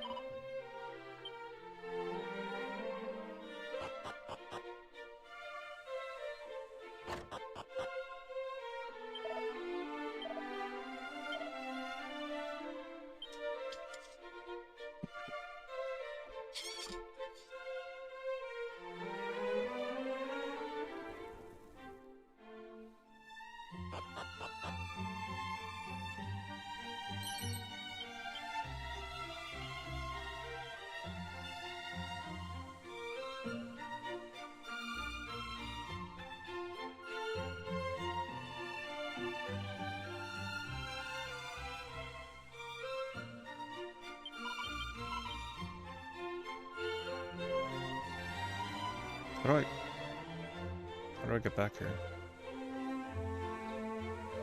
Wait, what? Am I not seeing a door here? Weird. Did they give me a hint or something how to get back there?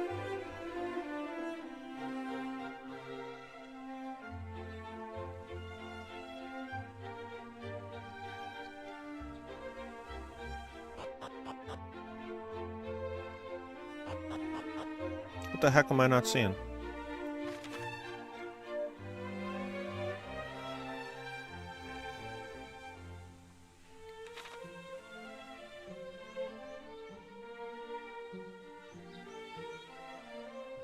Gotta like reveal a secret door or something with an item? I wasn't reading that if so.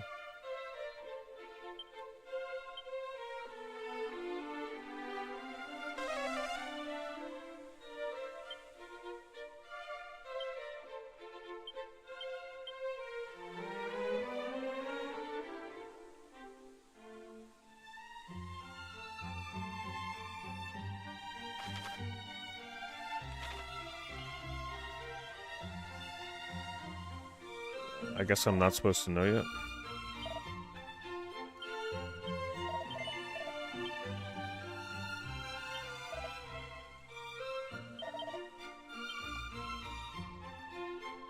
If any of you know, you can tell me, by the way, because yeah, I must have missed something. Gotta be a way to get in that house. Look at the map again, there's an outside path. Oh, okay, hold on. Oh, wow, you're right, damn. Yeah, that's tricky. I'm not sure how long that would have took me to figure out. That's just like... It just doesn't look like you can go out there at first. Or at least you wouldn't expect it.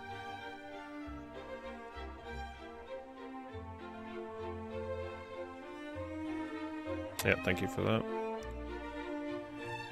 Tricky.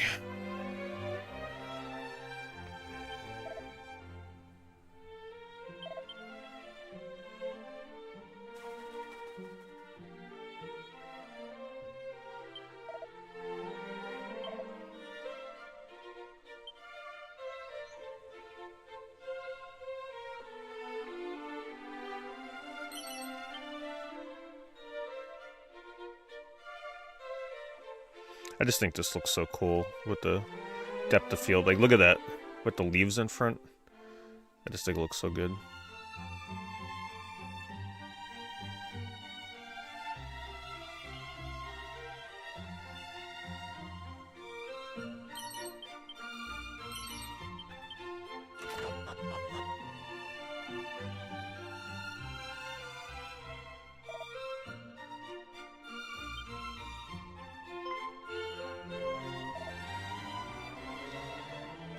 Honestly, like, starting with this one first seems, even though it's, you know, 3 is apparently a prequel to this one, the story in this one is just so minimalistic, I don't think you would lose anything starting with this. If anything, I think it's better to start with this one because it is the beginnings of the Dragon Quest series, so you can see kind of how it all started. And it's a lot more simplistic than other RPGs. So, I don't know, it just feels like the right way to start.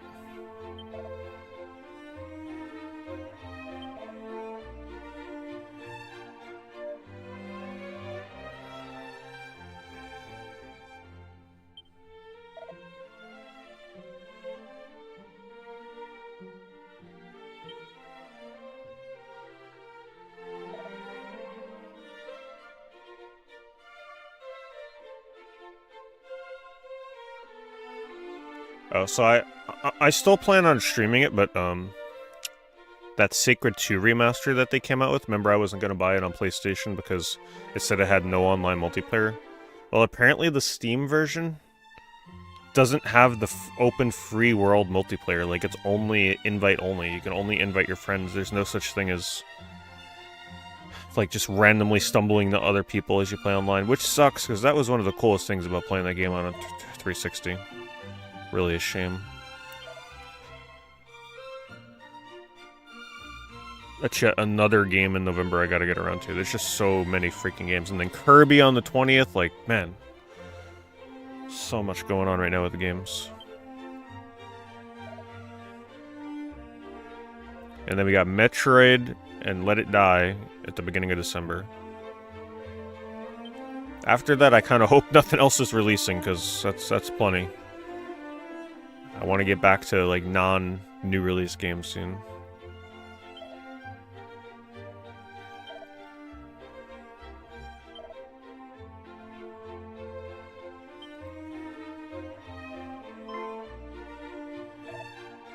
I'm playing on PS5. I don't think there's gonna be. I think the Switch 2. Switch 1 I have no idea, but Switch 2 should be able to handle this game fine. They also offer a performance and a graphic mode, so if you prefer the frame rate, you can just put it on that.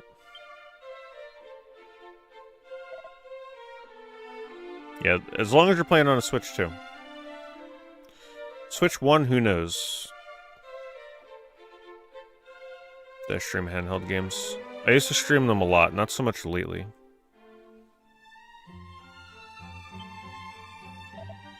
I've streamed like all kinds of handheld stuff. I've streamed N-Gage, Gizmondo.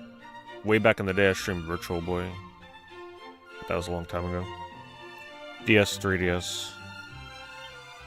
But handheld stuff is it's very uncomfortable and it's kind of a pain in the ass to stream. I've streamed Lynx, so I don't do it as much these days. I've streamed the freaking Tiger R-Zone, alright?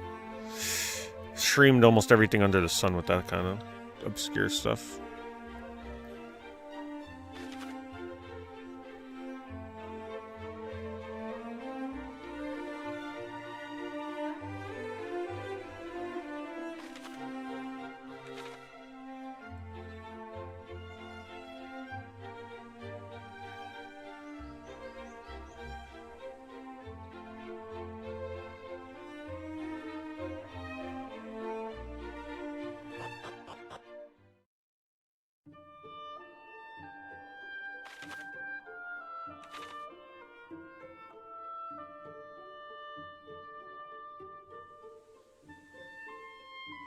I played Henry Hatsworth when it came out.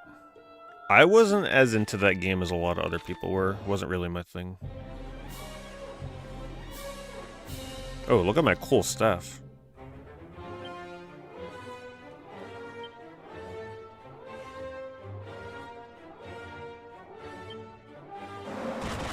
Not bad.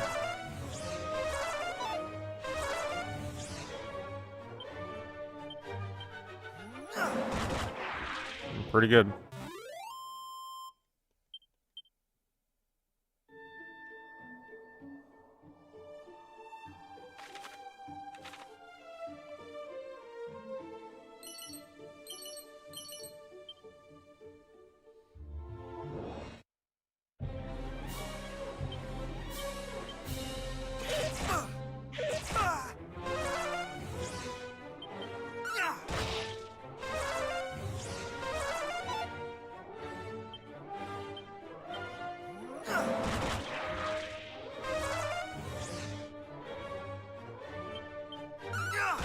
The normal damage is also not bad.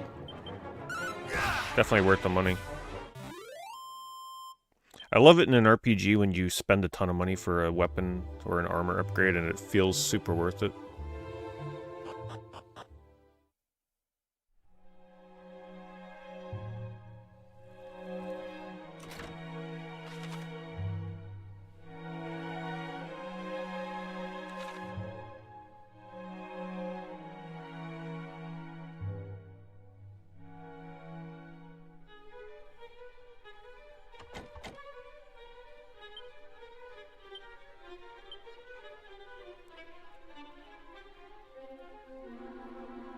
Where is... Do I have to like manually select it? No.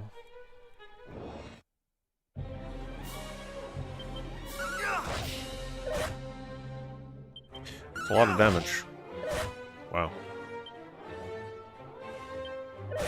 Wow, he acted before me. Holy crap. I may be a little underleveled for this dungeon.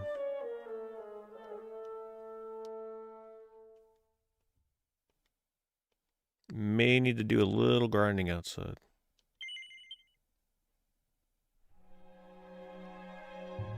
So we'll try again. If I get destroyed in another encounter, I have to do a little battle.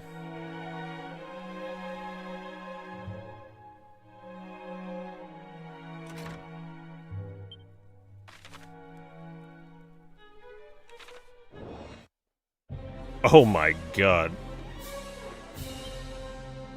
Well, I think it's over. Wow. Okay. It's time to do a little grinding. And maybe buy some new armor.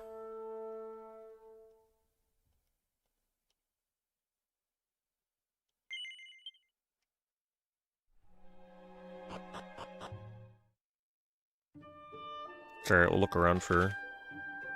We'll see what's down there. Is there an evasion cloak in the shop? I don't remember reading that.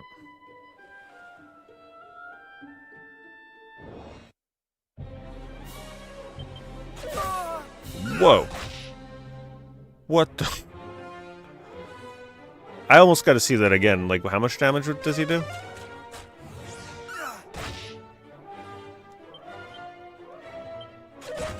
+100 damage. Alright, we can't go that way.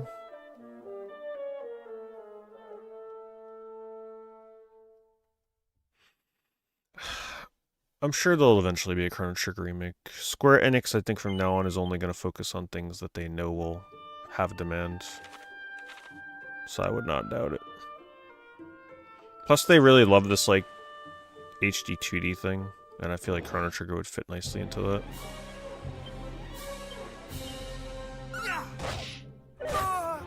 Man.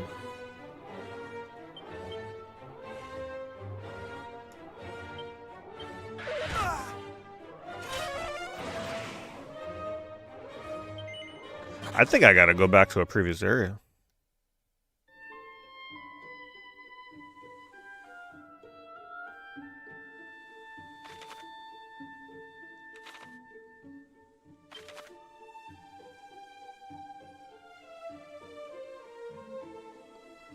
I won't be able to travel back here though. Shoot, what the hell? Oh wait, hold on. There we go. Let's go here. Fight around this area.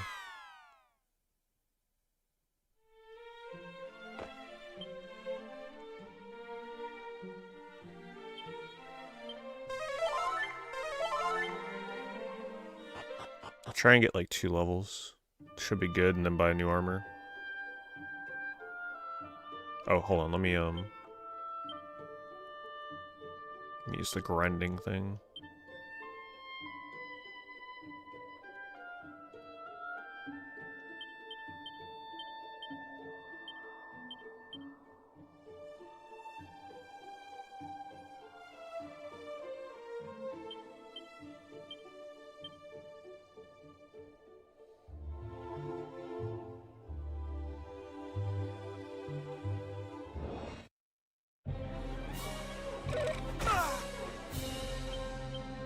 Now, if I can find groups of enemies, like those Medusa heads, where were they again? I want to fight the Medusa heads. Because that was easy to kill with the wands.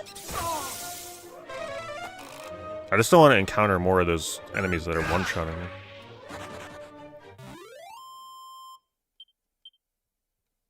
I think they were... Were they like... Where was that? Was it right here on the sand?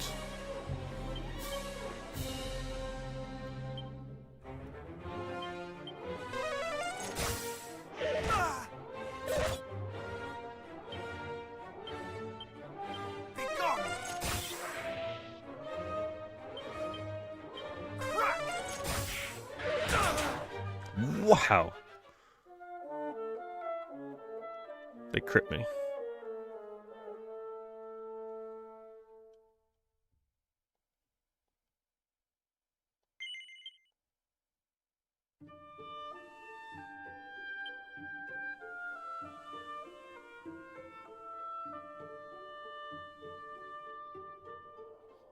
I think this is where the Medusa heads were, yeah. But even still, this is going to be another hard encounter.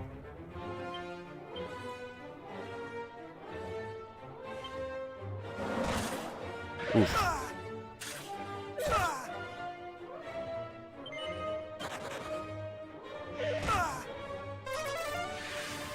Nah, I'm gonna have to go back to a previous spot. This is too much.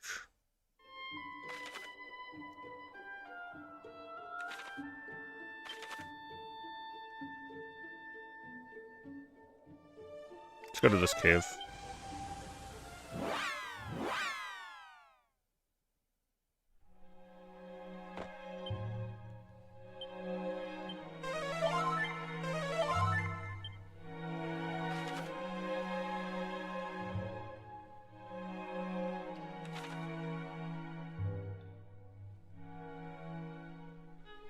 Even though the encounters in caves are slower.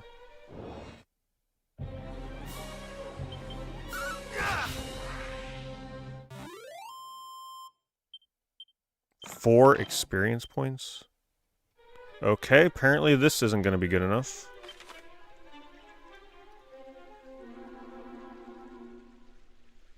Guess I really do just have to, like, go out here and go back to the top of the island. Man, what a weird difficulty spike. I'm okay with it, but still, it's pretty extreme.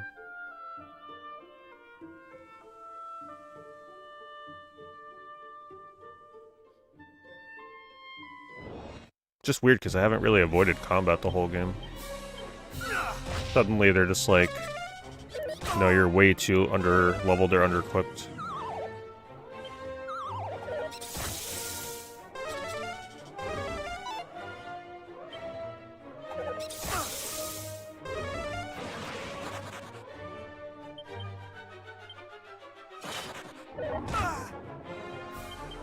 Some very annoying encounters in this game.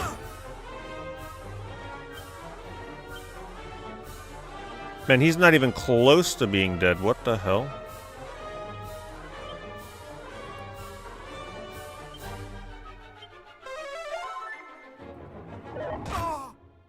Why are these ones so powerful? Okay, zap one shots.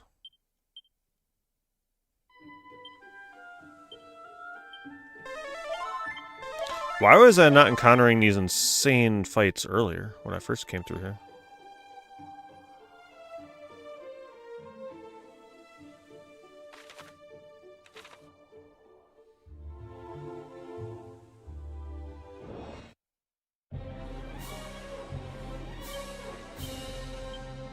Be gone!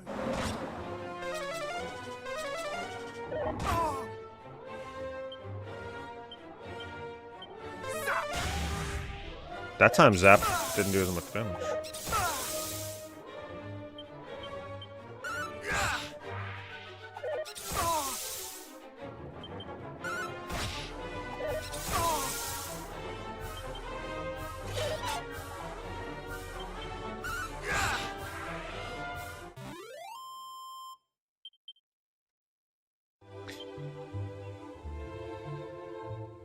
Candy heal all. No, I don't want to waste MP items.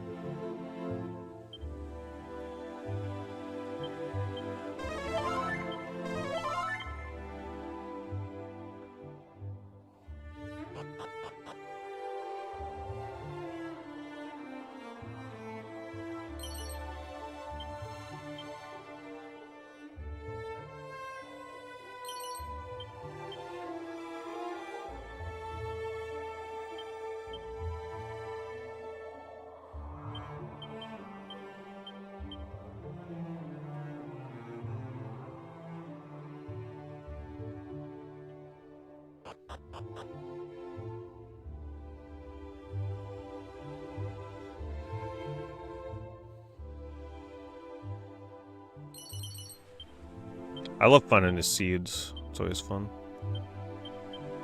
You just feel like you're making a little bit of progress every time.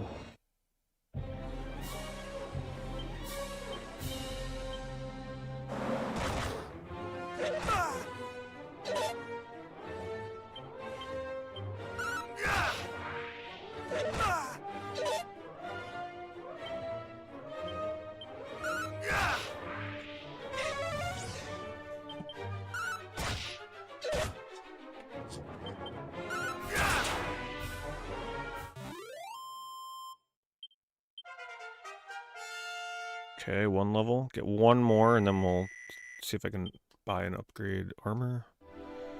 Try again.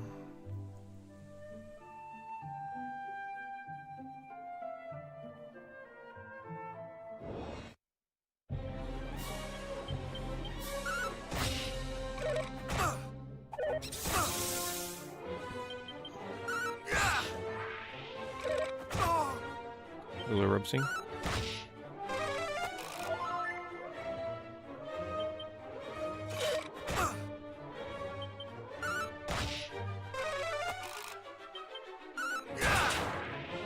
Always get the crit when it doesn't matter.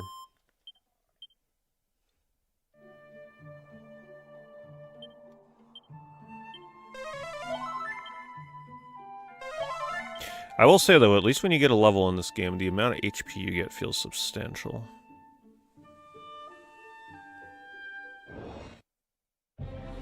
Oh no. I think I gotta flee. Yeah, that's the crazy encounter.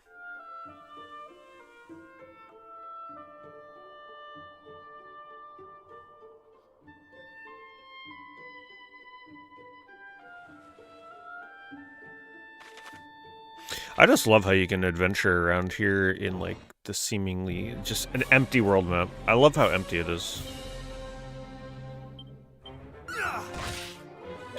It makes finding something actually feel good.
Another thing I really like is how your character just gets so, like, lost in the trees. Oh, this hits everything? Oh no. Pretty good damage. That'll make grinding a little easier.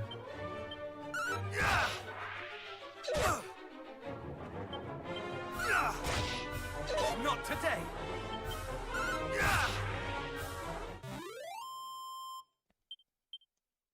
Can't see how much more experience I need for level, but it's gotta be close.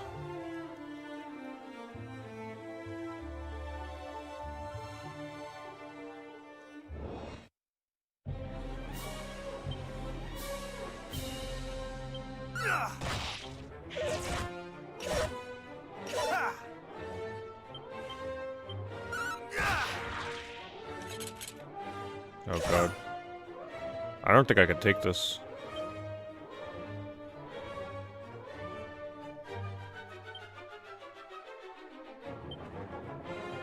Yeah, I don't think I can win this.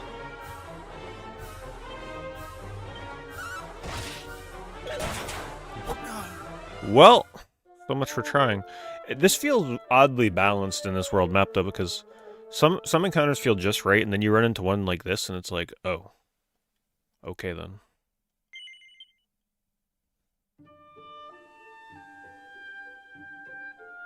You have no chance. No chance at all.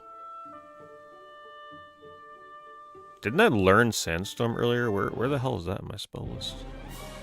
So one of them I can maybe deal with.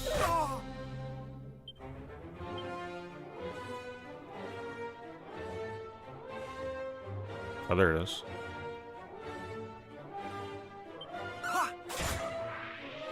Okay, so Cattle Prod and a normal attack kills them.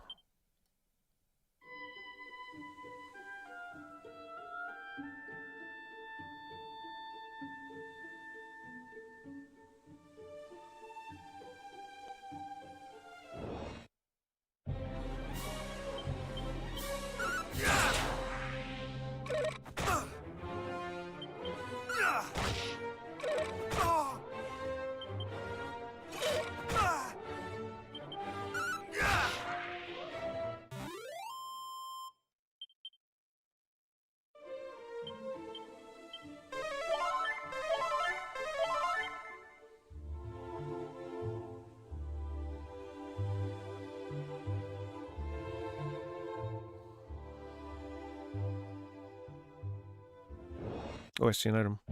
I love how hidden that is.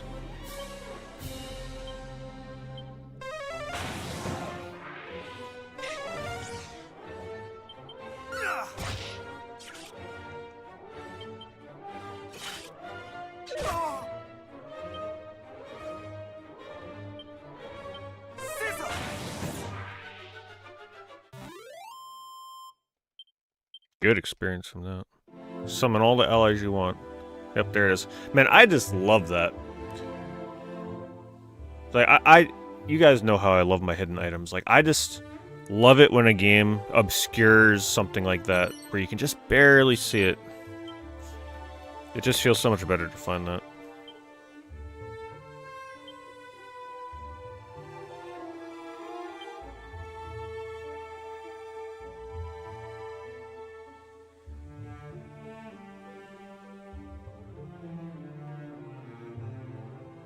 Just a little sparkle in the trees. I think this is one of the game's strongest qualities is the world map. The world map is super good. Like, I just love how empty it is, and I know that sounds weird because for a lot of people, that's usually a negative for an RPG. But I think it's such a unique feeling with this game. Because the world map in the original Dragon Warrior, I'm sure, was just as empty.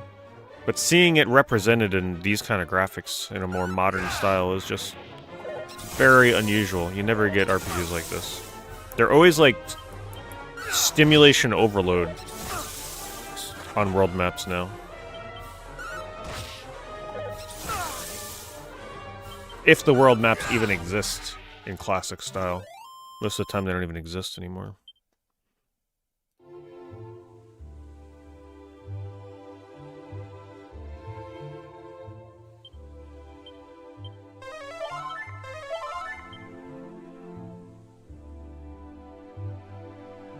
Can't venture too far. Get those nasty encounters.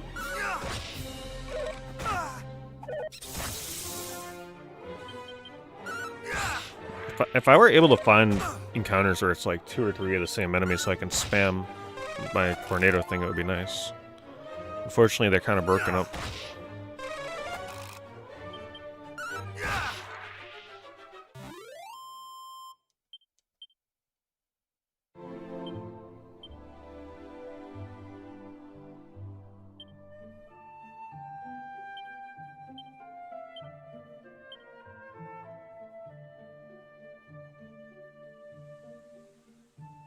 I'm assuming this just makes encounters more frequent.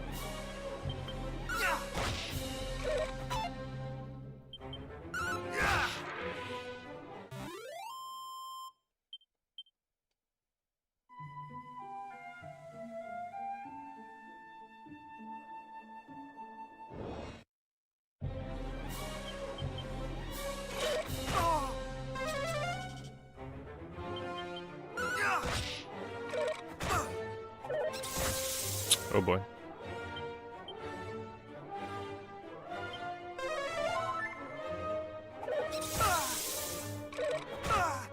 Wow.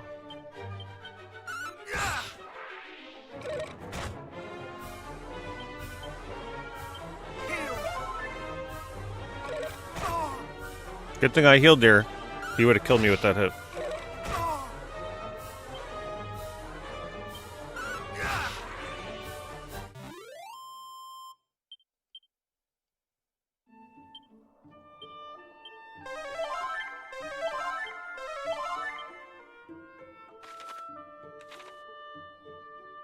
Can go rest and find out how much more experience I need. Oh boy. Do I risk it? Let me see if this one-shots. Nope.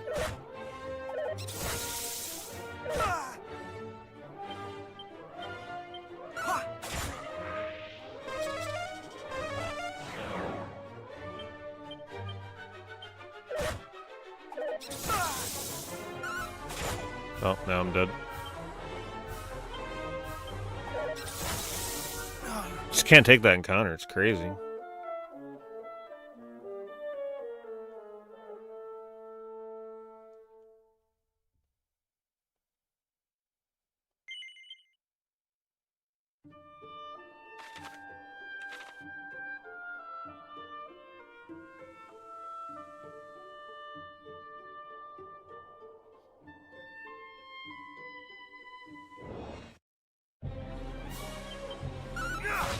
Oh, 13 HP, what the hell? No.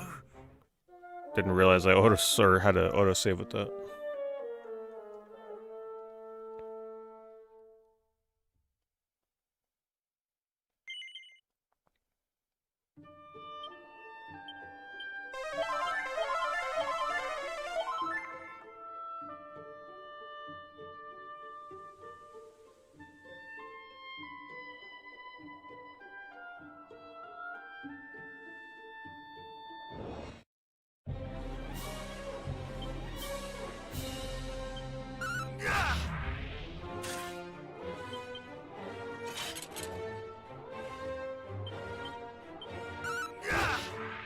Yeah, keep calling in your friends. More experience for me.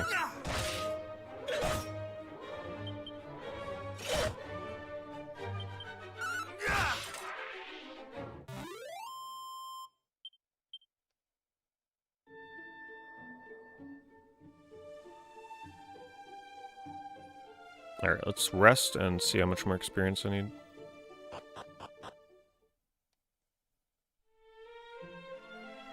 I could also afford the Uncurse now, too. Was this the one that was selling the Evasion Cloak? Cloak of Evasion. Oh man, I could just get it. Yeah, we're gonna buy that. Look at that, calculated. But then I can't afford resting at the inn.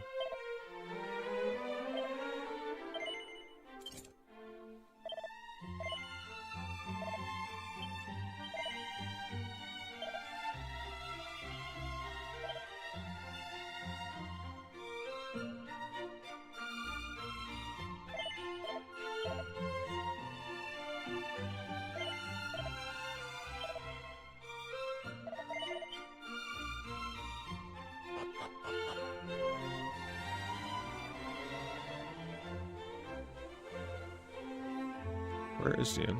Oh, there it is.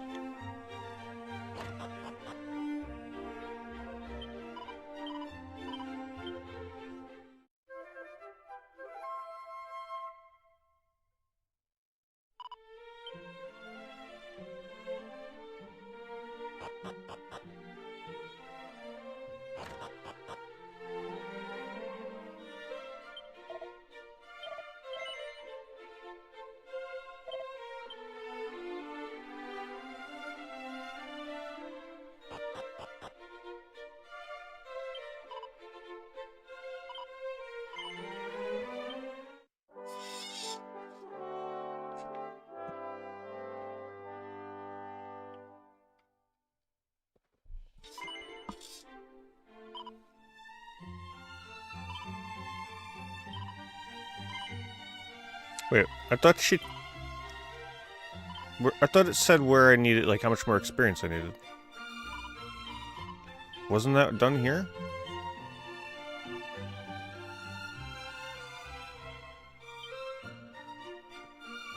Huh. Oh, there... I didn't know I can check it here the whole time. 43. One more fight, I would have leveled.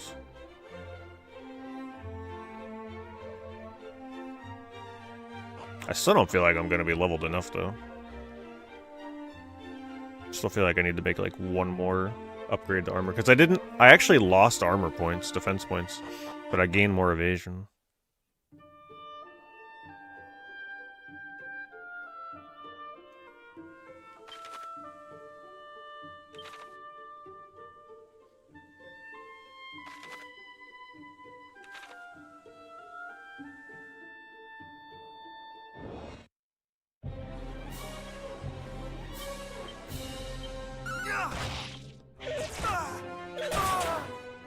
Jesus. Well, at least I'm gonna level here. If I survive. Not today. Yeah, I'm not surviving.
Should level me.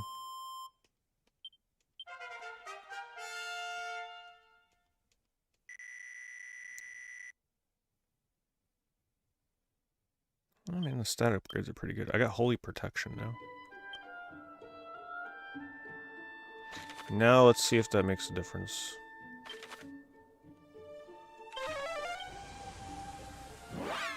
Probably not.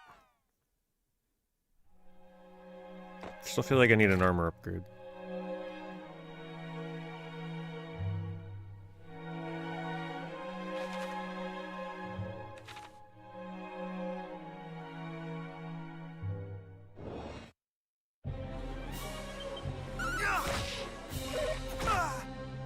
Wow. Still a lot of damage.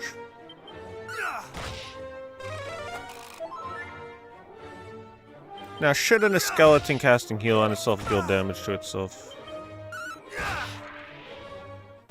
Guess they don't go by Final Fantasy standards.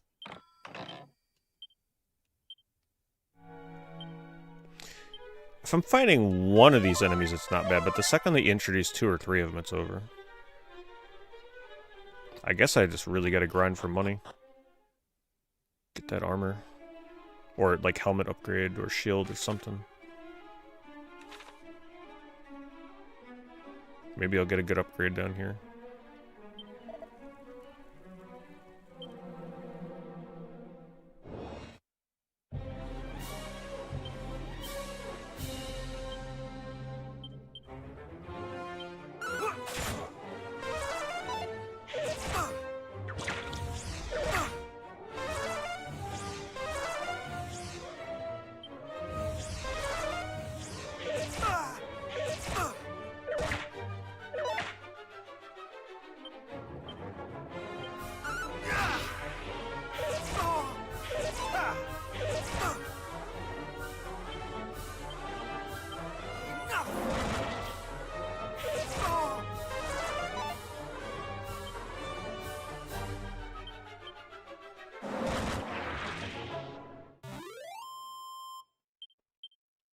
Good experience down here, at least.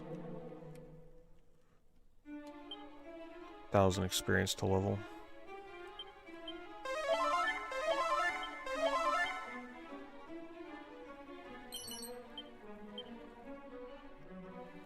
What was that?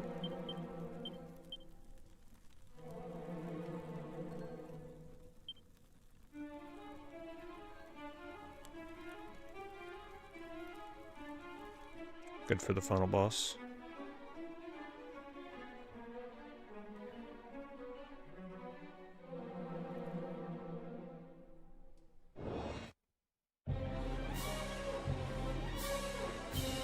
Yeah, I know, right? You'll be able to use your channel points now.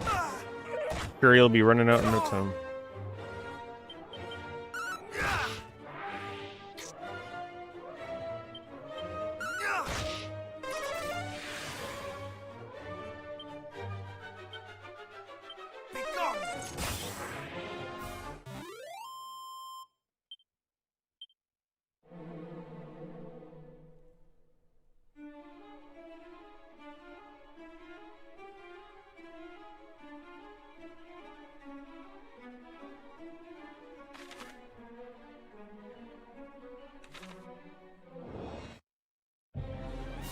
Oh boy. Well, now we die.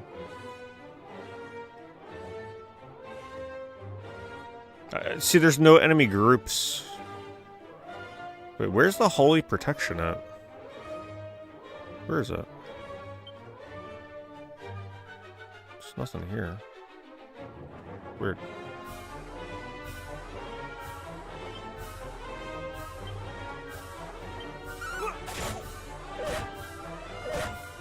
They're still dealing tons of damage. Holy crap. I just think I gotta stay in here and keep killing things and using the money and experience I get to eventually get a good shield and hood or something. Also, this cape of evasion doesn't seem like I'm dodging much at all, unfortunately. Getting that 7,000 gold armor piece is probably what they want you to do. Pretty crazy difficulty spike here, though, that's certain. I'd be scared shitless doing a speedrun and coming to this dungeon. Just one-shotted.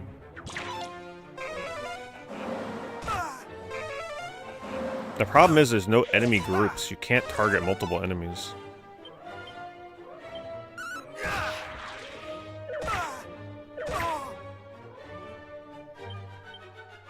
I need a better healing spell is what I need.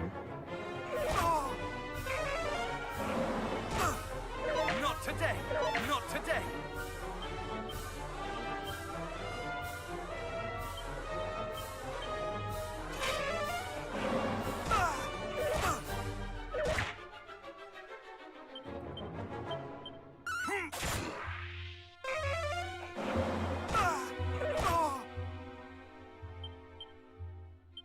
Much better.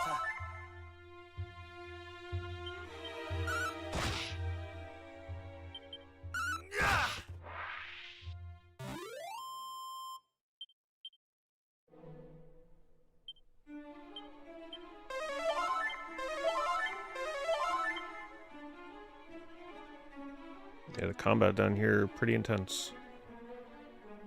Come on, good item. Oh no. No, they got me.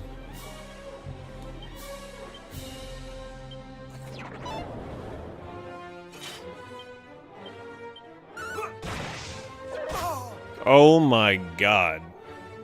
I can't flee and he's dealing 75 damage a hit.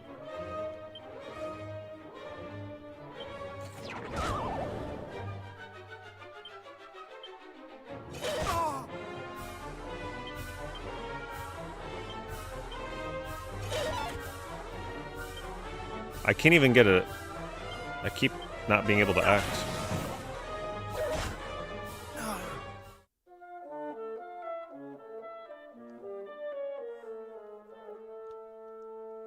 It's definitely got an old school NES difficulty, that's for sure. You're gonna be doing some grinding in this game, boy. Now, could I kill that box? I think I can if I get lucky with dodges. We're just gonna move on for now.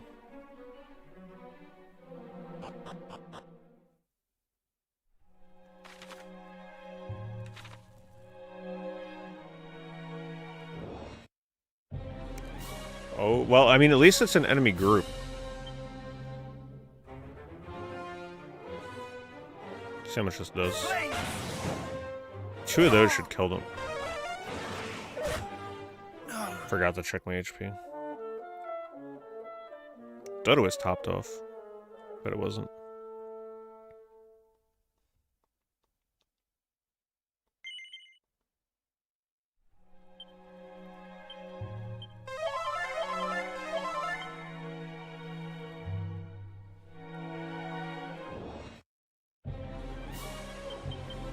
Yeah, they were not joking around with the difficulty on normal.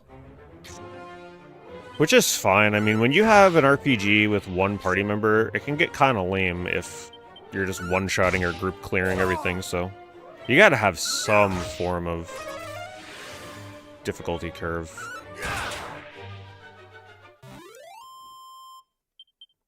Plus, it'll feel satisfying once I eventually get my armor upgrades.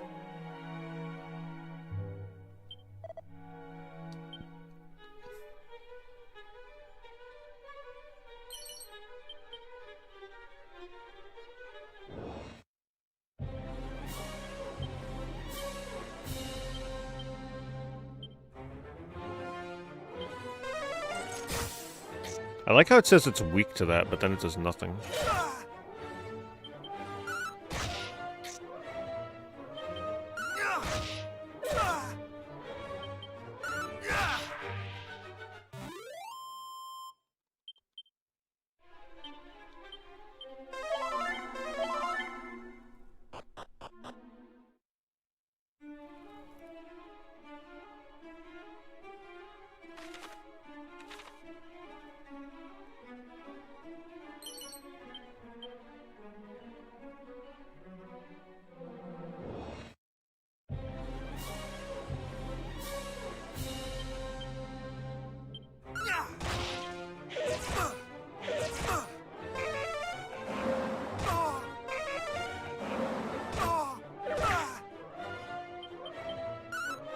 Attacked the wrong enemy.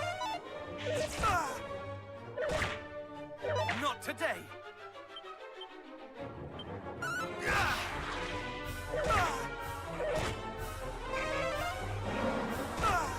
Wow. They're double attacking me as though it wasn't bad enough already.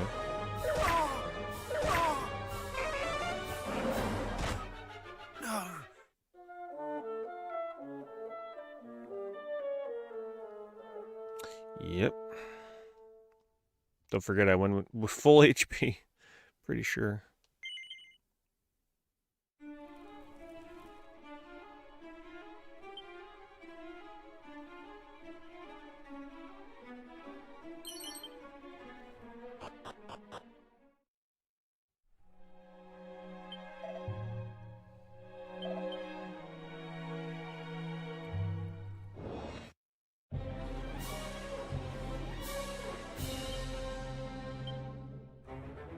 Let the fire consume thee.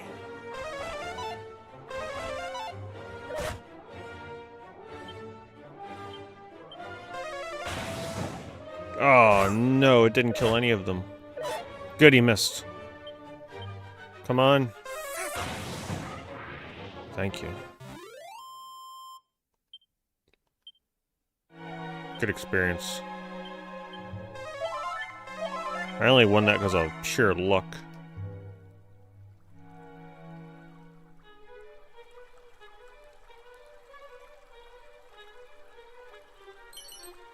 Ooh. That sounds good.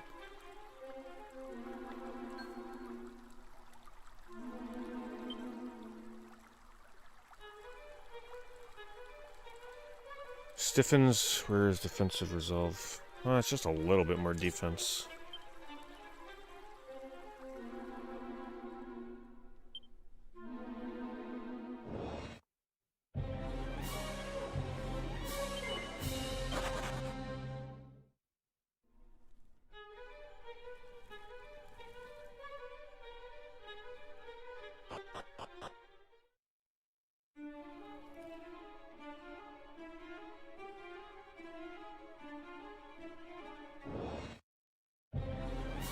That's a brutal encounter. At least the other one I can use the AoE move.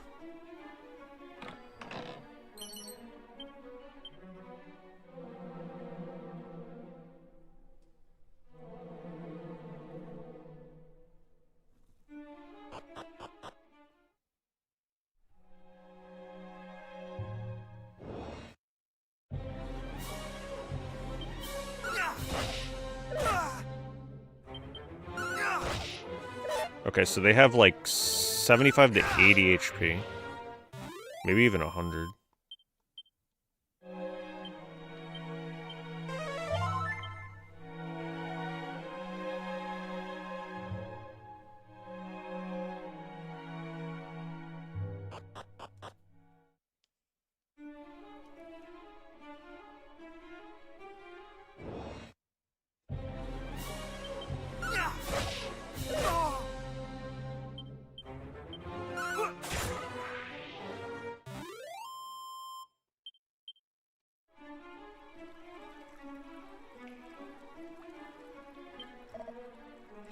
Man, I need a way to heal down here. Free heal or something.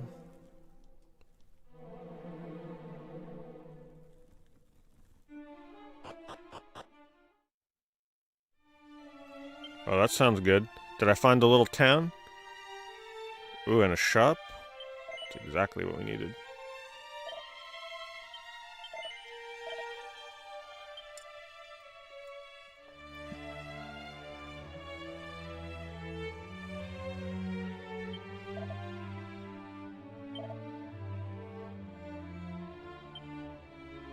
Oh, but there's no one here.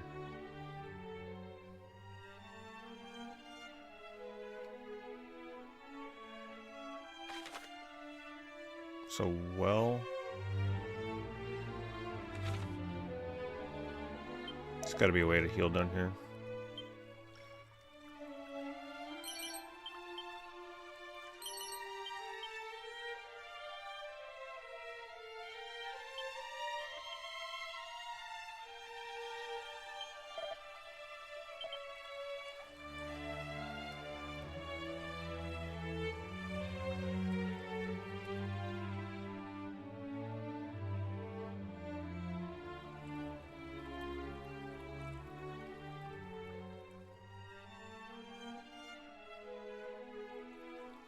Come on, that's gotta heal. Wellspring crystal? Might have been a key item.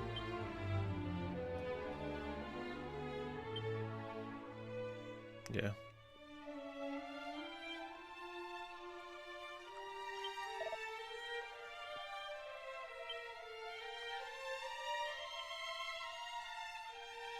Imagine a Pokemon game in HD-2D. Yeah, I mean, Nintendo... I think it's too far gone at this point, though. I'm pretty sure that they're just going to keep going with the graphic style that they've been using lately. But I don't think anybody would complain if we got an HD-2D Pokemon game.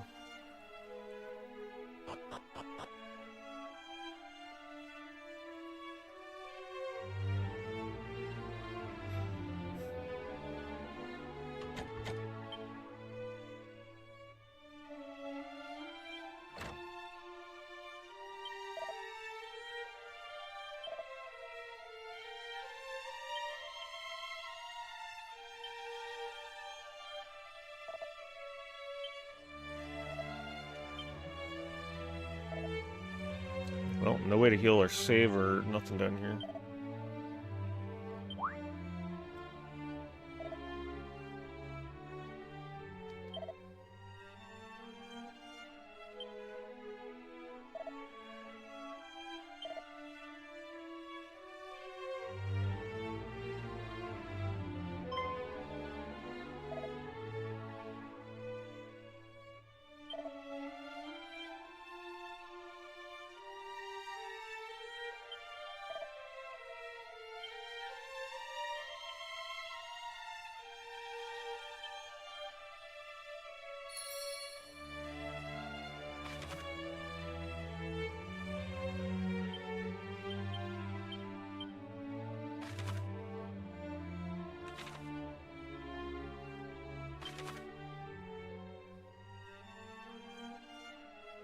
I don't think I have anywhere close to that besides here.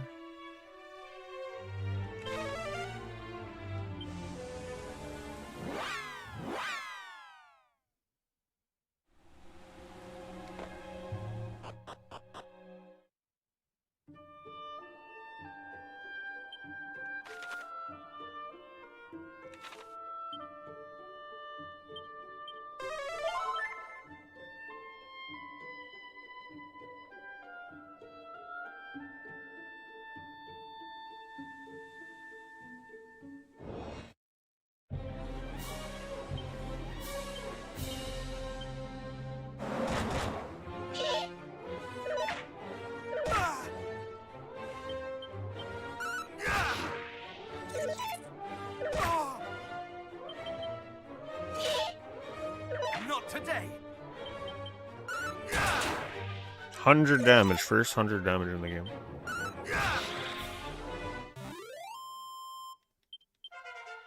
Level 16, now we're talking.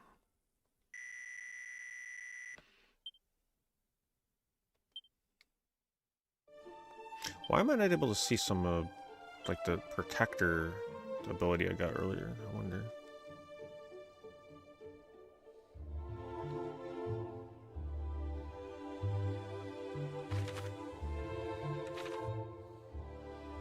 I may have to, if this is about to be a battle or something, I'm gonna have to heal up.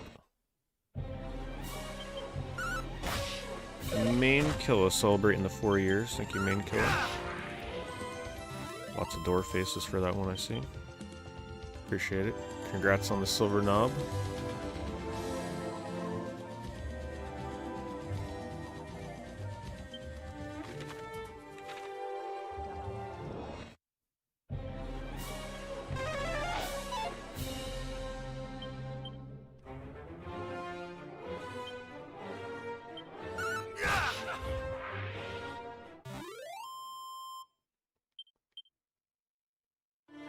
This feels like a good place to grind if I had to.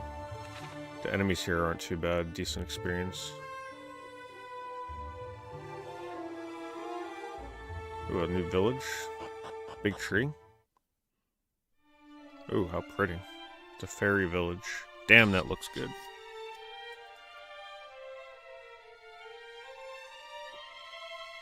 I love how overgrown it is.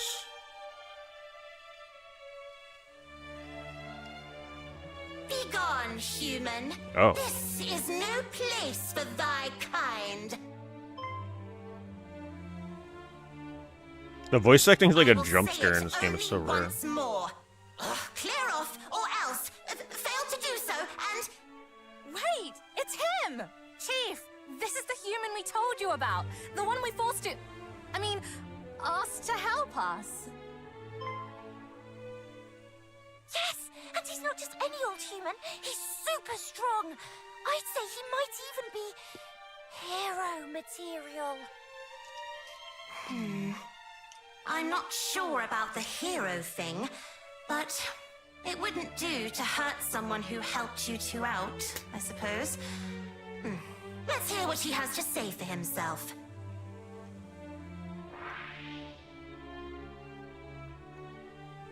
I'm the Overseer. I'm looking after the village while our leader is away. And, no offense, but I'm not too fond of humans. All right, you've told me your name. Now tell me what you're doing here.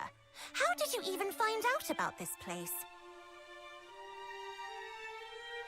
What? Speaks in One of the silent dwarves is protagonist. sick, and you need our miraculous medicine?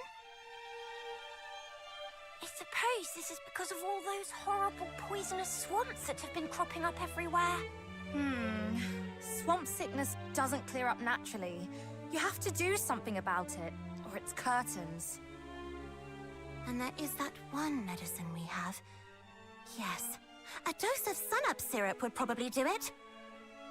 Sadly, I can't give you any. What? Why not? And I thought I was mean to humans. I'm not being mean. I'd make it if I could. It's just... when the boss showed me how to make it, she kept the last 2 ingredients secret. Only she knows what they are. Oh, and we don't know where she is. You spoke with some of the dwarves, didn't you? Did they have any idea where she might have got to? Oh, well, that's that then, I suppose. Ah, and after we went to all the trouble of making you go and ask them. It'll be dark soon, Chief. We can't just leave him out here after he's come all this Right, way. yeah, let me stay in your He can beautiful stay the inn. night, can't he? Fine. But just the one night, and just this once.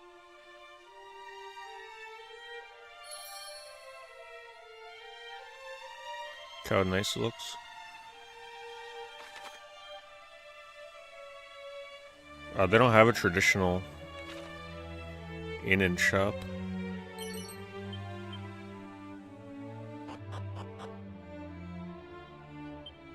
Oh, maybe here.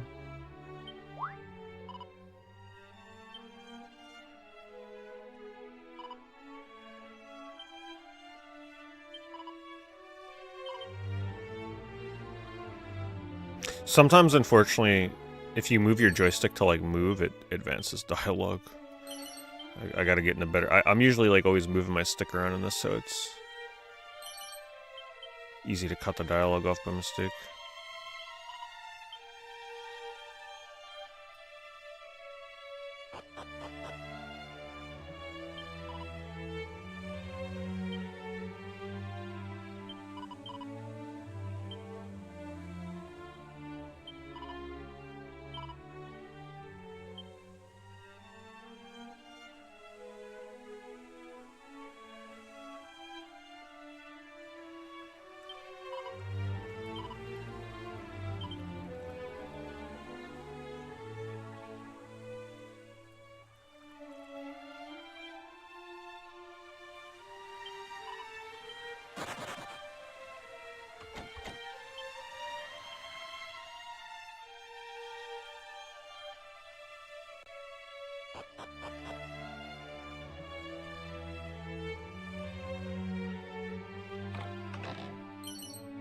Crackle scroll, good new spell.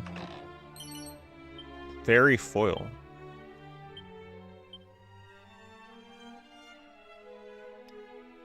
Boost defense when used as an item in battle. 130 attack. Wow. I'll try that and see how that goes.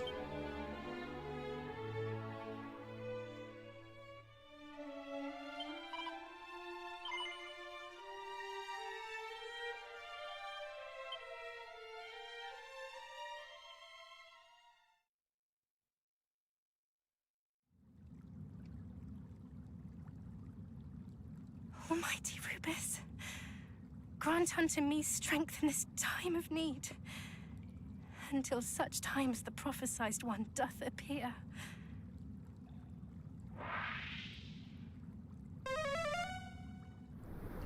See, now if I'm making fast time through this game at this point, I'm probably like almost halfway through it. If I'm making like average pace, I'm probably about a third of the way, and if I'm making slow pace, I'm like a fourth of the way through the game.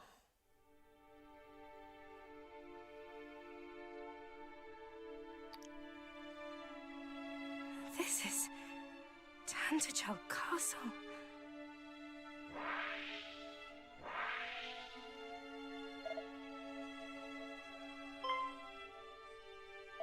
It's weird how it goes from voice acting straight into no voice acting.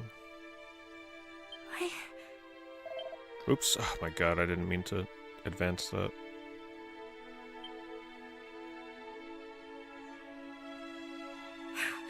Almighty Rubus, pray banish these wicked illusions.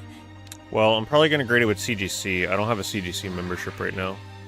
So it's going to be months before I get that card back. Try all thou wilt. Thou shalt not prevail. But I'm going to try and Thy go for the phantasms pristine label shall on it, not yeah. sway me.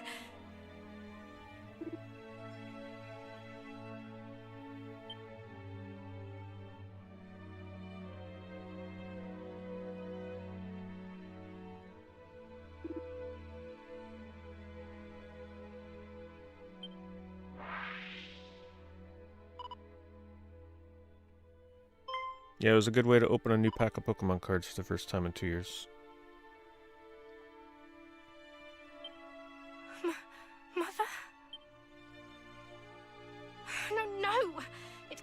be. My mother perished when I was but a babe in arms. This too is an illusion.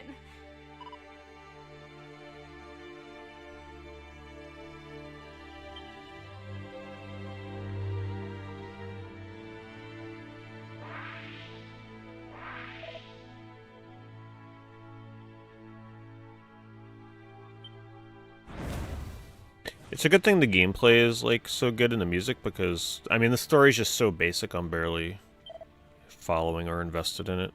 But there's not a lot of story, so it's no big deal. There's not a lot of it. But it's Dragon Warrior 1 for crying out loud. Like, what are we expecting? If anything, it's impressive that they did what they did with the story here. They shall not deceive me. It is all but an illusion. All of it.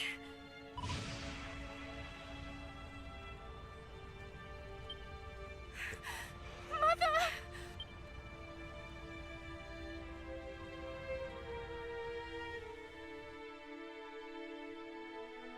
It is none of it real. None of it. And yet oh,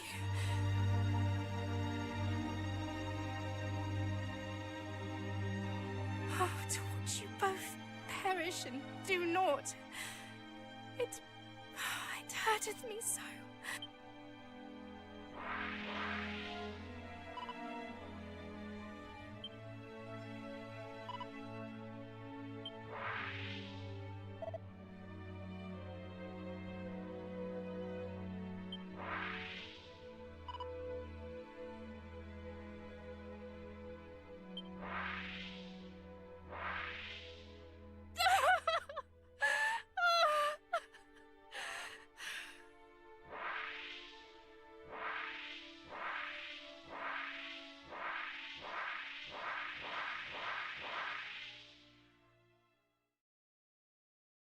Can you hear me? The light of hope is fading. You must hurry. I'm going as fast as I can, but I gotta do grinding. Only with a magic key might she be freed from this torment. And so, you must heal the afflicted with an infusion of glimgrass and wake robin. Please, there is no time. You must go to her.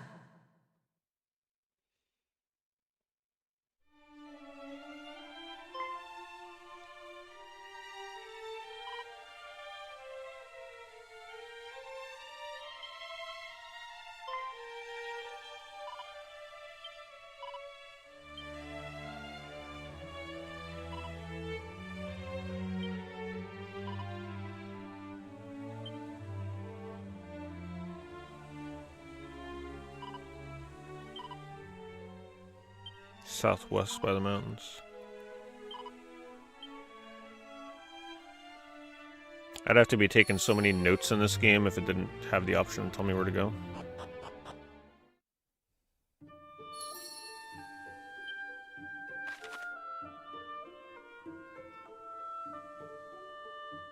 That's a pretty far ways away. Let's go see. It's been a while since I did a manual save. See if we can buy an upgrade.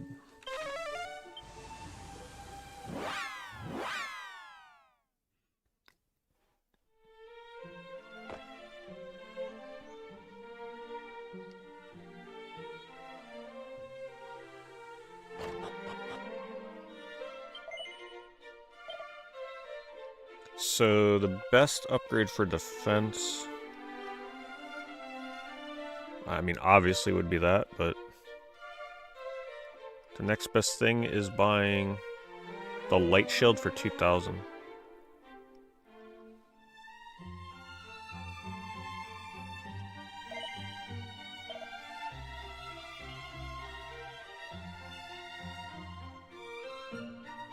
Wait, is the choker equipped? Was it? Wait, what was the thing that was cursed?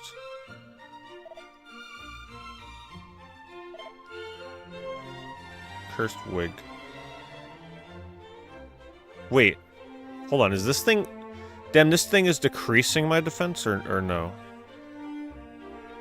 Oh no, that's if I unequip it, right? Wait, that's constantly confusing the user into deciding that defending is the only option open to them? Oh, is that what's been going on in combat when I go to attack and nothing happens? I haven't even been noticing that. Oh my god. Yeah, I gotta get that done right now.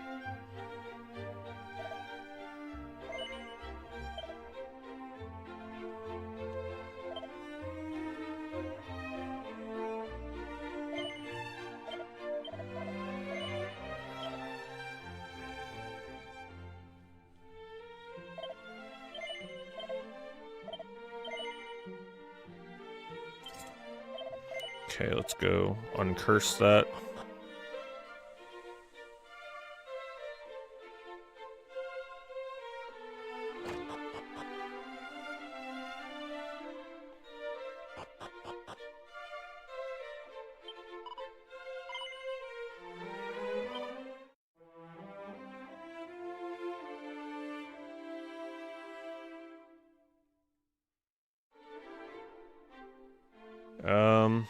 For some people that works, Steve-O. It depends if you're using it on the on a mobile device or the browser. Some people will add it to their cart and then click the link and then check out. I'd say to be safe, the best way to do it is to click the link, find the item, and then check out. The only way to do it to see if it works for you is honestly to use one of the two methods and then keep track if it tracks on my affiliate reviews or not. Some people have ways that work for them, like very consistently, but then it's like some people say it won't work for them if you do it one way or the other.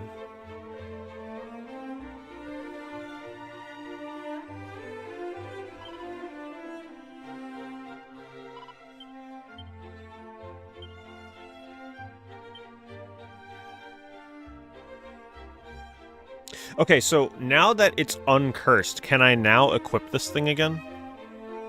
Or will it recurse me? You know what? I'm gonna save and find out.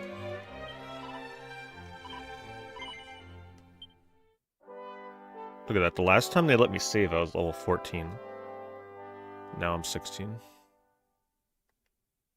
It'll recurse.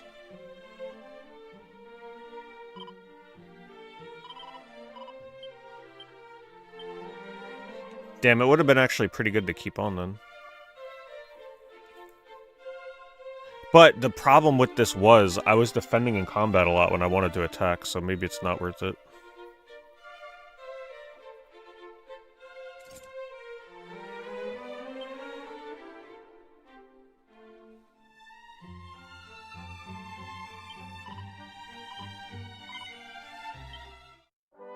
Alright. Seems like a good place to stop, because the next place I gotta go in the game is pretty far away. Excellent little game, though, so far. I like it a lot. Visuals are great, music's great. I just love the... I love the fact that it stays true to, like, an NES game. Not overly convoluted. It literally is an NES game with some quality of life additions. And still maintains the feeling of playing an NES game. And is challenging. Getting my ass whooped this past hour. So, we'll come back to it.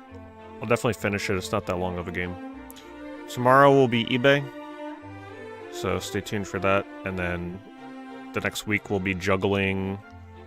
I'm going to try and beat this hopefully before Kirby. And then, you know, we'll do another stream or so of Skies of Arcadia. And then Kirby will be out on the 20th, so... I have not played the demo for that, the beta. I have not looked at any of the recent gameplay for it. I literally have no idea how that game is going to play, so... My day one stream of Kirby should be pretty eye-opening for me. Never played the original, so that's going to be quite an interesting one to play. Thank you to everybody that used the lurk commands tonight. We proved an important point that it does matter. Go back and watch the 2-hour mark of the stream if you're wondering what I'm talking about. But it made a difference, that's for sure. So thank you to everybody that listened to that and understood the lurk command. Let's It's nice to finally have, like, a bit closer representation of my real viewership while playing a game. Anyway, I'll see you guys tomorrow for eBay. Have a good night.